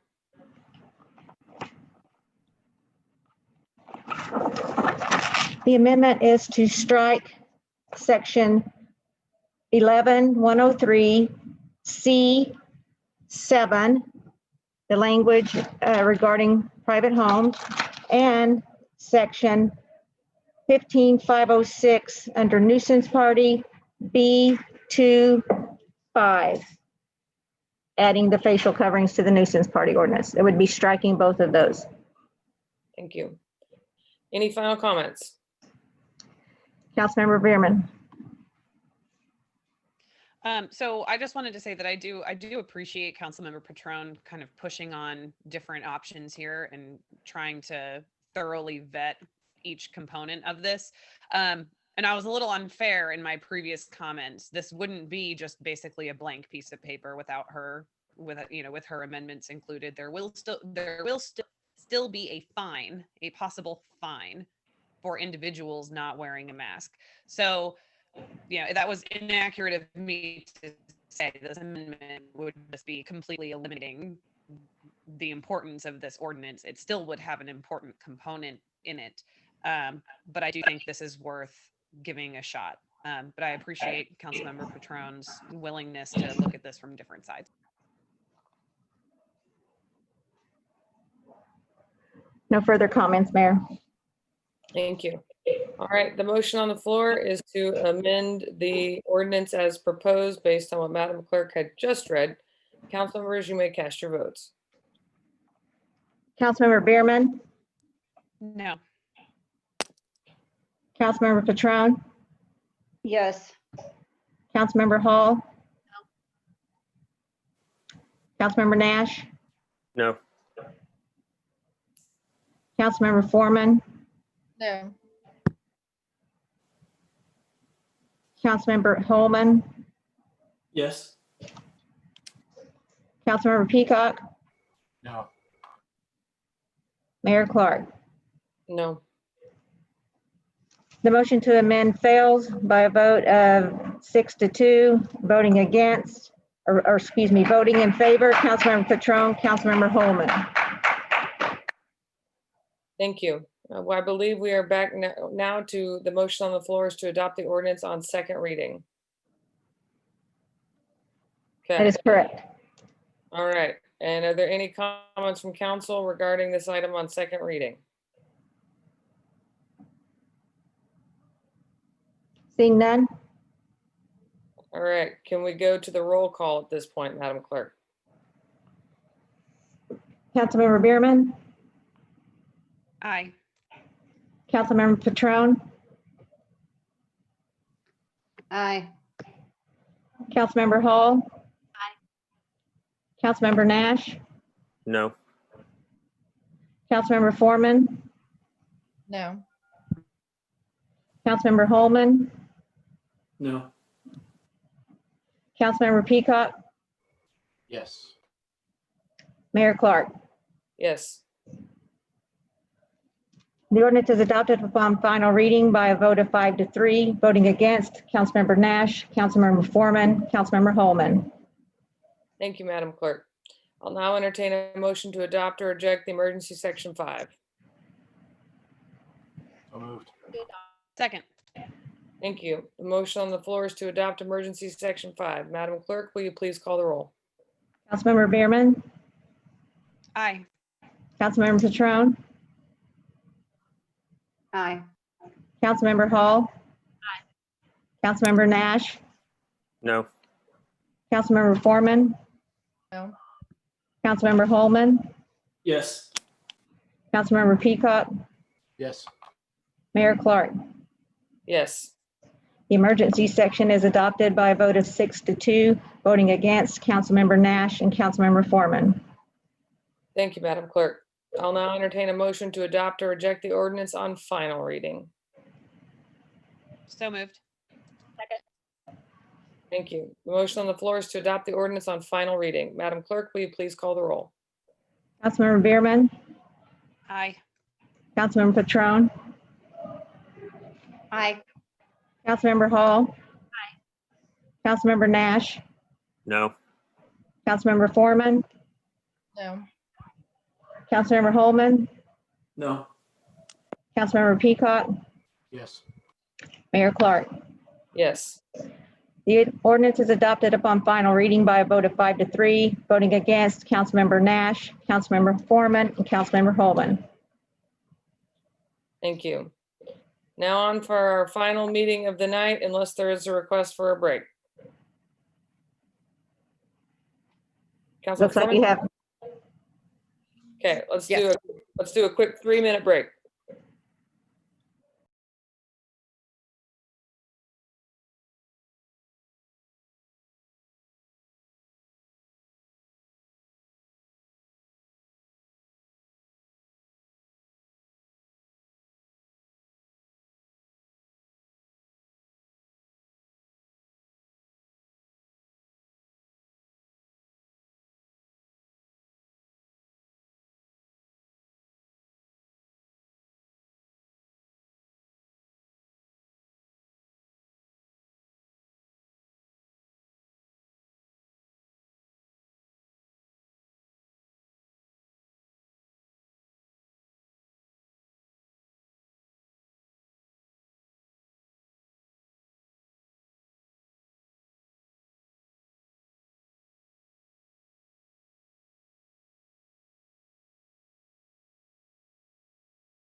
Mayor, it looks like everybody has, is back.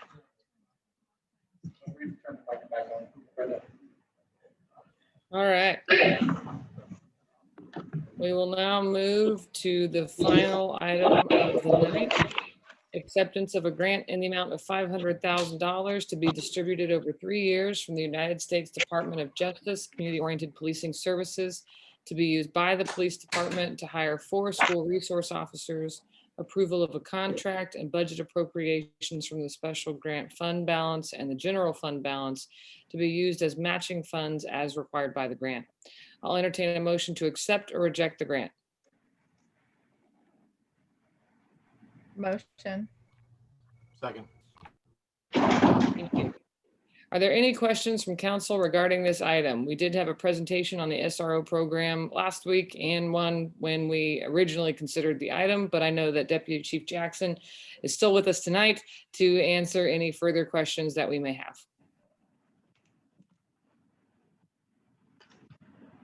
Councilmember Foreman. So just for clarification, because this is where I'm at, if we accept the grant, but we don't draw funds from it, and if we can put PSST to a vote, and if that gets approved, then I'm fine with this. So if we do approve it tonight, we don't draw funds, it just sits there. Is that how that works? That's correct, Your Honor. How long do we have to draw? Like 3 years, and then we can draw it all, or how does that part work? That is an interesting question. I don't know if DC Jackson's got any insight in terms of a requirement to draw it down in uniform chunks.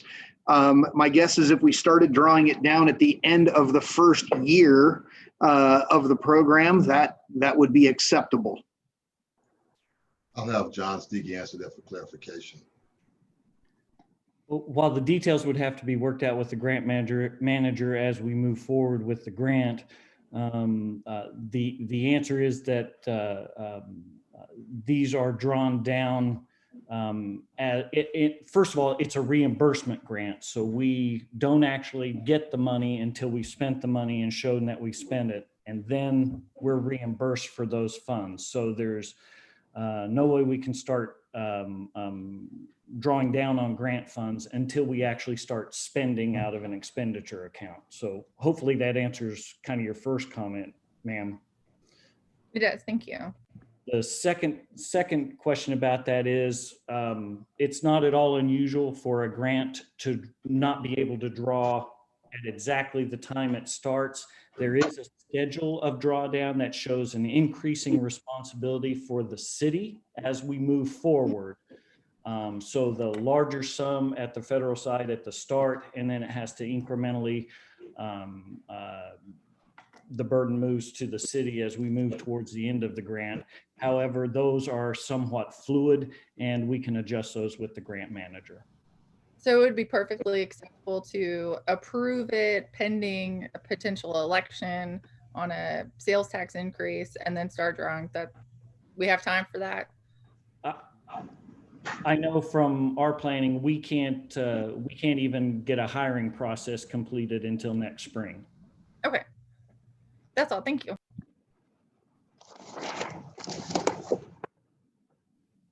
Councilmember Holman. Thank you. Might be a question for the city manager or the deputy chief or Anthony maybe. But I've got a letter, an email from a 7th grader at Alcott. I think we all probably got that email. Concerned that our vote tonight was going to be whether to eliminate the program altogether. They were concerned that we're going to eliminate the SRO program from what we have already today. And then if we don't accept this grant, that the whole program is going to be eliminated. Can we clarify that perhaps? That is not the case. We're not going to eliminate. I'm sorry, you didn't have my mic on. Go ahead. Yes, to put the seventh graders' mind at ease, this grant would only affect the addition of 4 more school resource officers that will have 0 impact on the existing school resource officer program. Okay, I appreciate that. I just wanted to make sure that's very clear. I feel as though some of the responses I've seen that a lot of folks are under that impression. I'm not sure exactly why they would believe that, but we're not eliminating the SRO program with any action tonight, and eliminating it by everything I understand about the PSST. To get rid of the SRO program would take a vote of the people. Is that correct? Yes, Your Honor. Okay. And so this is about 4 additional SROs that would service the 17 elementary schools. That's 1 officer for every 4.25 elementary schools. So they would not be there all the time. I don't know how the scheduling would work, if they would spend an hour there and then go to another one and spend an hour. But I also, it seemed to me that a lot of folks are under the impression that approving this grant and hiring these 4 additional officers is going to cover all of our 17 elementary schools the entire time that they're in school. Just to clarify, that's not the case, correct? That is correct, Your Honor. And perhaps Deputy Chief Jackson has some insight as to how those additional 4 SROs would be scheduled among the elementary school campuses. Thank you. I do not have that information as how it would be scheduled. However, there would be a rotation, like you said earlier, Councilmember Holman. We would rotate those officers through those other schools. We haven't worked all of that out yet. I appreciate that.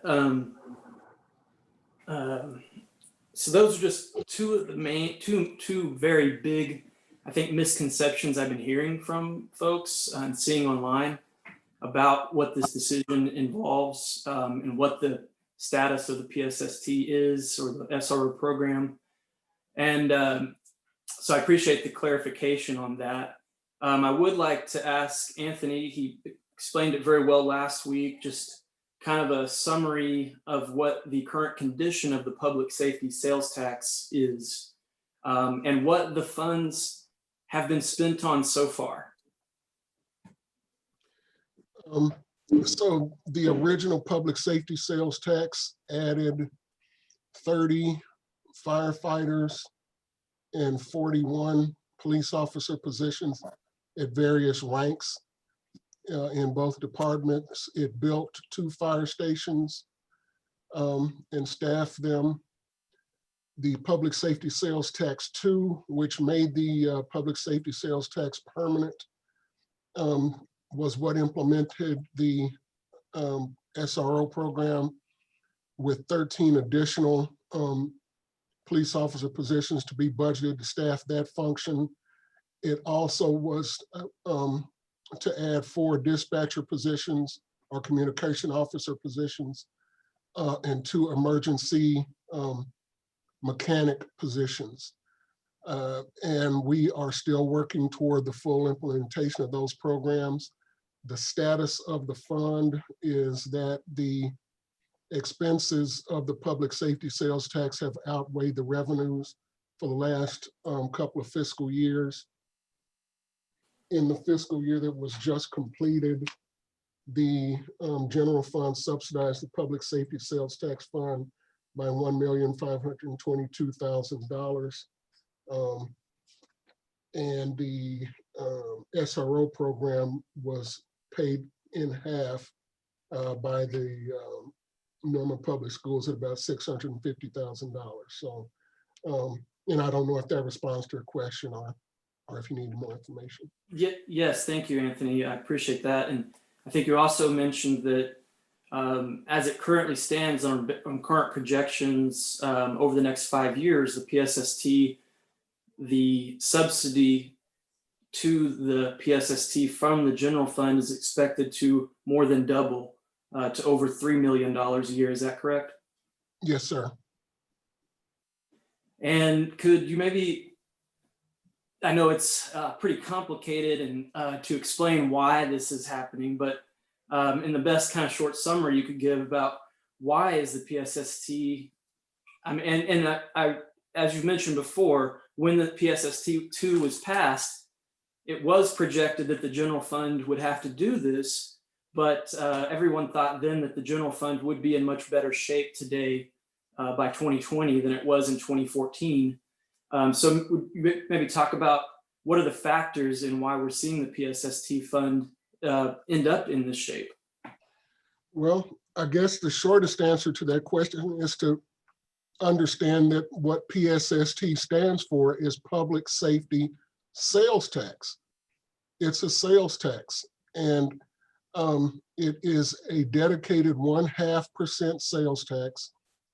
And as you state, at the time the public safety sales tax was implemented and made permanent, we knew that the expenses would grow faster than the revenues from that sales tax. That goes back to 2008, and it certainly goes back to 2014. We knew that. I will say that that problem has been worse than we anticipated, because sales tax revenues have not grown at the rate that we projected that they would back in 2008.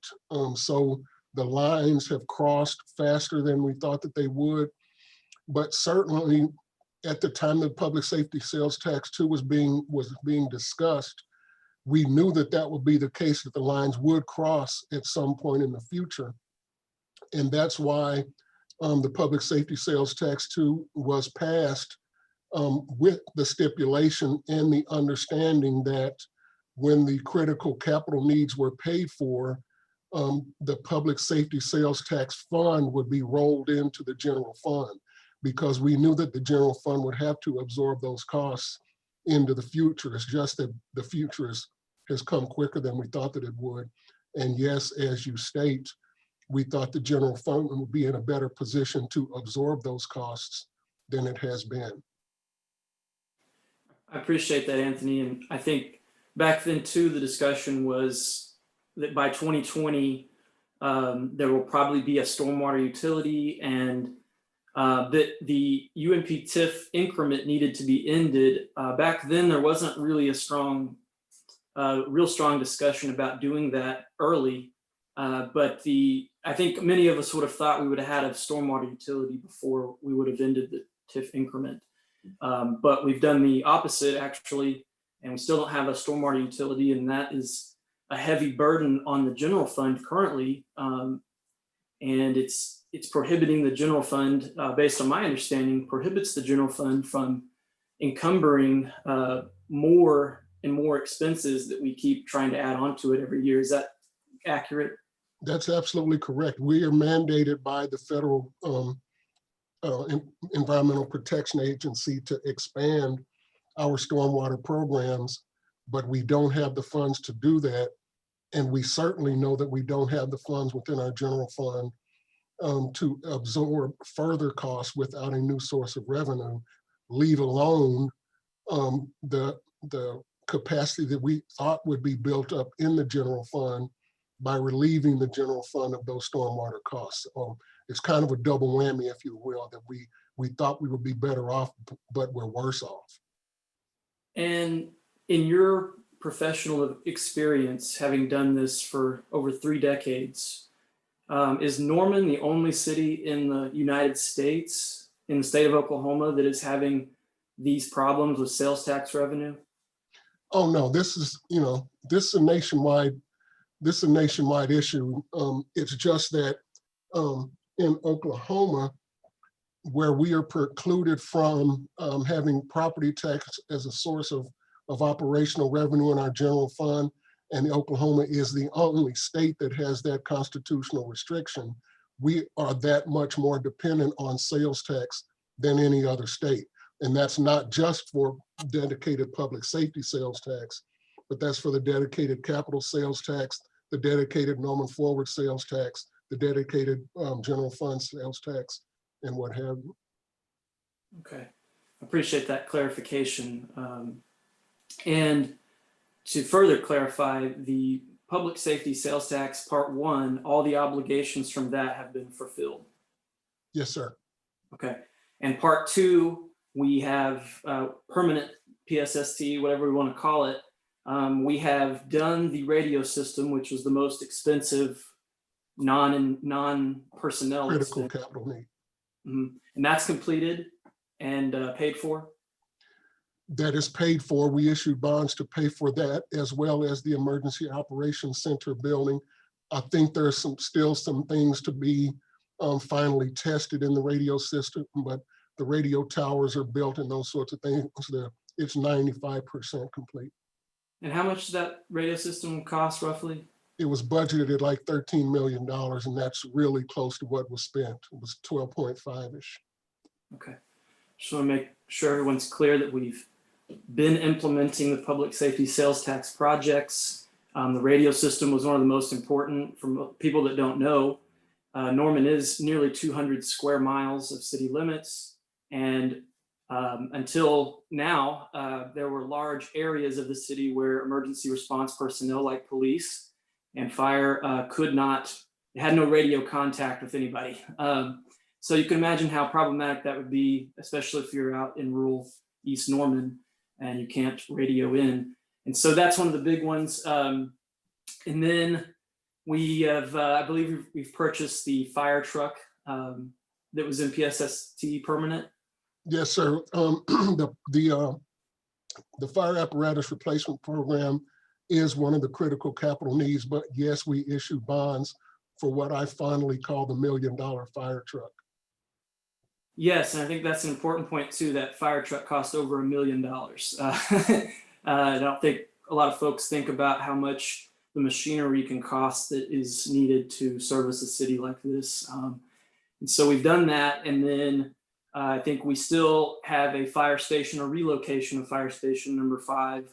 It still needs to be done. I don't know if the chief might want to speak to that. I'm kind of trying to lay some groundwork about what is going on with the public safety sales tax. That is the last of the relocation of fire station 5 is the last of the critical capital needs identified in the public safety sales tax 2 ordinance. It's budgeted at $3.5 million, and I know that the fire chief has identified some areas where it might be and that sort of thing, but we're a few years down the road before we would implement that. Okay. And I don't know if we really need to go too far into that. I know some folks have asked, why hasn't that been done yet? And that's an example of, the city not following through with what we said. But I think we had a different fire chief back then than we do now. And I think some things have been re-examined. And I think we've been given a very good explanation multiple times by Chief King, at least I have, about why that project hasn't been done yet, but it is still going to be done just as voters have voted on, but it's a little more complicated than just building a new building somewhere. Well, it's the money. I mean, it's just the same reasons that we haven't fully implemented the SRO program or hired the emergency mechanics, those sorts of things. The same reason that the school district hasn't obligated to their half of fully implementing the SRO program. It's the money. Exactly. That's a very blunt way to put it. It is the money. And there's a lot of obligations. So that fire station or 4 SROs or the dispatchers, it's hard to expand the dispatchers when we can't build the EOC yet, and we can't expand them into the current basement of the police station any further. So we can't add those 2 on, from what I understand, until that's done. And so I appreciate your answers, Anthony, and just again trying to lay some groundwork so people can kind of understand the PSST and the situation we're in a little better. And why we're here. And let's see. And you mentioned too, the Norman Public Schools, they have been so far contributing to half of the program, but they have indicated that with these 4 remaining positions, they are unable at this time to commit to funding 2 of them. Is that correct? That's correct. Okay. Okay, so that is going to be all the questions I have at the moment. I'm going to pass it along and let some others ask theirs. Thank you. Councilmember Bierman. So I'm not sure who best to answer this because I believe it was Chief Foster who talked about this last week. I'm pretty clear on the financials. I don't really feel like that's changed much from last week or last month to now. But I was a little surprised just because I didn't think through this part of the process of how Chief Foster described how we would go about utilizing this grant. Because it typically happens, from how he explained it, is that we promote internally our officers to become SROs, that we don't hire new, I don't know, I almost said baby police officers, rookie police officers to be SROs. So the way he explained it to me, because this grant was intended to be for new hires, that we would hire new officers to replace the 4 officers that we would promote into SRO positions. Do I have that correct? That's correct, Your Honor. Okay. So my first question might be for Mr. Stee, might be for Ms. Walker. Is that allowable under the way this grant is structured? I tried to read over the grant application. I couldn't really find an answer one way or the other. So I just want to make sure that that's an appropriate way to do it because the grant talks about new hires. I think I can answer that. The answer is that promotion's probably, just to kind of jump onto that a little bit, promotion's probably not a good word. Selecting or assigning is a bit, because it's not an actual promotion. But what we would do is, you're correct, that the grant would allow us to hire the new officers and then select the officers that fit the position to actually be assigned over into the schools. And so, yes, we could then apply that to their salary. But we still have the maximum of $125,000 per position that the grant would pay for. Okay, great. And while I understand that process, and regardless, I feel like I want to make this comment regardless of what we do with this grant tonight, I just want to throw it out there that I think we might be missing out on a really great opportunity. It is quite possible that there are people out there who are looking for a job, who have training either as early childhood educators or have a degree in social work or psychology, who want to use their degree in the specific way of being a school resource officer.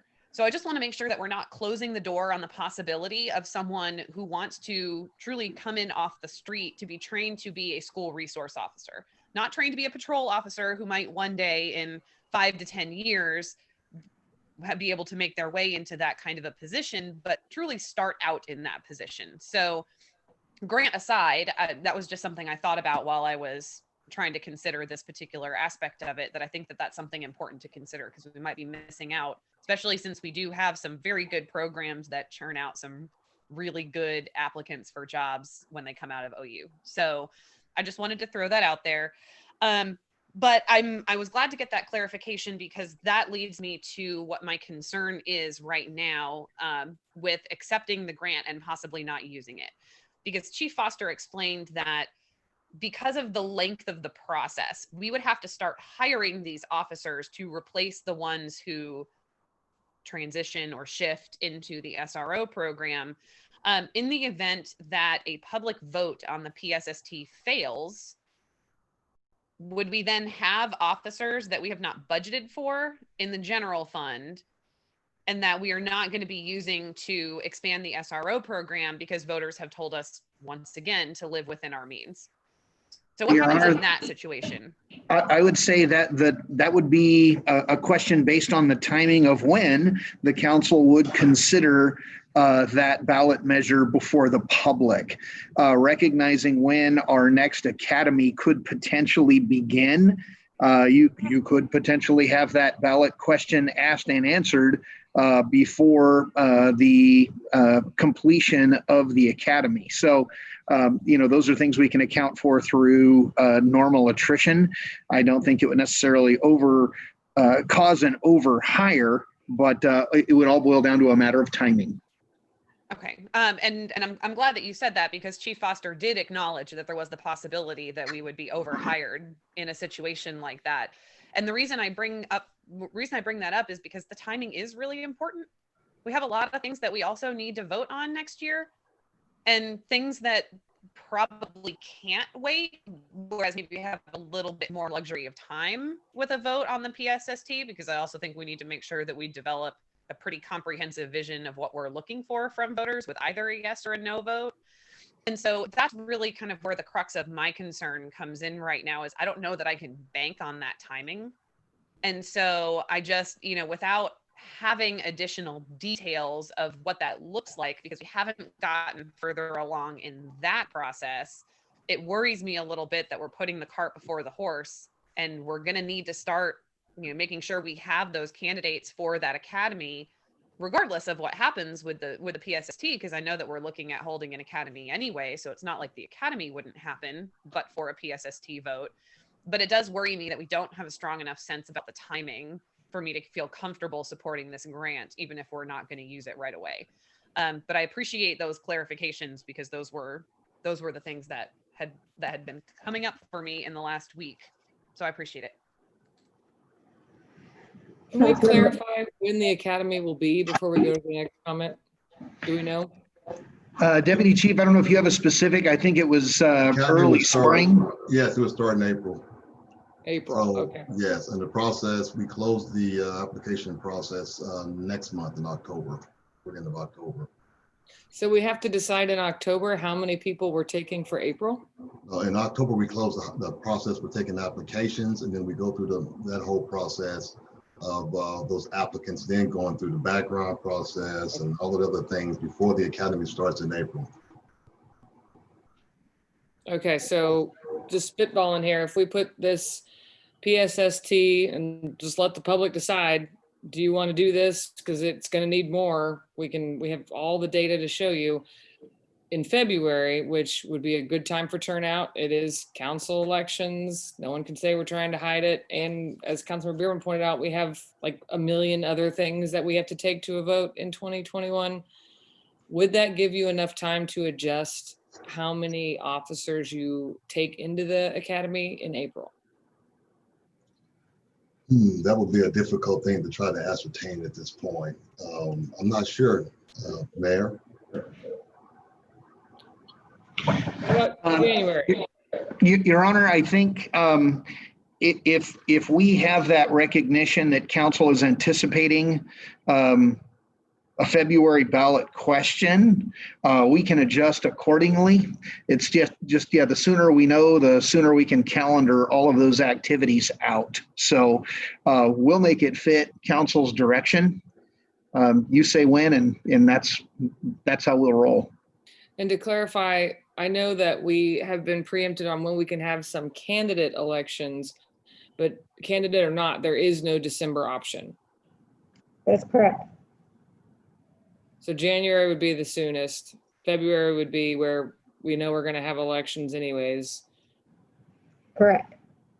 And there's a lot more options generally, but we just can't wait much longer. Same thing with the street maintenance bond and the water rate increase. It'll be a busy calendar. Thank you. Councilmember Foreman. So I've been really honest and open with my constituents. We've had a lot of conversations about this. My only concern, I know a lot of people, they're very confused. Like Councilmember Holman said earlier, they think we're getting rid of the SRO program or something like that. But what we're talking about tonight is just, can we afford this grant? And on face value, the answer is no. So I'm fine moving forward with approving it. If we can, my fellow council members are good with putting this to a vote soon, and then just sort of letting it sit there, and then depending on whether or not that passes, do that. So I don't know if you all want to discuss that, but that's where I'm at on it. I'm gonna jump in and say I would support that as well, but I would also like to re-examine the MOU. And instead of an automatic renewal, build in some sort of check and review with council at least, along with plans for collecting more data, which we kind of looked into at the study session that we just don't have. And data is always a good thing. We pride ourselves on being the best and constantly improving, and that will help. So if we can commit to that, I'm fine supporting as well.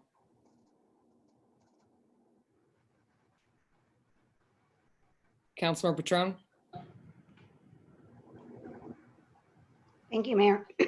So, okay, I agree with everything that you had just said there. I mean, I think, you know, when this passed in 2014, it was 138 votes was the difference then. And we have budget issues, and this has become a hot potato within the community. So I believe that it's something that the community themselves needs to take this up at their own dinner tables and decide whether or not they want to fully fund the vision set forth in PSST2. And this is just one component of that. It's not, in other words, there's more to PSST2, as Councilmember Holman has spoken to what we've already completed, but there are still things to go. So if those are things that the community wants to fund, then we should give them that option. On that, I would say that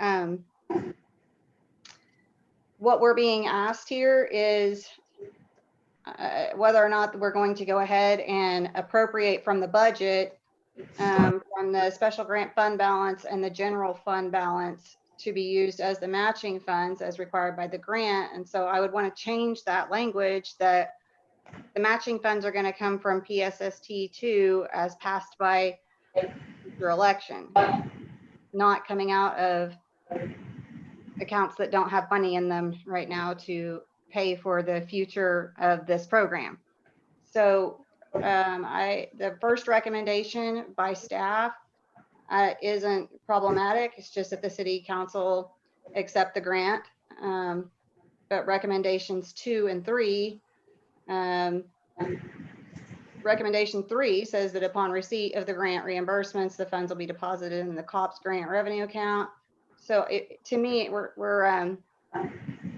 we need to be careful with this language here and maybe strike the last clause and let the people decide that.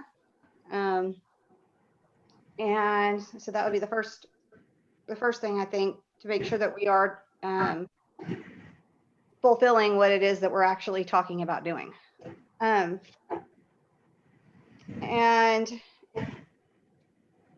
in that, probably rewrite that last clause to say that, you know, there's not to be any expenditures of this grant until the ballot question has been passed by the people. And then let's see.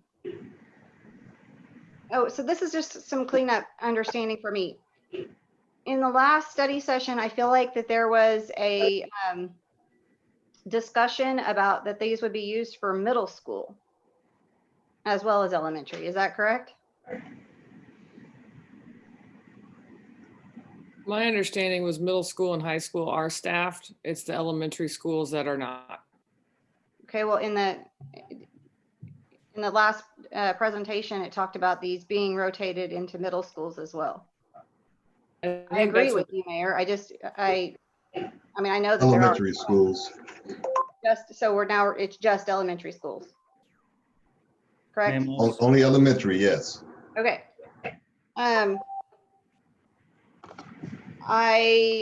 Mr. Francisco, this is kind of a random question, but by any chance, do you remember what we spent on private security for the homeless resource center for the warming shelter last time around? Chief Jackson may correct me if I'm wrong, but I don't believe that we spent any on private security. I think that was assigned duty officers. We contracted with private security. Yes, Anthony, I think Councilmember Patron is correct. If I recall correctly, we did contract out. I don't recall the cost. If memory serves me right. Yeah, I sit on the homeless resource ad hoc committee, and I know that we use private security, and I believe that our entire budget for 3 months was something like $45,000, not just for security, but for the whole program. So I think that if we're talking about, a lot of the emails I've received are about school shooters. And I think that when this conversation comes up down the road and what dollars and cents are, if we want to have all 17 elementary schools to be safe from school shooters on the exterior of the building, it may behoove us to look at different ways to fund this. It may be more fiscally responsible to use private security to be monitoring and watching these buildings. So, Well, I will tell you, I'm sorry, I didn't mean to cut you off, but I will tell you that the level of training that these officers have, you're not going to get that caliber of training with contracted out private security for the welfare and the protection of these schools. I mean, it sounds good in theory, it really does, but I don't know if you understand the level of training these guys receive, these officers receive here at Norman Police Department. So it's a good thought, but I'm just saying you might want to reconsider that. isn't it true that Norman police officers sometimes do private security? Yes, we do. Okay, so I'm just looking at this from a perspective of, if we want all 17 campuses of elementary students to be, and I'm not saying it has to be one or the other, it could be both. But if we're judging by the amount of emails that I got about school shooters particularly, it's just something that I want to throw out there, that if we wanted to work with a partnership with NPS in the future about having the exterior of these buildings, not necessarily the other parts of the program that we've all been learning about with the middle schools and high schools especially, but just for security of the entrances, various entrances and these buildings, that might be a way to go. That could be in a time of budget crisis, a way to have all of the campuses covered. So, yeah, so and then I agree with the mayor that the MOU has stayed the same. It doesn't even, brought that up last time about changing the, looking at this more often every 5 years and having a look at it yearly. And that didn't get changed yet. So I think that that should be as well. But I just definitely want us to make sure that we're not going ahead and appropriating money that we don't know that the voters are going to approve yet. So let's clean that language up. And I'm fully supportive of sending this to the voters and letting them decide.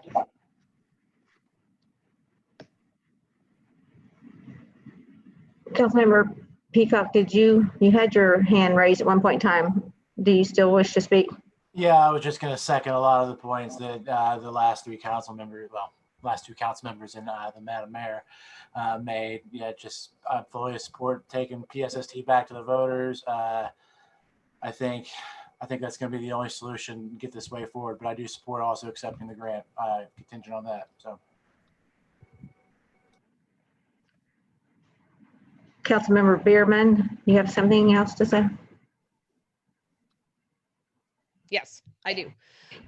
So I am getting closer to being able to support this with the track that Councilmember Patron has identified. My one concern, and this is going to have to be something that's going to have to be, can't be worked out tonight, obviously, but I really need to ensure that this vote on the PSST is not just vote yes for more funding or vote no and everything stays the same, because we still have a problem we have to solve. And so I think it's important that we need to ensure that voters understand that a no vote means we're going to have to make some difficult decisions about what we're going to continue funding with the PSST, because it's on an unsustainable trend. And if voters vote no, it doesn't solve the fact that we're still going to be subsidizing it by $3 million a year come 2025. And that trend is not going to reverse because costs continue to go up, particularly for personnel.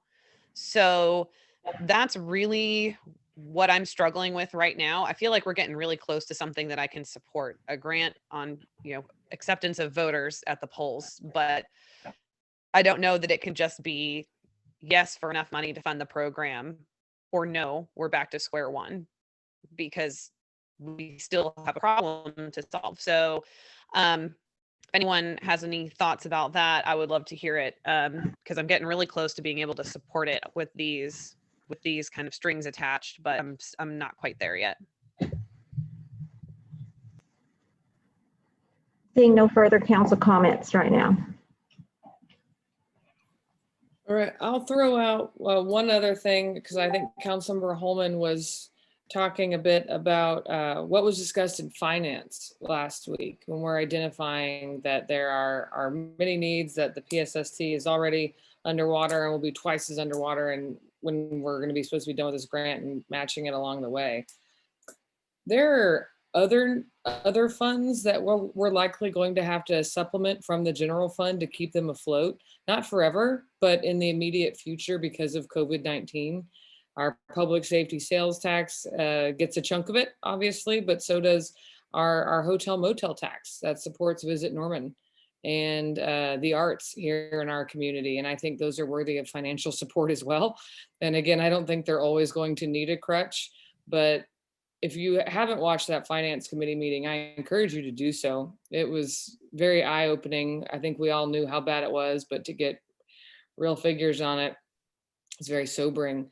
So it's hard to accept a grant when it's not just a grant, it's a match grant. So it sounds great, like free money, but it's not. And we're in a bit of a precarious situation right now.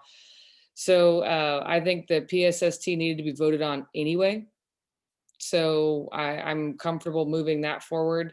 And I would point out that, we had an opportunity to support 4 different initiatives with property tax that wouldn't have hit our wallets for over a year, that involved the expanding the emergency operations center that would have helped, that involved supporting things like Visit Norman and arts communities. And now we're having to find that somewhere else. So I understand it's a tough time to ask for money, but that's what that's what every city is doing right now. And we will get through this, but it's the hard part of getting through it that we're having to face, and getting creative in how we do that. And again, I appreciate the thoughtful conversation. I do hope maybe this is a conversation for Ms. Walker, where we look at the MOU and make sure that those things get addressed. I don't think it needs to be an automatic renewal, not with something that has brought out this many concerns from, I don't care if it's one person in our community, that's enough. We should be looking at it. And Councilmember Bierman's request for more data, and we've all talked about how the more data, the better. So those are things that I'm comfortable moving forward with. I have heard a lot of great things about it. And again, Mr. What is your title? I feel bad that I keep screwing it up. Steege, officer. I'm the standards administrator, but Mr. or just John is fine. Okay, all right. Want to make sure, but I still want to congratulate you on the grant. I appreciate the fact that all departments in our city are looking for ways to supplement what we do and are getting creative, and you've applied for this for years, and we finally get it. It just happened to be the year of COVID-19. So I still want to congratulate you on that, and thank you for doing that work. And grant writing is an art. So thank you for your work on that. But I'm not hearing any other council comments on this item. So this is an opportunity for members of the public to make comments regarding this item. Oh, wait, Councilmember Hall, sorry, I see you. Unmute. Thank you. Okay, I just wanted to make a few comments. We've really covered so many things already, and Councilmember Holman, as usual, has provided a wonderful summary. And I just want to reiterate that this is a financial decision that we're making tonight. So we know that there's really strong support in our community for the SRO program. And there's also still an opportunity for a broader conversation understand that not all members of our community feel that way and experience the program in very different ways, but that's really not what we're addressing tonight.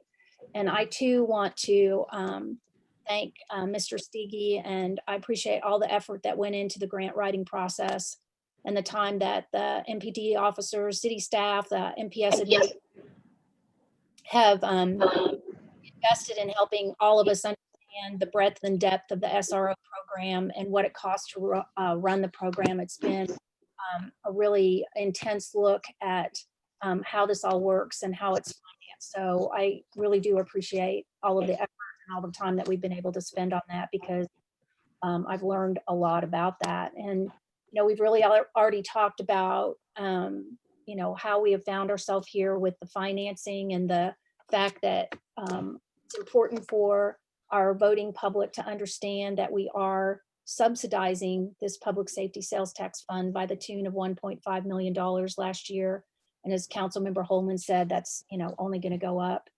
And, you know, I've had a lot of questions about the ballot language on the PSST, and, you know, the term that we've come back to over and over, but it is about that we do these things to the extent feasible. So while the goal has been to fund these last 4 positions, the fund just hasn't been collecting the sales tax revenue to fund those positions. So we haven't been able to do it for the last 4 or 5 years. So we're not obligated to subsidize the PSST with general funds, but we've chosen to do that over the last few years. And, you know, we talked about the whole notion of this not being free money. I think that's been a big misunderstanding too, that this is a grant that we are obligated to match with funds. And we do have a funding partner in the Norman Public Schools, and they have met their obligations over the last few years to contribute 50% to cover the costs of funding the program. And I think that's important for the public to understand too. And, you know, it took me a while to kind of sort out what they were actually saying when they informed us earlier in this process that they were unable to contribute their portion of the funds to cover the funding of the grant. But that was really over and above what they were already contributing. So I think there's been some misunderstandings about that too. So the other piece that we've kind of discovered in this process, because I think we've applied for this grant for more than this year, but this was the first year we were successful. We learned that the Norman Public Schools really weren't aware that we were submitting this grant. So I think in the future, it's going to be important to make sure that we're collaborating with our funding partner to make sure that, you know, we are trying to go after resources to help us out, but they need to be aware that, you know, we're doing that, and if they can, and if they're willing to help with that. So I think it's also important for people to understand that the city of Norman is in the same boat as the Norman Public Schools. None of us could have predicted the devastating impact that the pandemic would have on the budgets for the Norman Public Schools and for the city of Norman. And so right now, as we speak, our students are attending school virtually. We have no idea what the rest of the school year is going to look like, let alone what it's going to look like in this year and the rest of this year and the following years. And we've talked a little bit about the bond issue, and my simple analysis of the failed bond election that we held on August 25th is that our voters soundly rejected spending any additional dollars for anything, no matter how worthy the project was. And they are not willing to be burdened with additional property taxes at this time of uncertainty for all of us. And I think that's completely understandable. So that's where my worry lies in Councilmember Bierman saying the cart coming before the horse. I am in full support of taking the PSST back to the voters for their consideration. If the voters are willing to support adjusting the rate of the PSST so that we can begin collecting realistically to cover the full cost of the obligations that we have, that's an important way to demonstrate that this is a priority for our community. I think we were really at the crossroads now, and the time has come for our council and our residents to make some really tough choices about what our priorities are. We're already preparing to discuss the need for a water rate increase, extending the road and sidewalk maintenance program, the future of our regional public transit system. And we really cannot continue, as we mentioned briefly, to ignore the pressing need for our stormwater utility that we had hoped would be in place now, that would have a little sounder footing for our general fund. So all of these priorities are going to require us to go to the voters for their approval, many of them in 2021. So public safety is important. Providing a clean water supply is important. Stormwater management is important. Addressing our infrastructure needs are important, and public transit is important. So I just want to make sure that we are clear to everyone listening tonight that it's not just a decision about this, it's a part of the bigger picture of the kinds of things that we're going to go forward with next year. And I do have some heartburn about putting the cart before the horse and trying to insert another election early in the process. So while I agree that we have to go to the voters to really get this PSST right side up, like I said, it just gives me a little bit of heartburn, because we're going to be asking for multiple things that are all important. And, we're going to be going back to the community to ask them to help us decide what all of these priorities are.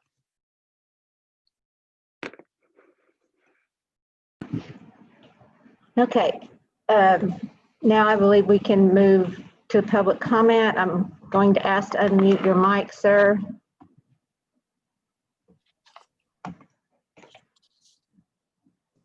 Done. Please just give us your name for the record. Okay, my name is Dr. Dwayne Pelabon. Okay.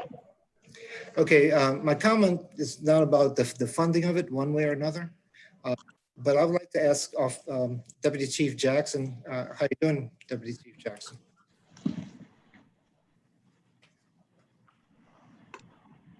I'm doing well, sir. How you doing? I'm doing fine. I would like to assume that it's still a high priority for the Norman Police Department, to assure that children particularly are treated with cultural sensitivity, as well as the least resistant or least restrained, measure that could be used to manage an issue of a child that there's being reported. Would that be a reasonable assumption on my part? That will be a fact in your part, sir. Okay, thank you.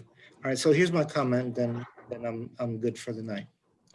I would like the City Council, the mayor, and also the Norman Police Department, Chief Foster, to be very cognizant of the effects of stereotype interpretation of cultural behavior.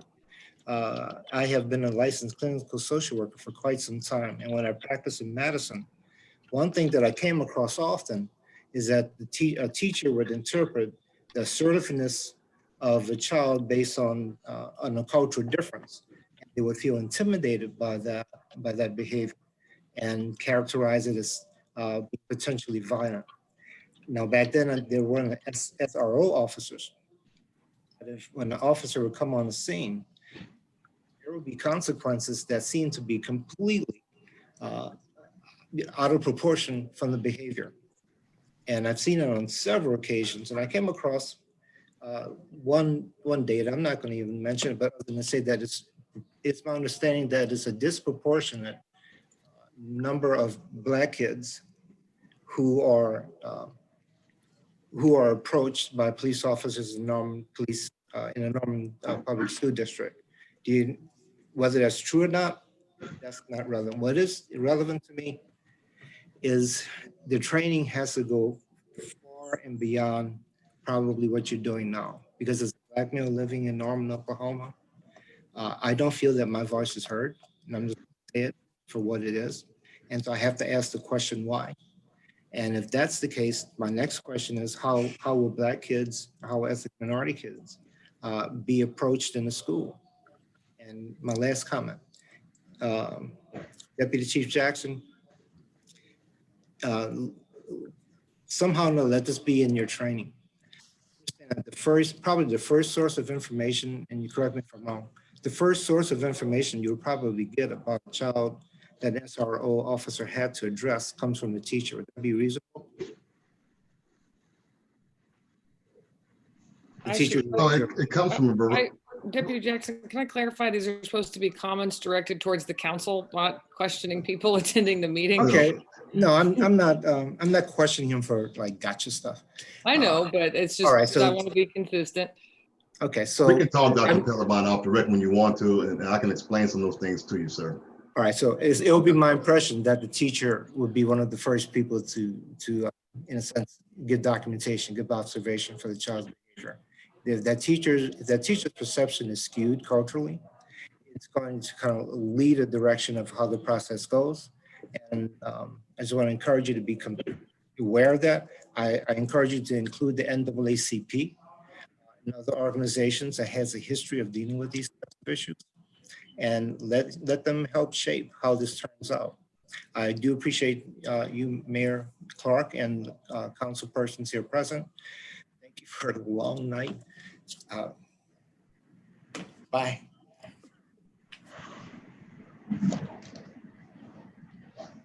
I'll read some comments from the YouTube feed while we're waiting. Kristen Thomas, Ward 6. Accepting this grant and approving the addition of 4 new SROs at this time would be irresponsible and not fiscally conservative. Strongly oppose the addition of any approval to support putting our city in more debt. We do not need SROs in elementary schools. CM Foreman, please vote no. You can go, sir. Was that for me? You can go, sir, yes. Okay, great. Okay, my name is Steve Ellis. I'm in Ward 4. I'm here to ask you to just go ahead and flat reject this SRO funding. The reason why I'm asking that is there's good evidence now that the SRO program in Norman Public Schools is problematic for Black, Indigenous, and students of color. So the Norman Police Department's already basically admitted in their Facebook or during their Zoom meeting the first week of the month that Black students are involved in SRO incidents, that's the term they use, at 3 times the rate that white students are involved. Now, I know there have been various attempts to sort of explain that statistical discrepancy away. So for example, during the study session that y'all had last week, Captain Hawkins of the NPD tried to distinguish between incidents on the one hand and law enforcement actions on the other, attempting to suggest that maybe some of the incidents that were being reported are actually good and helpful to the students involved. So he mentioned, and I want to put these out there because I think it's important to see what you're being told. There may have been reports of loud music in the parking lot, student reports of crimes against them, students asking for assistance with bullies, and student self-reports of accidentally breaking a computer. That was the entire list. But it turns out that the data that the Norman Police Department has collected on SROs does not reflect that distinction that Captain Hawkins was trying to make. As a matter of fact, it completely undermines it. The total number of incidents was 155. And the data also shows that 82 of those incidents were filing charges kinds of actions. So that included arrests, although there weren't any of them, state charges, police tickets, and citizens writing tickets on students. There were 70 protective custody style actions where students are taken involuntarily into custody. And my ward has had that happen to her. She ended up handcuffed in the back seat of a police car, Norman High, to PRC before she became our ward. And there were 3 interviews that were all involved in specific crimes. So that's all 155 accounts if you do the math.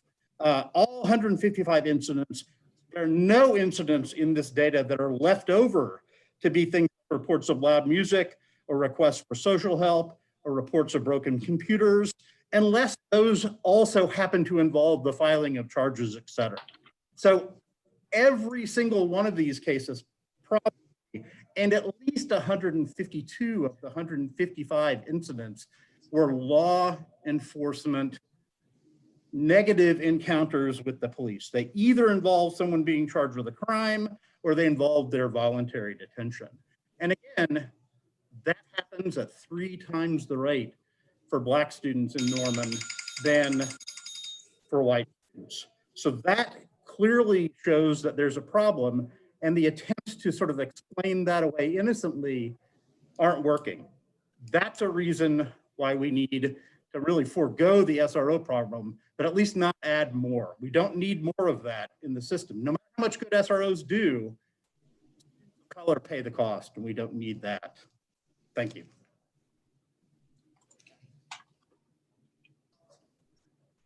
Sharon Davis, Ward 7, strongly support. Please don't let us down. This is crucial in this environment of division. Lynn Pruitt, Ward 2, City and MPS had an agreement for 5 years to support SROs together. Keep SROs for the schools. They are a good use of our money. You can go, ma'am. Hi, I have a question for is it Councilwoman Bierman? I know you were talking earlier about kind of your concerns, and you said several times like you have a couple of things that are standing in your way of supporting it. And am I right? You said earlier something about like early childhood people or teachers wanting to possibly step into roles of like being SROs. Was that right? You made a comment about that? Just to throw in there, we're not supposed to be questioning at this point, but if it's a point of clarification. I was clarification. But yeah, let's try and keep I'm it to pretty sure comments that's to council. Okay, sorry. Yeah, no, I was simply saying that one of the things that I had noticed in my review of how this grant would work is that we typically shift existing officers into SRO positions.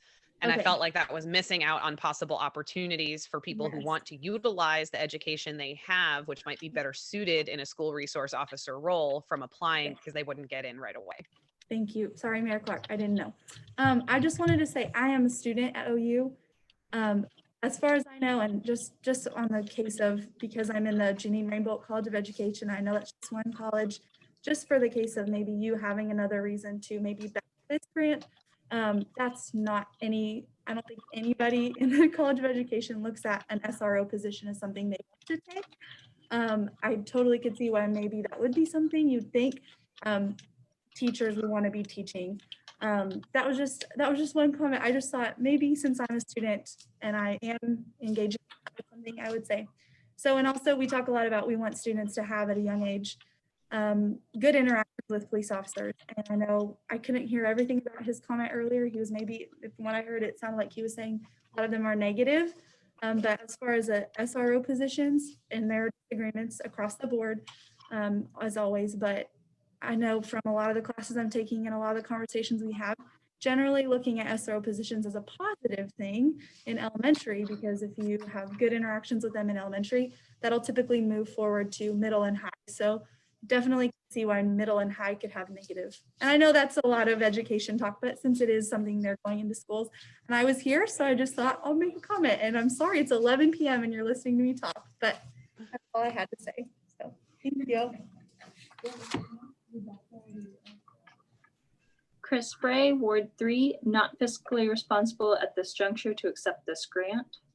Melanie Mitchard, Ward 8, do not support SROs. It contributes to the school to prison pipeline and does more harm than good. It is also not fiscally responsible at this time.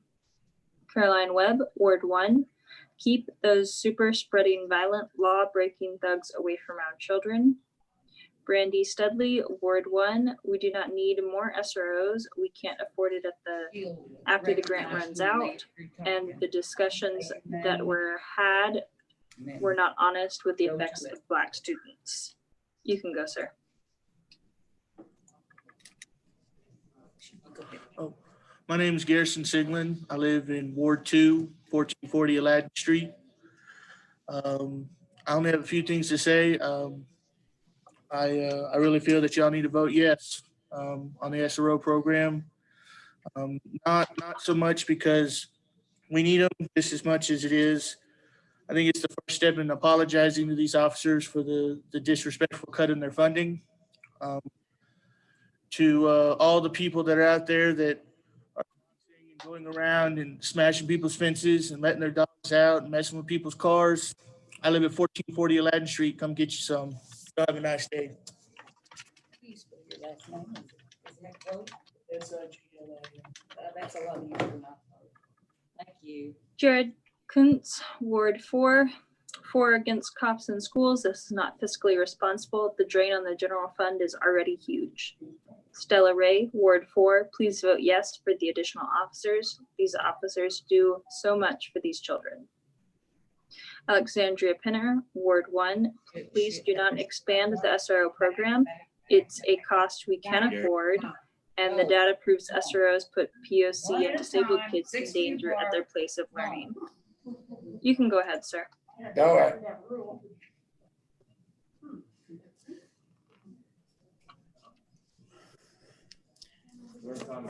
Mayor, Council, I'm Gary. I'm from Ward 8. And I'm here to let you guys know that I support the SRO grant and the approval of the SRO grant. I've got a few comments since I read the MOU, and I'm familiar with the goings on with the PSST and how it's happened. I'm just kind of curious as to how the discussion at council has ended up becoming the way it has tonight. I mean, we've had Patron ask at 3 different council meetings referring to SROs as school shooter protectors. That's not how it's outlined in the agreement. That's not how it's outlined in the MOU. Our mayor served as PTA council president, and at that time supported the SROs and could explain to you, Council Member Patron, exactly what the purpose of an SRO is. They're not school shooter protectors.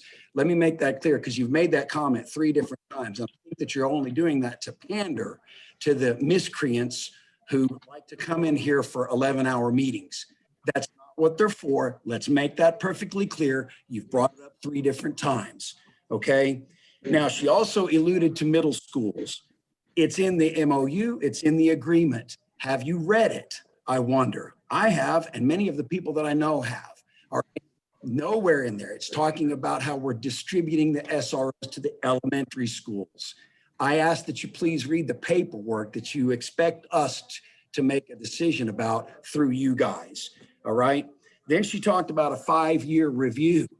Have you read the MOU? And I ask this to the entire council. In the MOU, it specifically states that it's supposed to be under an annual review. Annual review. Now, let me ask you this, council members, especially you, Mr. Holman. You've been on this council. You're the elder statesman. How many of those reviews have you gone through? How many reviews have happened? That many. It's supposed to be made on an annual review. Has this council done that annual review? No, you have not. Okay? Now, the MOU specifically gives specific guidelines about what the duties of the SRO are. There's an annual review. There's a 5-year automatic renewal. I trust our police officers for the most part. I don't trust this council. I trust officers like Officer Steege. Congratulations, Officer Steege, on your promotion. I appreciate you and the work that you've done for our city. Officer Pendleton, Officer Hopkins, Officer Griffiths, and Officer Mosby. Many of us that have served honorably as SROs. It's time, Matt Peacock, that you represent me and the other majority that serves in Ward 8, not the miscreants who are screaming the loudest. Those of us who actually vote, those of us who actually pay taxes, those of us who actually work, we put our kids to bed at night, you know, and my gosh, we're up here, right? We're up here because we finally care. Some of us have done this for a long time. We're up here because we care. We're not people from out of town. You allowed a whole bunch of people from Oklahoma City speak during that 11-hour meeting. You allowed a whole bunch of people speak against the cops. And it's no wonder that there's a bad attitude about cops, because we have a pink-haired crazy lady out in the hallway getting in their faces and screaming at them. And then we have people that are raising their children to disrespect cops. No, it's a matter of respecting our officers. They do a fine job and they deserve more than what you give them. Thank you. Megan Strong, Ward 2. Without representation on the council currently, this grant is fiscally irresponsible and the NPD has been unable to adequately answer for the racial disparities in SRO incidents. Vote no. Julie McCurdy, please support the SRO grant. Vote yes, Ward 3. Marcy Cotter, Ward 6, please vote no on the SRO grant. You can go ahead, ma'am. Marie Stein, Ward 8. I have a friendship with the SRO officer. This officer is devastated about anything about the SROs being harmed and not getting grants and such. The SRO officers, those are their kids. That's how this officer said, these are my kids. And I think the schools would greatly benefit with these SRO officers, and we'd be doing our children a favor having this matching grant. So that's pretty much all I have to say. I think it's a shame to turn this down. And I need to think of the whole community, not just the loud vocal people who have been running the show here in Norman. So do it right thing. And Peacock, I'm Ward 8. You better start listening to us because you will not be a councilman that much longer if you don't. We're sick of you catering to the political correctness that you've walked into with this council and this mayor. So that's it, Peacock. Mary Frances, Ward 7. This puts the taxpayers on the hook for matching with $500,000 every year for 3 years and all money required starting at year 4. Sharon Davis, Ward 7, strongly support. We have seen police only one time at school. Kids need to know that firemen and police are here to help regardless of what the mass media narrative is. You can go ahead, sir. Talking to me? Okay. Hi, Mike Charbonneau, Ward 5. Last month, I attended the city council meeting where you voted to defer the vote of the SRO grant due to your concerns of decreased representation on the city council and a desire for more community feedback. I will make it known that tonight it's like none of you have ever done any kind of feedback for the past month. But on that night, there was overwhelming support of the SRO program with well over 100 citizens backing SROs. I stated that night that the need for the SROs is great and ensures my son's safety as a student in Norman Public Schools. My son has been in Norman Public Schools 9 years, 9. The safety, security, mentorship, and leadership provided by the SROs greatly outweighs any anecdotal comments made from politicized members in our community who may not even have children in our school system. It also provides a safety net and a tether to the underprivileged or those lacking a dependable authority figure. I have the following questions for each of you. In the past 30 days, in your efforts to review community feedback, have you performed any of the following? Have you attended any police appreciation events? Have you visited with any SRO or the SRO supervisor? Have you visited with the NPS administration to ascertain if there's any concern from the school system regarding the performance of the SROs? If there were any concerns, did you ascertain if the responsibility lay in the hands of the school system, who is responsible for the discipline, or the SRO, who is responsible for criminal behavior? And has your community feedback period involved any open dialogue outside of social media platforms? If the answers to any of the above questions is no, it is clear to me that your desire to receive feedback has been nothing more than a ploy to recruit more support for your agenda to attack and defund our police. I repeat my request as a Norman citizen that you approve the SRO grant. I will also make it known that tonight, because of so many of you has financial concerns, that you have approved Resolution 33, R202143, which is a resolution to submit a grant application for a bus that costs $900,000 with 50% match. So it seems to me, if I learned math right, that that's a lot less than 25% match for the SRO program. Thank you so much. Again, I repeat my request as a Norman citizen that you approve the SRO grant. Thank you very much. Scott Christian, Ward 3, vote yes on SRO. Julie McCormick, Ward 3, I wish you could see what goes on in an active shooter drill in our schools. I'm a former Norman teacher. You'll see young kids huddled up against a wall, some children with fear. Sherry Johnson, Ward 5, vote no on SROs. Data has shown that POC are a target, and when asked about it, an answer could not be made. SROs are not a positive look for everyone, even before the mass media. You can go ahead, ma'am. Yes, my name is Julie McCormick. You heard the beginning of my comment earlier. I live in Ward 3, and I had to drive up here because I couldn't finish it in 200 words. I have 2 children in Norman Public Schools, and I'm a former teacher at Norman Public Schools. I came up here to talk to a different side of it. I know the bullying prevention is critical, suicide, all the things that our SRO officers are trained for. But I'm going to focus on the active shootings. I wish you could see what goes on in an active shooter drill in our schools. I'm telling you that it would change your opinion if you are kids SROs. You will see some young children huddled up against the wall, some children with fear, even though the teacher has calmed them and told them it's just a drill. They know. In the middle schools, you would hear teachers giving instructions on what the class will do if this really happens. My own children have come home and have told me, at the other middle school teachers share their plan to charge the shooter as a group, holding their laptops in front of their chest. This is not okay. God willing, this will never happen, but it isn't fair to our children, and it's not acceptable for teachers, secretaries, principals, janitors, and students to put their lives on the line to stop an active shooter.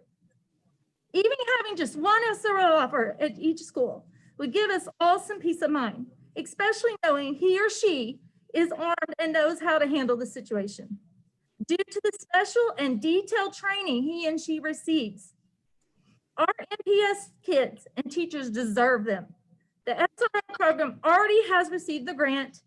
Come on, City Council, I challenge you to step up and match the fund, because you know this is the best thing for our schools and for our children and for our community.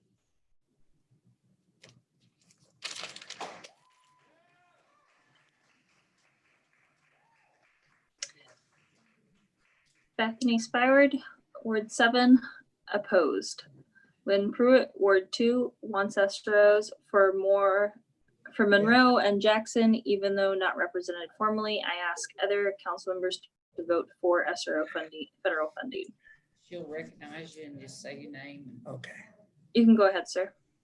Thank you. I was here last month, and when I left here, there were so many other things I wanted to say. I have done security all over this world. I've protected 2 presidents, President Ford and President Nixon. I protected the Prime Minister of Norway, other dignitaries, King Hussein of Jordan, his family. And I'm not telling you that to blow myself up. What I'm saying is that there were no threats against these folks, but we had protection there for them in case something happened. And this is what we're trying to do. And if your hearts are in the right place, you'll see. I mean, our children, grandchildren, the brothers and sisters, these kids are in school. We have to keep them safe. This world has changed. When I went to school, we didn't have to worry about things like this, but these kids do. And we need officers present there where they will be seen, having a police car parked out in front of the school. It's a deterrent. It is a deterrent. And if we don't have those people there, for some reason, we don't have the funds to pay them, and they're not standing there, they're not in the school walking around being seen. There's a lot of weirdos out there, and they're thinking these things all the time, ways to do things. And we need people present, and so we can protect our children. And that's the most important thing. And I wouldn't, if you don't vote for this tonight, for this grant, and something happens, and we never know today. I wouldn't want that on my conscience if I were any of y'all. Thank you.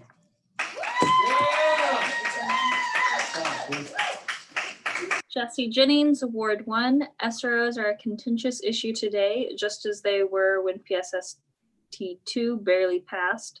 Please vote no on grant and bring PSST2 before the people again. You can go ahead, ma'am. Hi, my name is Leah Price. I'm a resident in Ward 4. I'm a mother of 2 children, and I'm also a special education teacher here in Norman. I work specifically with students who are at risk in residential treatment centers. And I believe strongly that SRO officers play a big role in our community and our schools.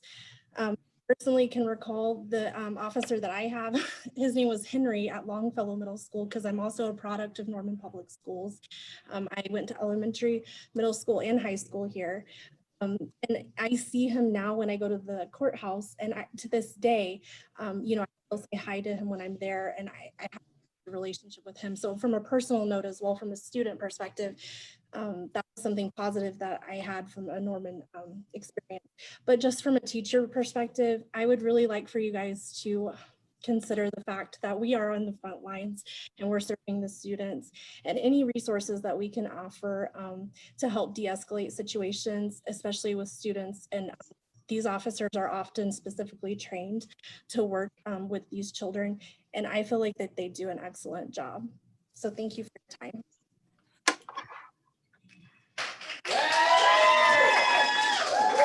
Claudette Dingman, Ward 6. Our little ones deserve to be protected. Vote yes. Michael, Ward 7. Please accept this grant. Fun fact, not all SROs are white. Shannon Robinson, Ward 1. Our elementary schools do not need SROs. Vote no. You just say your name. Anna Merritt, Ward 5. Vote yes on SRO. You are, as a body, are very concerned about people contracting COVID and taking all precautions. Please just be as concerned about our children's safety in schools. You can go ahead, sir. My name is Melvin Pruitt. I'm from Ward 2. And, this council is all the time changing their mind on things. They can't, they're wishy-washy as all get out. I don't understand why you guys are elected for this office. That's why we did a recall on you people. Partly that, mostly because you hate the police. It's obvious. And we're sick and tired of it. You guys need to stop this, or we're going to remove every single one of you if we have to recall everybody. Okay? Sarita Wilson knows all about it. So does Council Patron. Even Mayor Clark knows about it. It's really easy to do. We just get some signatures and you're out the door. So all you kind of think about that. Think about that when you go to sleep tonight, because that's what's going to happen to all of you if you don't start representing everybody, not just these fringe people who call you, send you text messages saying how much they hate the cops and all this other stuff. It's got to stop. You people don't run this city. We run this city. You work for us. You do your job for us, or we will remove you.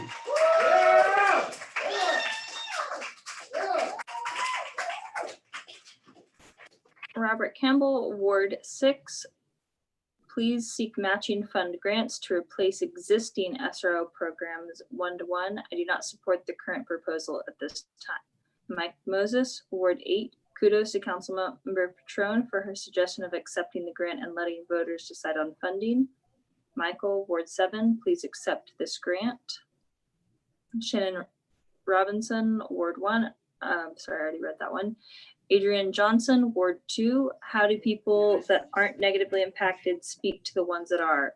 Trying to get them. For the ones that are, have, or will get rid of it. Theo Kirby, Ward 3, please vote no on the SRO program. You can go ahead, ma'am. Hi, my name is Denise Sober and I'm in Ward 7. Hello, Mr. Holman. I just wanted to make a couple of points. My first point is that tonight there was a request for extra police presence here at City Hall, and they have been phenomenal. And I just find it ironic that we would ask for protection in City Hall for us adults, but we would not ask for protection for our children and our school. So that seems a little ironic. We're going to hear, you guys have heard a lot, positive and negative, about the SRO men and women who are phenomenal heroes, in my opinion. I have no doubt that there has been situations that needed to be addressed and fixed. And I believe that our superintendent, the school board, and our police have handled those situations and will continue to. The truth is, this is not a decision for you guys to make on if you want SROs or not. That decision was made when the city voted for 13 officers, SRO officers, to be funded by the city, and we've only funded 9. So the budget, this is strictly a budget decision. The decision to have SROs has already been made and voted.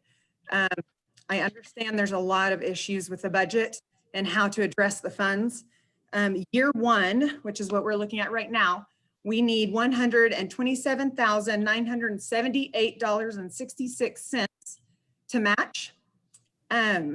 Just today, we voted on the bus. We spent what, $400,000 or $500,000 in the consent docket to get the bus. I don't know if you've played this fun game, but if you drive around Norman, it's fun to look at the mini buses we have going and to see if there's anyone on it. So it's interesting that we would bring another bus into the mix. Year 2, we need $180,000, and then year 3 would be $204,000. We spent more on art exhibits in our parks than we have these dollar amounts. We've got to put this into perspective. There are, on any Friday morning outside of COVID, 600 to 800 children all crammed into one gymnasium to listen to their assemblies. We have to protect those babies. We have to. And I've sat through many, many times at my child's school, Madison Elementary. I've been begging for an SRO for 7 years for Madison. When we've had to go on lockdown for the children because of the children in our building, and our teachers have no resources. They're not even allowed to touch those kids. We have to surround them. We have to, use our bodies as a barrier. I've our teacher break an arm and have a clavicle. I've seen bruising. And then we have to call the cops anyways. Why don't we put a cop in these schools to build these relationships so that maybe we don't escalate to that point?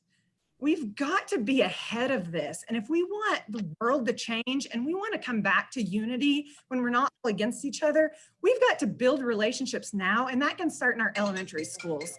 So I'm just asking you guys, this is a budget decision. And if we can find art exhibit to put around our parks, I think we can find $127,978.66 tonight to put our children first. Melanie Mitchell, Ward 8. Mr. Peacock, I urge you to understand the impact of the SRO programs on minority and POC children and oppose the SRO. I am also a Ward 8 member. Ashley, Ward 5. I ask you to vote no on the SRO grant. It unfairly targets minority students and does not make our schools safer. Shannon Robinson, Ward 1, vote no. If NPS won't fund any further, why should we? Carolina Cunningham, Ward 2, vote yes on SRO. Harris family in Ward 5, support the SROs and let the people vote to fund this grant. Rhonda Robertson, Ward 2, yes on SROs. Norman is not what is going on nationally, and I have children in MPS that respect their SROs and what they are doing. They feel safer being at school because of SROs. Kendall Locke, Ward 7, opposed. Sarah L., Ward 7, please vote on SROs. Denying the public the protection it needs means owing the lives lost and harmed due to you not providing your city protection it needs. It starts with funding. You can go ahead, sir. This is from Abby Seglin, who lives in Ward 6. She had to leave early to put her child to bed. I have been a resident of Norman, Oklahoma all 21 years of my life. I am currently a criminal justice police science student at Rose State College. I have known my whole life I wanted to be a police officer, and that fact, an officer here in Norman. When I was in high school, I had a hard time. I was being bullied and had just lost my grandfather, who pretty much raised me. I was trying to figure out where I fit in. I transferred my junior year from Norman North to Norman High. Things seemed to settle down, and then I realized I wanted to graduate from my home school. So I transferred back to Norman North.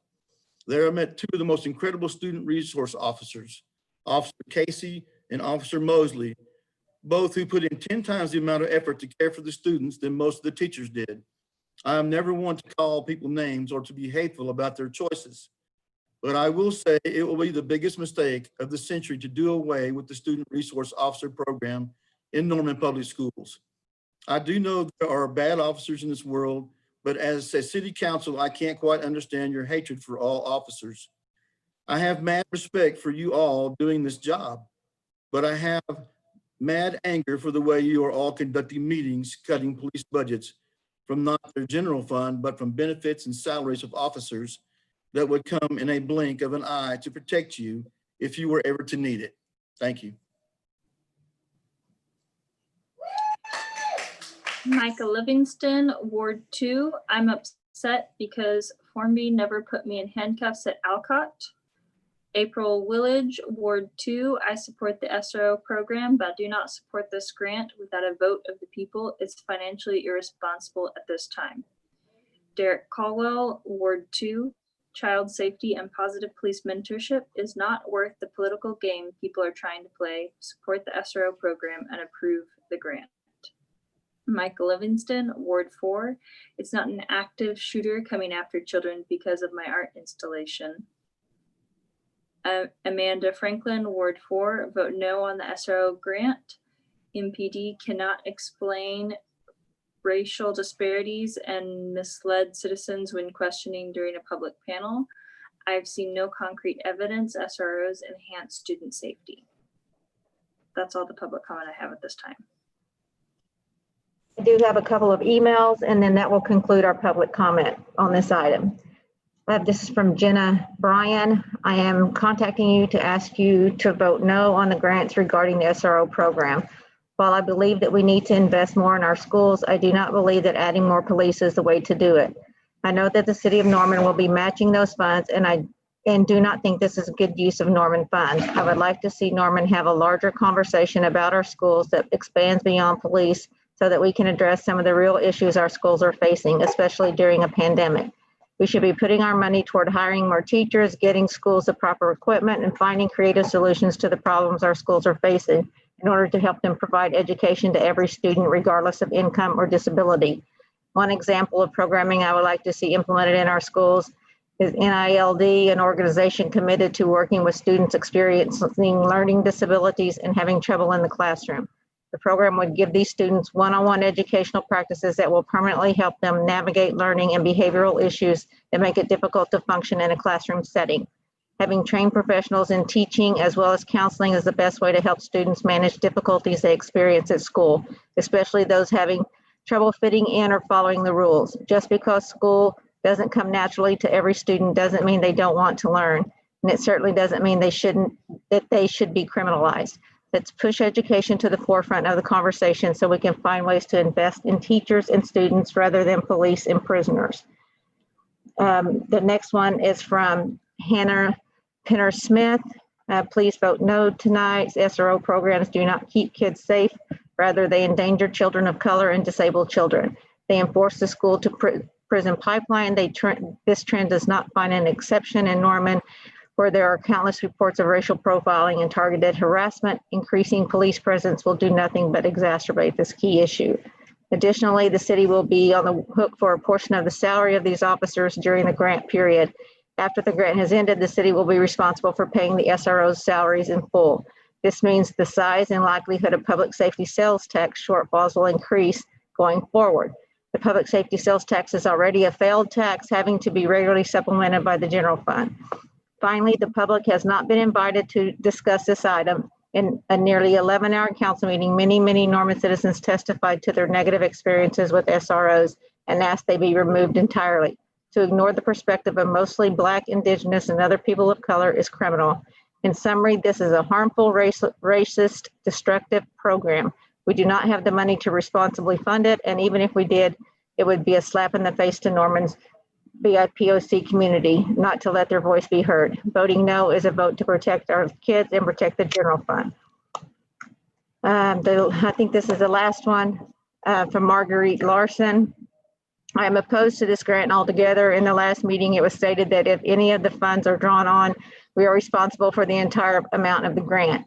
We have been running this program in the red for several years, so maybe it's time to reevaluate before we fund. That concludes public comments. Thank you. Oop. All right. Are there any final comments from council regarding this item? Councilmember Holman. Thank you. Catherine, City Attorney Walker, would you maybe talk about the MOU and some of the statements that were made by some of the commenters about what it entails, about reviews, automatic renewals, stuff like that? Sure. So the term of the agreement is a 5-year term that's renewed automatically, subject to annual appropriation. That's an important provision for any contract with a city or a school district, because we can't incur indebtedness beyond the current fiscal year. So it does renew every 5 years. We do, I believe, sit down and look at the cost on an annual basis, because personnel costs go up every year. We sit down with the school and go through those things prior to the adoption of the budget, and that's what the agreement requires.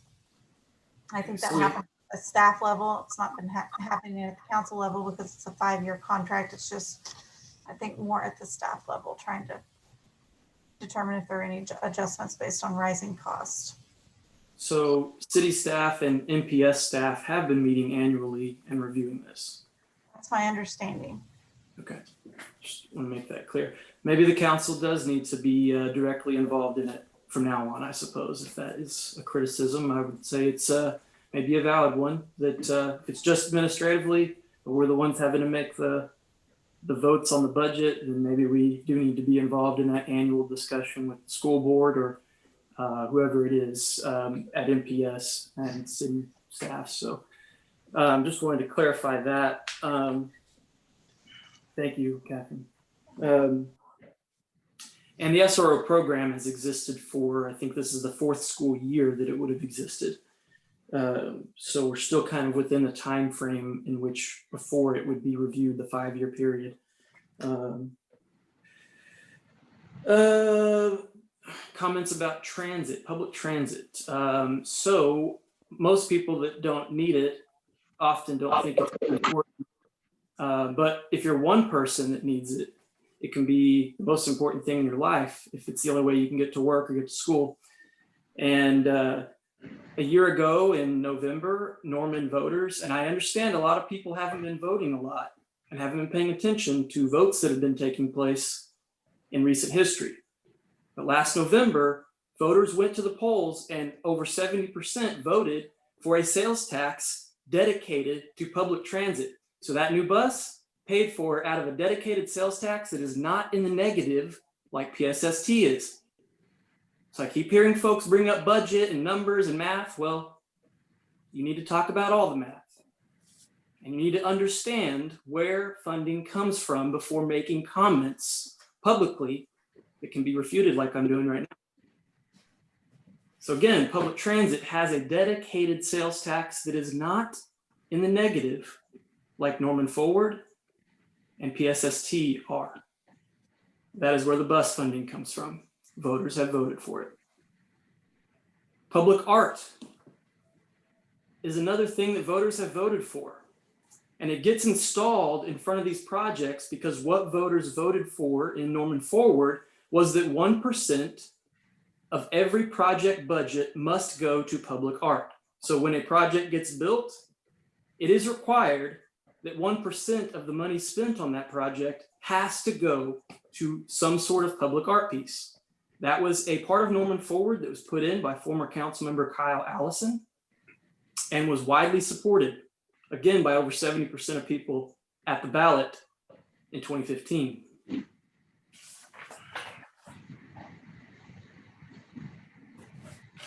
As mentioned before, the Public Safety Sales Tax Part 2 was narrowly approved a few years ago.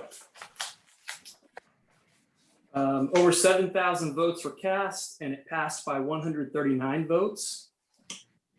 Most of the wards actually voted against it. Wards 4 and 7 and 2 slightly voted for it, and that's kind of what pushed it over if you look at the map. But it was very close, very contentious. And there was a lot of concern about how the SRO program would be operated as a result of it.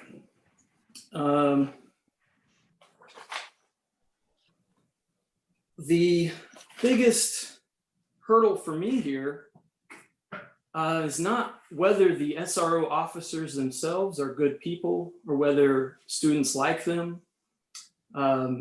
Those all may be the case, and those are a lot of the stories I have heard. I've heard some stories that aren't good too, though. And when a student in elementary school has a negative interaction with the police, just like if it's a good interaction, that could be positive for years to come. If it's bad, it could mean that that's a bad feeling that that student, that kid, that person has for the rest of their life towards the police. That is something we really have to consider as well. But I also want to clarify, I already clarified it earlier in the meeting, but then I heard it repeated again in the public comment. Nothing about this vote tonight is ending the SRO program. Nothing. The current SROs that are in the schools right now are going to remain in the schools until or unless Norman voters say something different. That is the mandate. They have to be there. That's what voters have voted for. So they're not going to be removed. This council cannot remove them without a vote of the people. I just want to make that perfectly clear. Now, I'm a product of Norman Public Schools. I went to Kennedy, Irving, Norman High. We didn't have SROs at Kennedy when I was there. And when I got to middle school, the armed security was either an OU police officer, a county sheriff's deputy, and even one time it was a Purcell police officer. Not sure why. But if that's something we need to do to fill a gap, I'm not sure because of this mandate by voters. But that's what we had when I was there. And then when I got to high school, Norman Public Schools had its own police force. And through a partnership with the city, they were able to abolish their whole police force and start the SRO program with a partnership with the city of Norman. And at the time, I was willing to support that partnership. As it stands right now, this is a merely financial decision. And our financial partner has indicated to us they cannot go forward with funding these additional positions. Now, what that tells me is that Norman Public Schools is telling us that it is not a budget priority for them to fill these positions. Otherwise, they would have told us, we've got our matching side, we're ready to go. But they can't, because they're in the same budget situation that we're in. Except their budget comes from property taxes, and ours comes from sales tax, which is much less stable and much less reliable. Now, I've heard from a lot of residents from all over the city, from different wards about this. I've heard from quite a few Ward 7 residents. And by my count, I've had exactly 4 that have contacted me directly and asked me to support this tonight, this grant.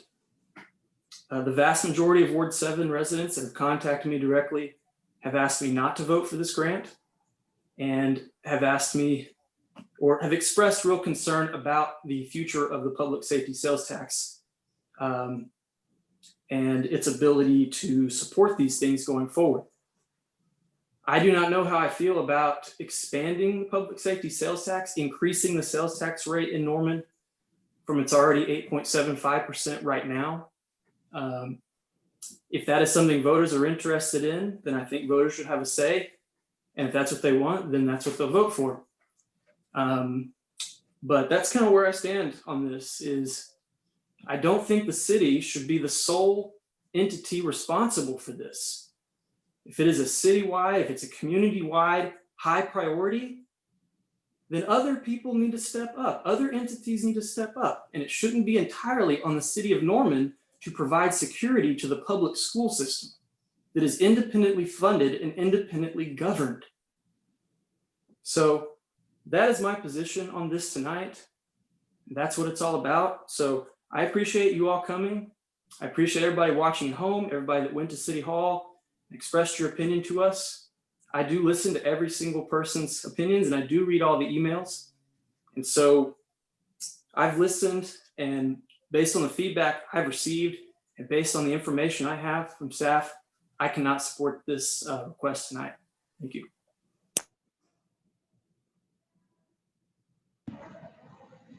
Councilmember Hall.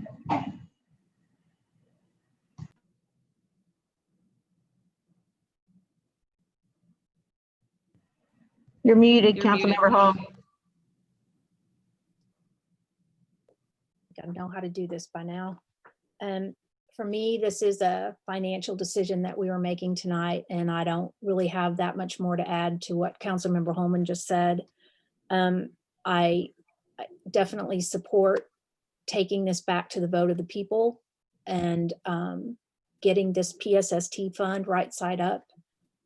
It's time that we do this, that we structure the PSST fund to cover the costs necessary to fulfill the obligations that the voters asked us to do. But we haven't been doing that for the past 5 years, and the PSST subsidy needs are going to double by the year 2025. So at this time, I cannot support taking on the additional financial obligation.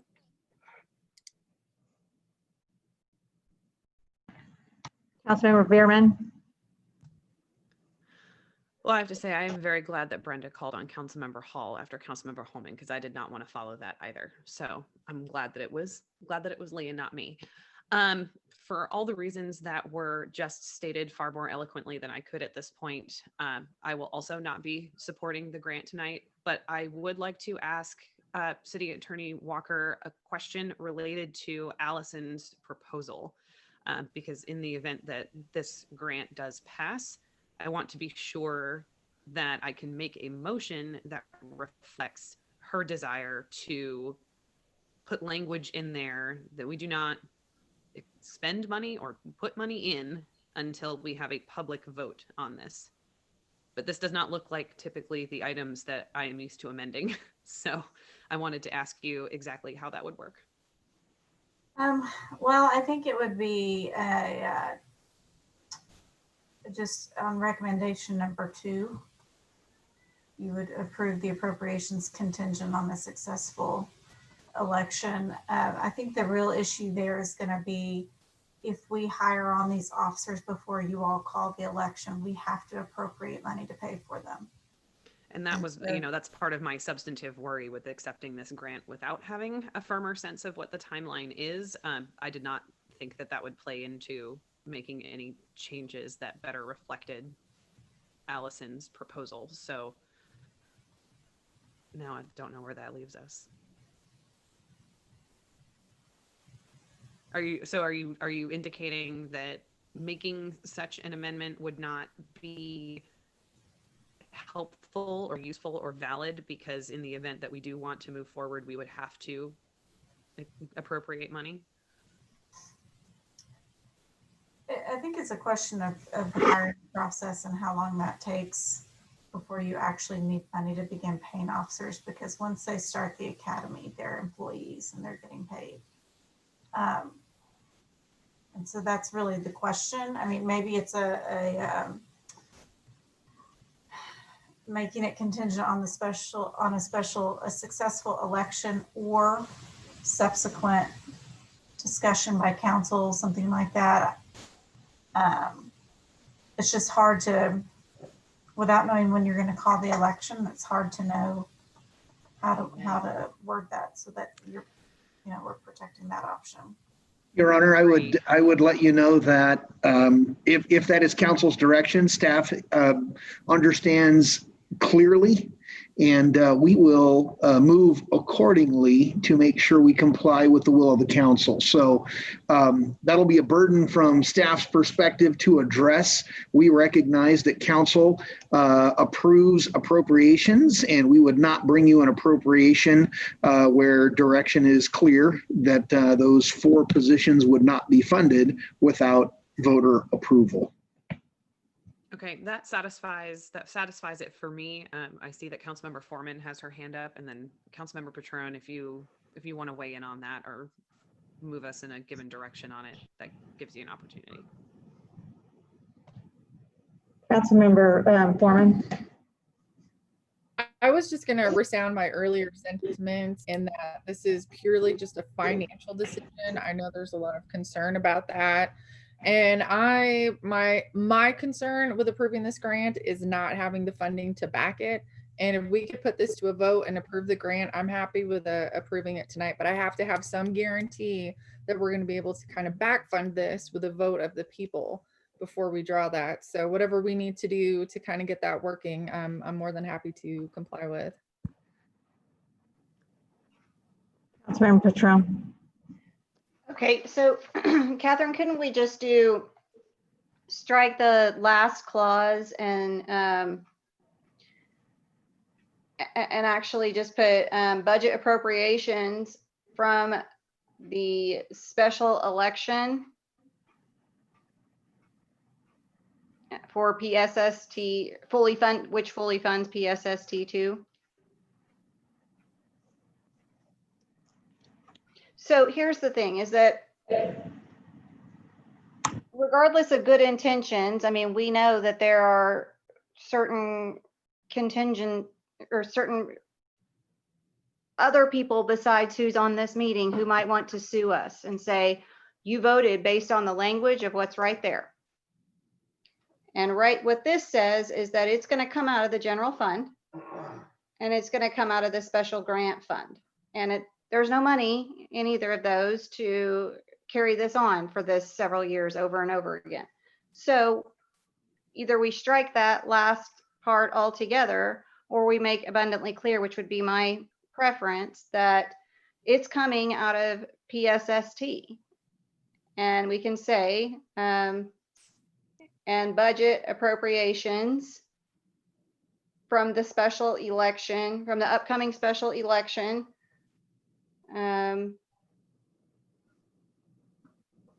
assuming that, a positive outcome, or assuming that the voters pass at the upcoming special election. But we can't leave it like this if we want this to pass tonight, because there's no money there. I mean, I know, wishes and dreams and all of that stuff, but things aren't looking good for our fund, and we don't need to regurgitate that whole thing. So we're just going to have to take out that language in order to protect the city from being sued to have to continue going forward because the council passed it looking like that. That is an appropriation.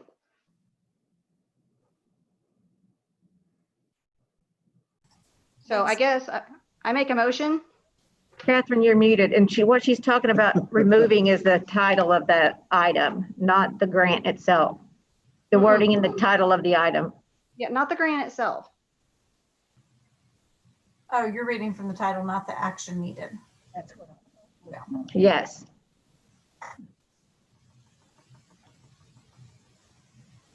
So strike, I guess I make a motion to strike the last clause. That says, right now it says, and budget appropriations from the special grant fund balance and the general fund balance to be used as matching funds as required by the grant. So the grant doesn't require that where it comes from, it just requires a matching. So instead, I would be motioning to strike that last clause.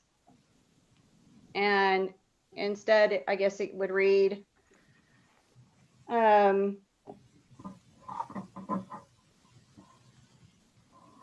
matching funds as required by the grant are contingent upon a special outcome of an upcoming special election, fully funding PSST 2.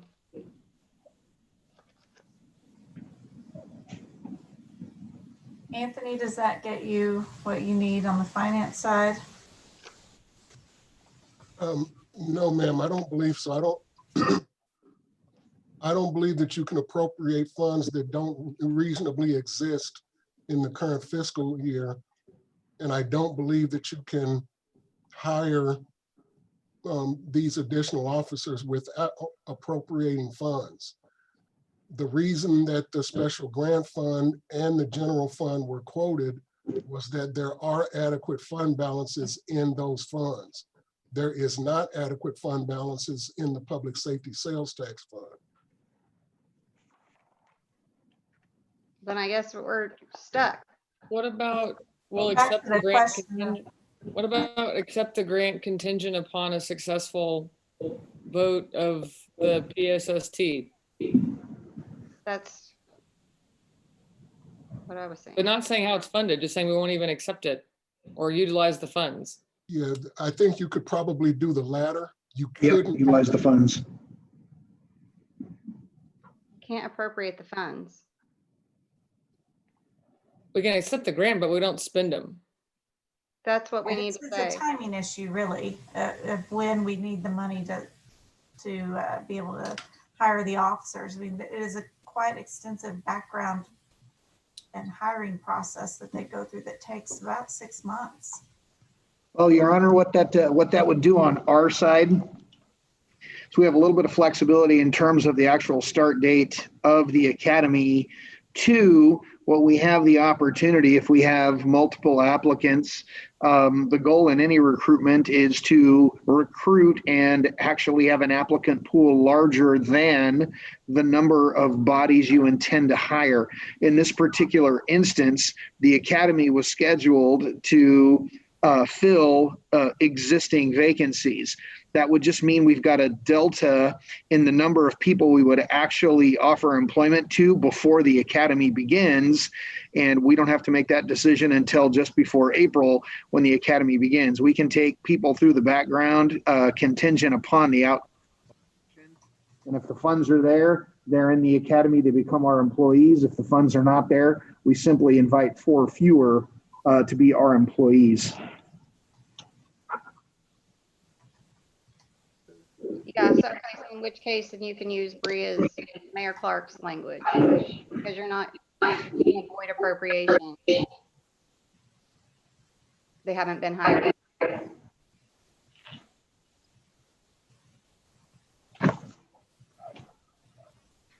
So we can just strike that last, I guess I make a motion to strike the last clause. But that's what Anthony's saying, you can't do, Councilmember Patron, you have to have money to appropriate it in order to do the program. You can say that you're not going to actually finish and do the hiring if you don't have a successful election, but you can't remove the appropriation piece from this item. You can put a contingency, like Mayor Clark suggested, that the grant not be accepted or the funds not be expended without a successful election, but you can't approve this item tonight without an appropriation piece to it, if I understood him correctly. That's correct. Okay, then I make my motion consistent with Bria's language. Mayor Clark. Catherine, would you like to interject how that should how that should read? No, I'm not sure. I mean, I think, sorry, it's a little late, a little tired. I mean, the motion is really to approve as set forth, it sounds like, but give direction to staff that these funds will not be spent on the academy unless and until there is a successful election providing funding for those positions. Can we add that? I make a motion that that be the last sentence. Add that in as the last sentence. Let's do it. And can I get a second, please? Second. Who said that? Was that, I believe, Councilmember Foreman? Thank you. Yes. All right, the motion on the floor is to add a sentence to the current language stating that no funds will be spent if and until the public safety sales tax is increased through a successful election, or something along those lines in terms of language, correct? Less and until. Okay. Is there any comments from council or questions regarding this amendment? Steve, Councilmember Holman. Thank you. So you have some concern about relying on a vote of approval for something that razor thin passed 2 years ago. And I'm not sure people feel more strongly about it overall or not. But I would definitely need an additional marker in there that says until MPS can fund their half. So I'm not willing to fund this until MPS is able to fund it also.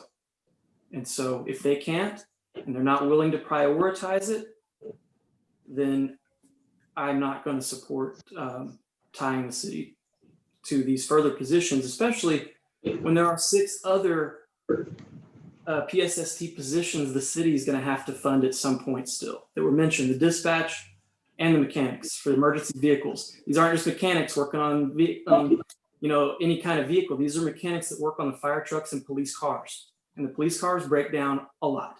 So do the fire trucks, and so do the trash trucks. And so anyway, those are important positions. They're going to have to be hired by the city. We need MPS to help us fund 2 of the additional positions that we've got to hire. And they've done so on the other ones. I need them to come to the table and fund their half of these other 4 positions before I can commit the city to it until further notice from voters. So that's the part of it I would need in addition to go forward with that amendment. Thank you.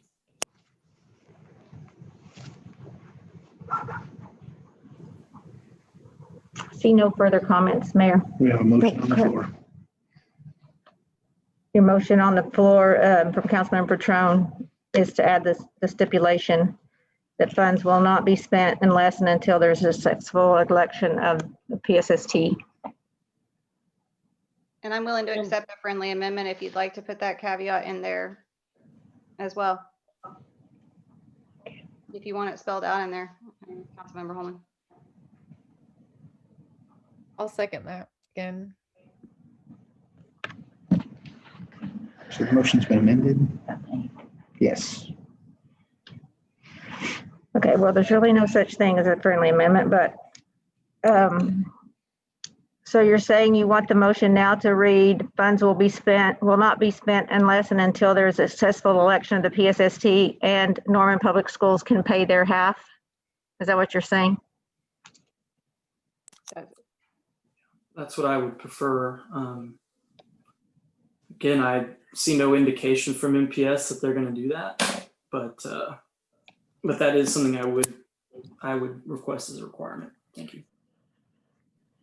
Okay, you ready to vote? Do we need to have public comment on this amendment?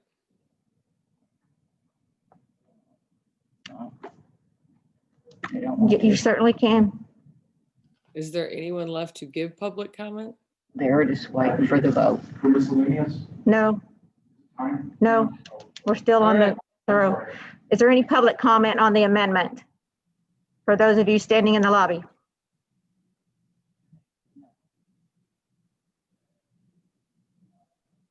I do have one from the YouTube feed. Kristen Thomas, Ward 6. I support to accept the grant with proposed amendment that is contingent on the PSST2 increase. That's all. All right, then are there any other final comments from council regarding this proposed amendment?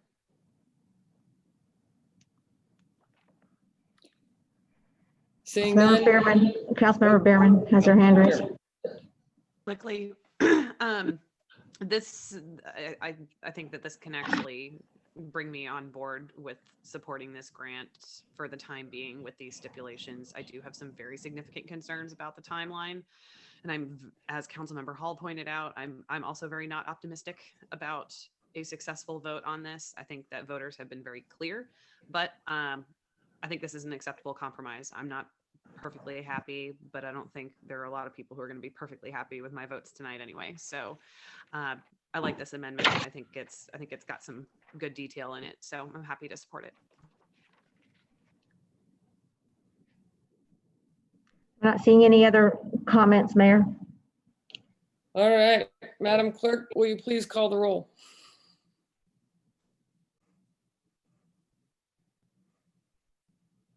I actually do have a couple more comments from the YouTube feed. Jen Riggs, Ward 2, I agree with the amendments. Cynthia Rogers, Ward 4, if it is important to MPS, they should share the costs. Jesse Jennings, Ward 1, wasn't this grant sought every year? Why not just seek it again after PSST3? And Rhonda Robertson, Ward 2, Norman should not accept the grant and fund it. That is keeping another city from getting the grant. That's all. Okay, public comments are closed. Following the roll. Councilmember Bierman, Aye. Councilmember Petrone, Aye. Councilmember Hall, Aye. Councilmember Nash, Aye. Councilmember Foreman, Aye. Councilmember Holman, Yes. Councilmember Peacock, Yes. Mayor Clark. Yes. The amendment passes unanimously. Now we're back to the motion on the floor to accept as amended. Are there any final comments from council? Councilmember Bierman. Yep, I'm just going to make it quick. I just want to run down this one more time for people who might be tuning in at 12:05. We are only accepting this grant on the condition that there is a vote to fully fund PSST and that Norman Public Schools pays their half, which means we're not barreling down into hiring new officers for SROs right now. We still have a lot of work left to do, and it's really important work. So I will be supporting this grant tonight, and I was leaning completely the other way. But we've done enough work. I feel comfortable supporting it for now and moving it one step further. As I mentioned earlier, I'm not entirely confident that a vote on the PSST will pass, but I'm willing to give it a shot and put it back to voters. And to me, this is a good compromise. I'm not getting what I wanted when I walked into this meeting, but neither am I giving up everything and just passing this as is. So I feel comfortable with this compromise and look forward to next steps. Councilmember Holman.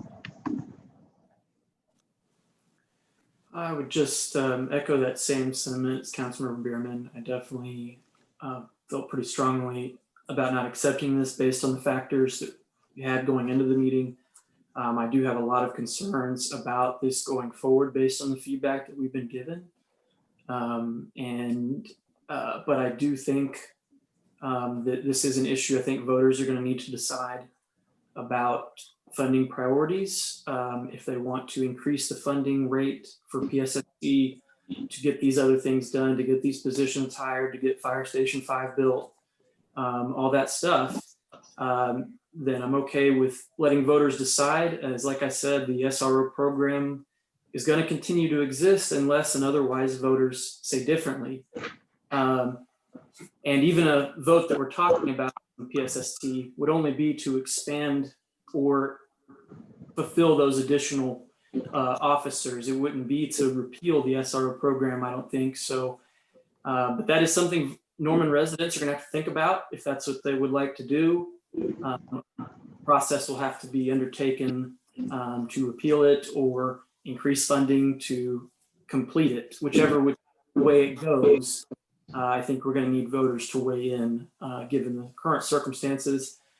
And with these strings attached, you know, making sure that the city's not going to be the sole entity responsible for this, and that the city's general fund will not continue to have to bear the burden. That's another thing I would mention, that the Norman Forward and Transit sales tax do not have general fund subsidies going to them either. Public safety sales tax is the only one that's getting a massive general fund subsidy, and the general fund just cannot afford to keep doing it. It can't until some other factors change that will also require voter approval in the future, like stormwater. So that's the reality we're living in. And so I think with this amendment, I would agree with Councilmember Bierman. At this time, I could vote to agree at this time. Thanks. Seeing no other comments, Mayor. Thank you, Madam Clerk. Please call the roll. Councilmember Bierman, Aye. Councilmember Patron, Aye. Councilmember Hall, Councilmember Nash, Aye. Councilmember Foreman, Aye. Councilmember Holman, Yes. Councilmember Peacock, Yes. Mayor Clark. Yes. The motion as amended passes unanimously. Thank you. That is our final item for the night, except for miscellaneous Steve voted discussion. no. Excuse me? Lee was a no vote. Oh, I'm sorry. I misunderstood you. Yes, that's correct. So that motion was 7-1 then, voting against Councilmember Hall. Is that correct? Yes. Okay, just making sure. You guys got to talk louder into your mics. All right, Okay. we'll press on. Final item is miscellaneous discussion. This is an opportunity for citizens to address city council as a whole. Remarks should be addressed to city council as a whole and limited to 30 minutes or 30. 3 minutes or less.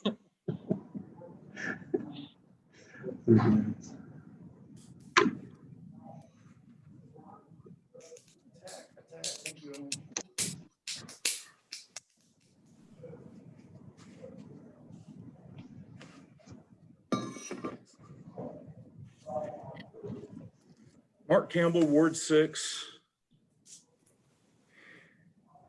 Thank y'all for staying up so late. I wanted to talk to you about the public safety sales tax. I used to be a member of the Citizens for Financial Responsibility. I worked with David Perry in 2000, 2008. When the tax was temporary, we voted to make it permanent in 2014. I voted for that. Every person at City Hall can do something for the welfare and safety of Norman's kids now. Get out of the National Night Out barbecues in your HOAs. Drive through the Section 8 apartments in your wards. See the local lights out. See the black pool water, busted sidewalks, graffiti. It's not your job or even the police's job. But community-oriented policing is all of our jobs, especially you on council. And these issues are emblematic of the mold, the rodents, and other pests, and the rampant drug activity and crime that endemically fly under the radar. Norman has a terrible legacy of concentrating and ghettoizing misery. And there is no doubt that the kids take these environmental issues of poverty and neglect with them into the schools. If schools do close due to the pandemic, it is my fervent hope that school resource officers can set aside time to visit kids in Section 8 apartments during typical school times and do some extra community-oriented policing. You can venture out of your HOA hobnob constituent care and address the high misery index so many of our school-aged children face every day in our underserved communities. I wanted to thank a police officer who reached out to me personally and talked with me for an hour and told me he is leaving the Norman Police Department due to the toxic culture and that we should all demand more from our police department.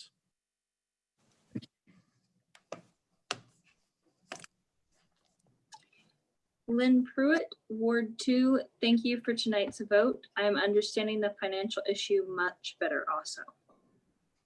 That's all the public comments from the YouTube feed.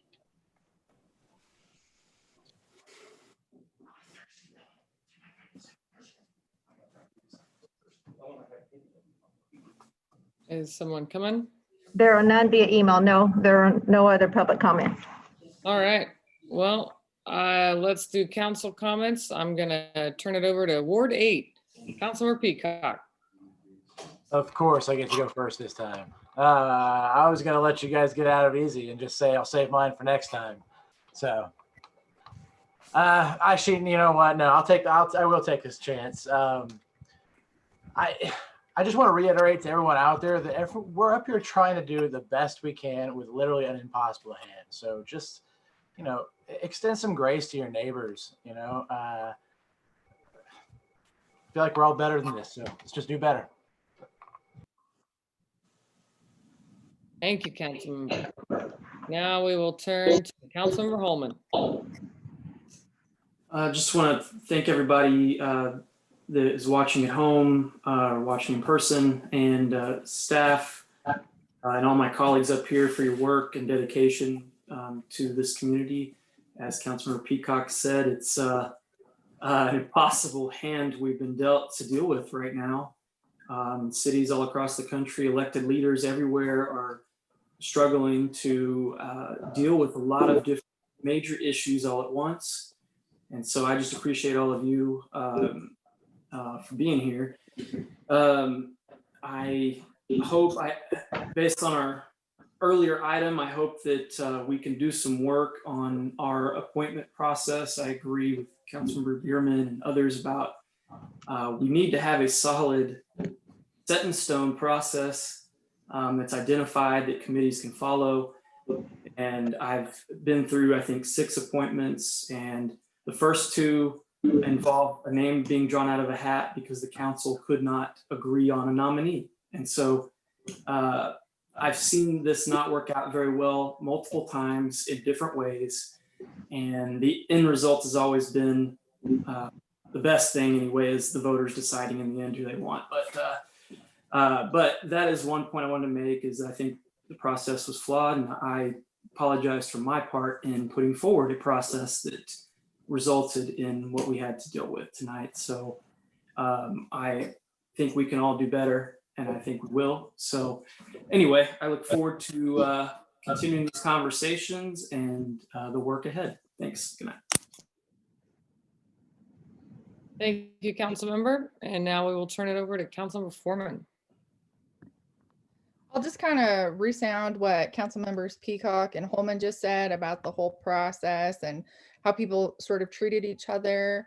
My closing thoughts are just this. We saw this with the Ward 5 committee, and then with the Ward 2. When they made their recommendation to council and people didn't like it, they were pretty cutthroat and savage, both of the committees. Just because they make a recommendation doesn't mean that's who council is going to vote on, obviously. But don't take it out on them. They're private citizens. You know, we signed up for this in the public life. So the ball then is in our court. So just correct all your anger, frustrations, concerns, or support towards us. And remember that we're all neighbors here. We all want to serve our community. We love our community. We're raising our families here. So let's just, it's a very divisive time in the city, but let's try to show a little more compassion towards one another. Thanks. Thank you, Councilmember. Councilmember Nash. Yeah, so a couple weeks ago, I went by Alcott and Jackson, uh, thinking just in case we'd have to come up for a vote again, get an idea of how they felt about SROs. And I was entertained to see that at Alcott, Sonia Grob is still working there. And in fact, Officer Formby is still there. Officer Formby was the, it wasn't called an SRO at the time, but the officer there back in 1997. And yeah, of course, there's nothing but positive things to say. Just having the cruiser out in the front makes them feel safer. Like it's a deterrent for anyone that would come by. And that was when I first started to kind of learn what the SRO program actually is. And I think a lot of the public might not even be fully aware of what the SRO program is, because I see a lot of people emphasizing on it for safety, to keep our kids safe. That's not all that the SRO program is. Officer Formby started the Wednesday Wildcats and Wednesday Warriors programs that they had kids get together and sort of they build a positive rapport. They have lunch together, and he establishes a positive role model for the kids. When he's not at the elementary school or the middle school, he makes his rounds to the elementary schools. So Jackson and the principal and vice principal at Jackson were both, they were thrilled to have him there. The more the merrier. One of the things they told me is that sometimes parents will have custody disagreements. So it's a tremendous help just to have them there to mediate whenever parents show up at the school, both trying to take the kid in different directions. But then some of the kids, that are a little more, they don't have it as well off, maybe food insecure. So that there's one kid that Officer Formby would go by his house, check on him, make sure he's doing all right, and would actually bring him food, bought it out of his own pocket. There's another kid that needed shoes, got the kid shoes. And he's establishing this positive role model for these kids, and really telling, this is what these kids are growing up seeing law enforcement as. One of the things the principals at Jackson told me is, kindergartners love them. They look up to officers with stars in their eyes. These guys are superheroes. Well, at some point, they lose that. By the time they get to middle school, high school, some of these kids, they don't have the best role models back at home, whether they've got, whatever those outside influences are, be it peer groups, whatever. Somebody puts it in their head that law enforcement are a bad thing, should be feared, and shouldn't be respected. And in my opinion, if we had one of these, an SRO at every elementary school, to contradict the negative impression that these outside actors would impress on them, if we can have just these kids grow up with a respect and appreciation for law enforcement, then I think the disparities that we see with the pipeline to prison thing and the racial disparities I think that would just go away. And what makes me so convinced of that is after hearing all these great things from the schools about SROs, well, I got some friends that went to prison for a while, so I went and talked to them and asked them their opinion on SROs. And of course, they were like, "Oh, they're crap," whatever. They told me these stories about getting arrested by their SROs. And I asked him, like, well, you're telling me that you're just sitting in the corner, innocently reading your Harry Potter book, and SRO walked up and decided you're going to prison today. Well, no. Yeah. They are the kind of people they'd always be pushing the boundaries and seeing what they could get away with, because they didn't really have a lot of respect for the police. If they had that respect, I don't think they would have made those same decisions. They probably wouldn't have gone to prison. I think this SRO program,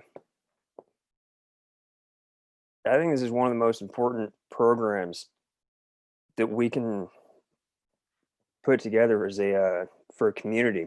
You've got your two approaches to crime. You got crime fighting, crime prevention. You got to have them both. Otherwise, your force is going to burn down. Crime fighting being your law enforcement out in the streets, stopping crime when it happens. But then your crime prevention, which you guys have talked about it before, social services and various things, positive role models to establish for kids so that these kids don't turn into criminals in the future. And I think this program is the program that's going to actually make a dent long term in crime. It would be my dream to put one in every single elementary school, and maybe we can work towards that, because we're not going to see the bias taper off. We're going to keep seeing kids get have incidences at the high schools, because we're missing the opportunity to establish that, to set the impression that they need to have of law enforcement when they're at their younger and more impressionable years. So that's pretty much all I wanted to conclude with. So thank you. Thank you, Councilmember. Excuse me. Councilmember Hall. Well, first of all, I'd like to start out by just thanking our city staff who have been working long hours most of the time, but especially of late, to help us be prepared and to help us wade through all of these difficult issues that we have before us. And tonight, I in particular want to thank Deputy Chief Jackson and Mr. Francisco and Ms. Walker for their patience and for their ability to help us understand the complexities of all of the things that we face tonight, but other nights too, as well as the rest of the city staff that work so hard every day to keep our city running. And we owe them a lot, and I really appreciate everything that they do. So thank you to them. And then I also want to thank everyone who is engaged and interested. And we have heard once again from so many people across Norman, and we do listen, whether you think we do or not. We read our emails, we read our text messages, we take our phone calls. We represent you. So it's important that we hear what you have to say. And we are a very diverse community. And the 9 of us that are sitting here, we represent every single person in Norman, regardless of where you sit on the political spectrum.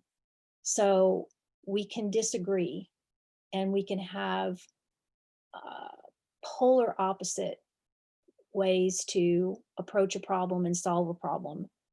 But I'd really like to encourage everyone to remember that we're all human beings and we're all doing the very best that we can. And we want to hear from you, regardless of what your opinion is, whether we agree with you or not. We're trying to solve problems, and we're trying to make Norman a wonderful community to live in. And it takes all of us to do that. And it would really go a long way to treat one another as you would like to be treated yourself. So I hope that we can have some grace going forward, and that we can continue to debate these issues and do it in a way that we can really understand and listen to one another. And that's all I have to say for tonight. Thank you, Councilmember. Councilmember Patron.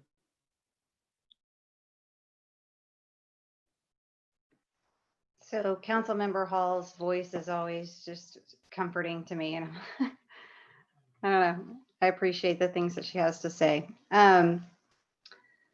So tonight, it seems like a month ago now, but the two of the proclamations were bullying prevention and breast cancer prevention.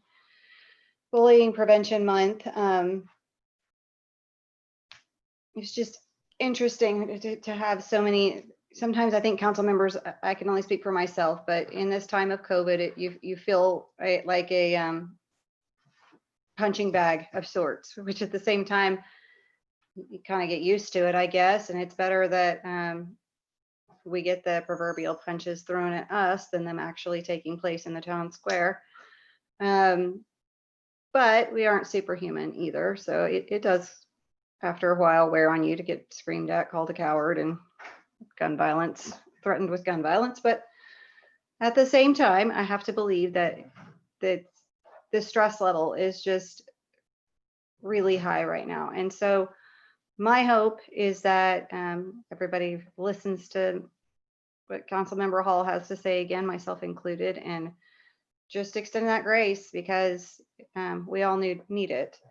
And then the other, with the Breast Cancer Prevention Month, by the way, it's not just for women, it's for men as well. So let's make sure that we all get checked out in October, make those appointments. I'm grateful to my colleagues for striking a balance tonight that protects to the best that we can, protect our financial situation that's so very fragile right now. And by the same token, giving the power to the people to decide the future of what PSS 2, PSST 2, 3, whatever it decides to be, 2.5. It's up to the people. When it becomes this contentious, it's something that, that democracy is a beautiful thing. If they want to fully fund it, then that's majority will speak. And one final thing, I probably heard several times, and this is upsetting after a while to hear it, because I hope that people don't really believe that they're just being hyperbolic, but we don't hate the cops. It is hurtful to hear that after a while. I hope that we don't hate anybody. I hope that this community can come and realize that it's not about hating, it's about respecting one another, and that we all need to respect one another, whether it's, teachers, law enforcement, stay-at-home parents. I don't care who it is. I mean, throwing around the word hate is not helpful. And I don't believe that the people in attendance tonight, or anybody on the dais, I don't believe people hate intentionally. I mean, I really think that we can use better language that doesn't fester divisiveness. So I'm grateful for you all. I'm grateful for staff. I'm grateful for a community that does reach out even in frustration. At least you do come to City Hall and let your voice your frustrations exactly what you're supposed to. I mean, it's your house. It absolutely is. So we're here. We appreciate you. And Mayor Clark's falling asleep. Good night, guys. say, not falling asleep, taking notes, but would like to fall asleep. So with that, I will turn it over to Councilmember Bierman. I will be short, I promise. But I wanted to talk a little bit tonight about a meeting that I had yesterday with a constituent who probably could not be more different than me. We have lived in completely different parts of the country. We are completely different generations. We are completely different party affiliations. I did not ask him if he signed either of the recall petitions, but I suspect he signed both the one for me and the one for Mayor Clark. And we sat and talked outside in front of Cool Beans for an hour yesterday. And we laughed and we told jokes and we talked about his previous life, how he met his wife being homeless in Las Vegas, and the different things they do there than we do here. And yeah, he's got a different perspective on it. He's got kind of a tough love approach, but he's also lived it. And we talked a lot about it. And he has a request to make the homeless committee, not an ad hoc one, but a permanent one, and he would like to serve on it. So we talked about policy, we talked about our differences, and we walked away from that meeting realizing that while we still did not agree on everything, we agreed on a lot more after the meeting than when we started, but we also agreed on a lot more before that meeting even began, and we just didn't know it. And I think probably the most fascinating part of that, though, is that I get back home and the next day I post about it because I realized I'd forgotten to thank him and post on Facebook about it. And one of the first comments was someone saying, "Big mistake." And then it turned into a 60 comment thread where it came to light that this person who I had encountered her before. I had encountered her frustration with me and her twisting of my words. And I'd never met her before. I had never really interacted with her before, but she hated me. And she had said it. But she commented on this post and then she kept engaging. And I discovered that she lives here all by herself. And she has watched the last 2 of her family members die in the last 8 years. And she is all alone and she has no job. And she doesn't believe anyone will hire her because she's too old, too close to retirement. And I can imagine that this last 6 months was probably really, really difficult for her. And I saw people who disagreed with her and people who agreed with her both reach out to her to tell her that they cared and that they wanted to help her. And that is what I am going to be holding on to for the next few months in comparison to the last 45 days. Because the last 45 days were not like my last 2 days. But these last 2 days really showed me that all is not lost. We are not nearly as divided as we look, or as we sound, or as we act. And that when you meet face to face with people, not from behind a screen, not from behind a keyboard, but face to face, you can have some really productive conversations and you can really get to know people. So thank you, Paul and Lucille. I really enjoyed our conversation. And the one last thing, because I meant to point this out earlier, committees are not infallible. And if everyone wants us to just adopt everything that comes out of our committees, I've got a few things that I really think that some of them wouldn't like. Just because it's a committee that you like with a decision that you like, City Council always has the final say. And I feel like we have made really good, smart choices tonight, not without a lot of debate, not without some amending. But this is what it's all about. It's not always easy. It's not always pretty, but we get it done. We get it done because we care. So with that, I'm going to let Mayor Clark go to bed. So have a good night, everyone. Yes, thank you. Great comments, everyone. I will just end with, there's not much to add, but with all the wonderful sentiments that you shared. But today is, darn it, 39 minutes ago was the end of National Voter Registration Day. There's still time to make sure you're registered to vote, because whether or not you're disillusioned with the presidential election, we've outlined many local elections coming your way, and we see that you want to be involved, and registering to vote is the first step to do that. building on that quickly, we need poll workers. You know, one of my retirement dreams is to be a poll worker.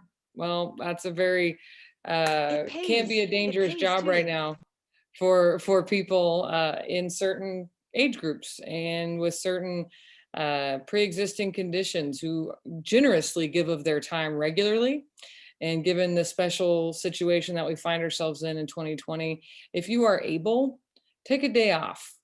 You get paid. I mean, it's not a lot, but hey, you making a day about what we make in a month doing this. So to give you some perspective, and you get to see how democracy works from the other side. So please consider it. You know, contact the Cleveland County Election Board. They've got a great little flyer. If you Google it, it's definitely a great way to serve your country during an interesting time. And we all are looking for ways to be, I think, patriots and protect democracy. And there's a great way to do it. So thank you all to city staff. It's just, if not harder on you, as it is on all of my colleagues that are on our virtual dais. And thank you to all of you for continuing the good work. With that, this meeting is adjourned.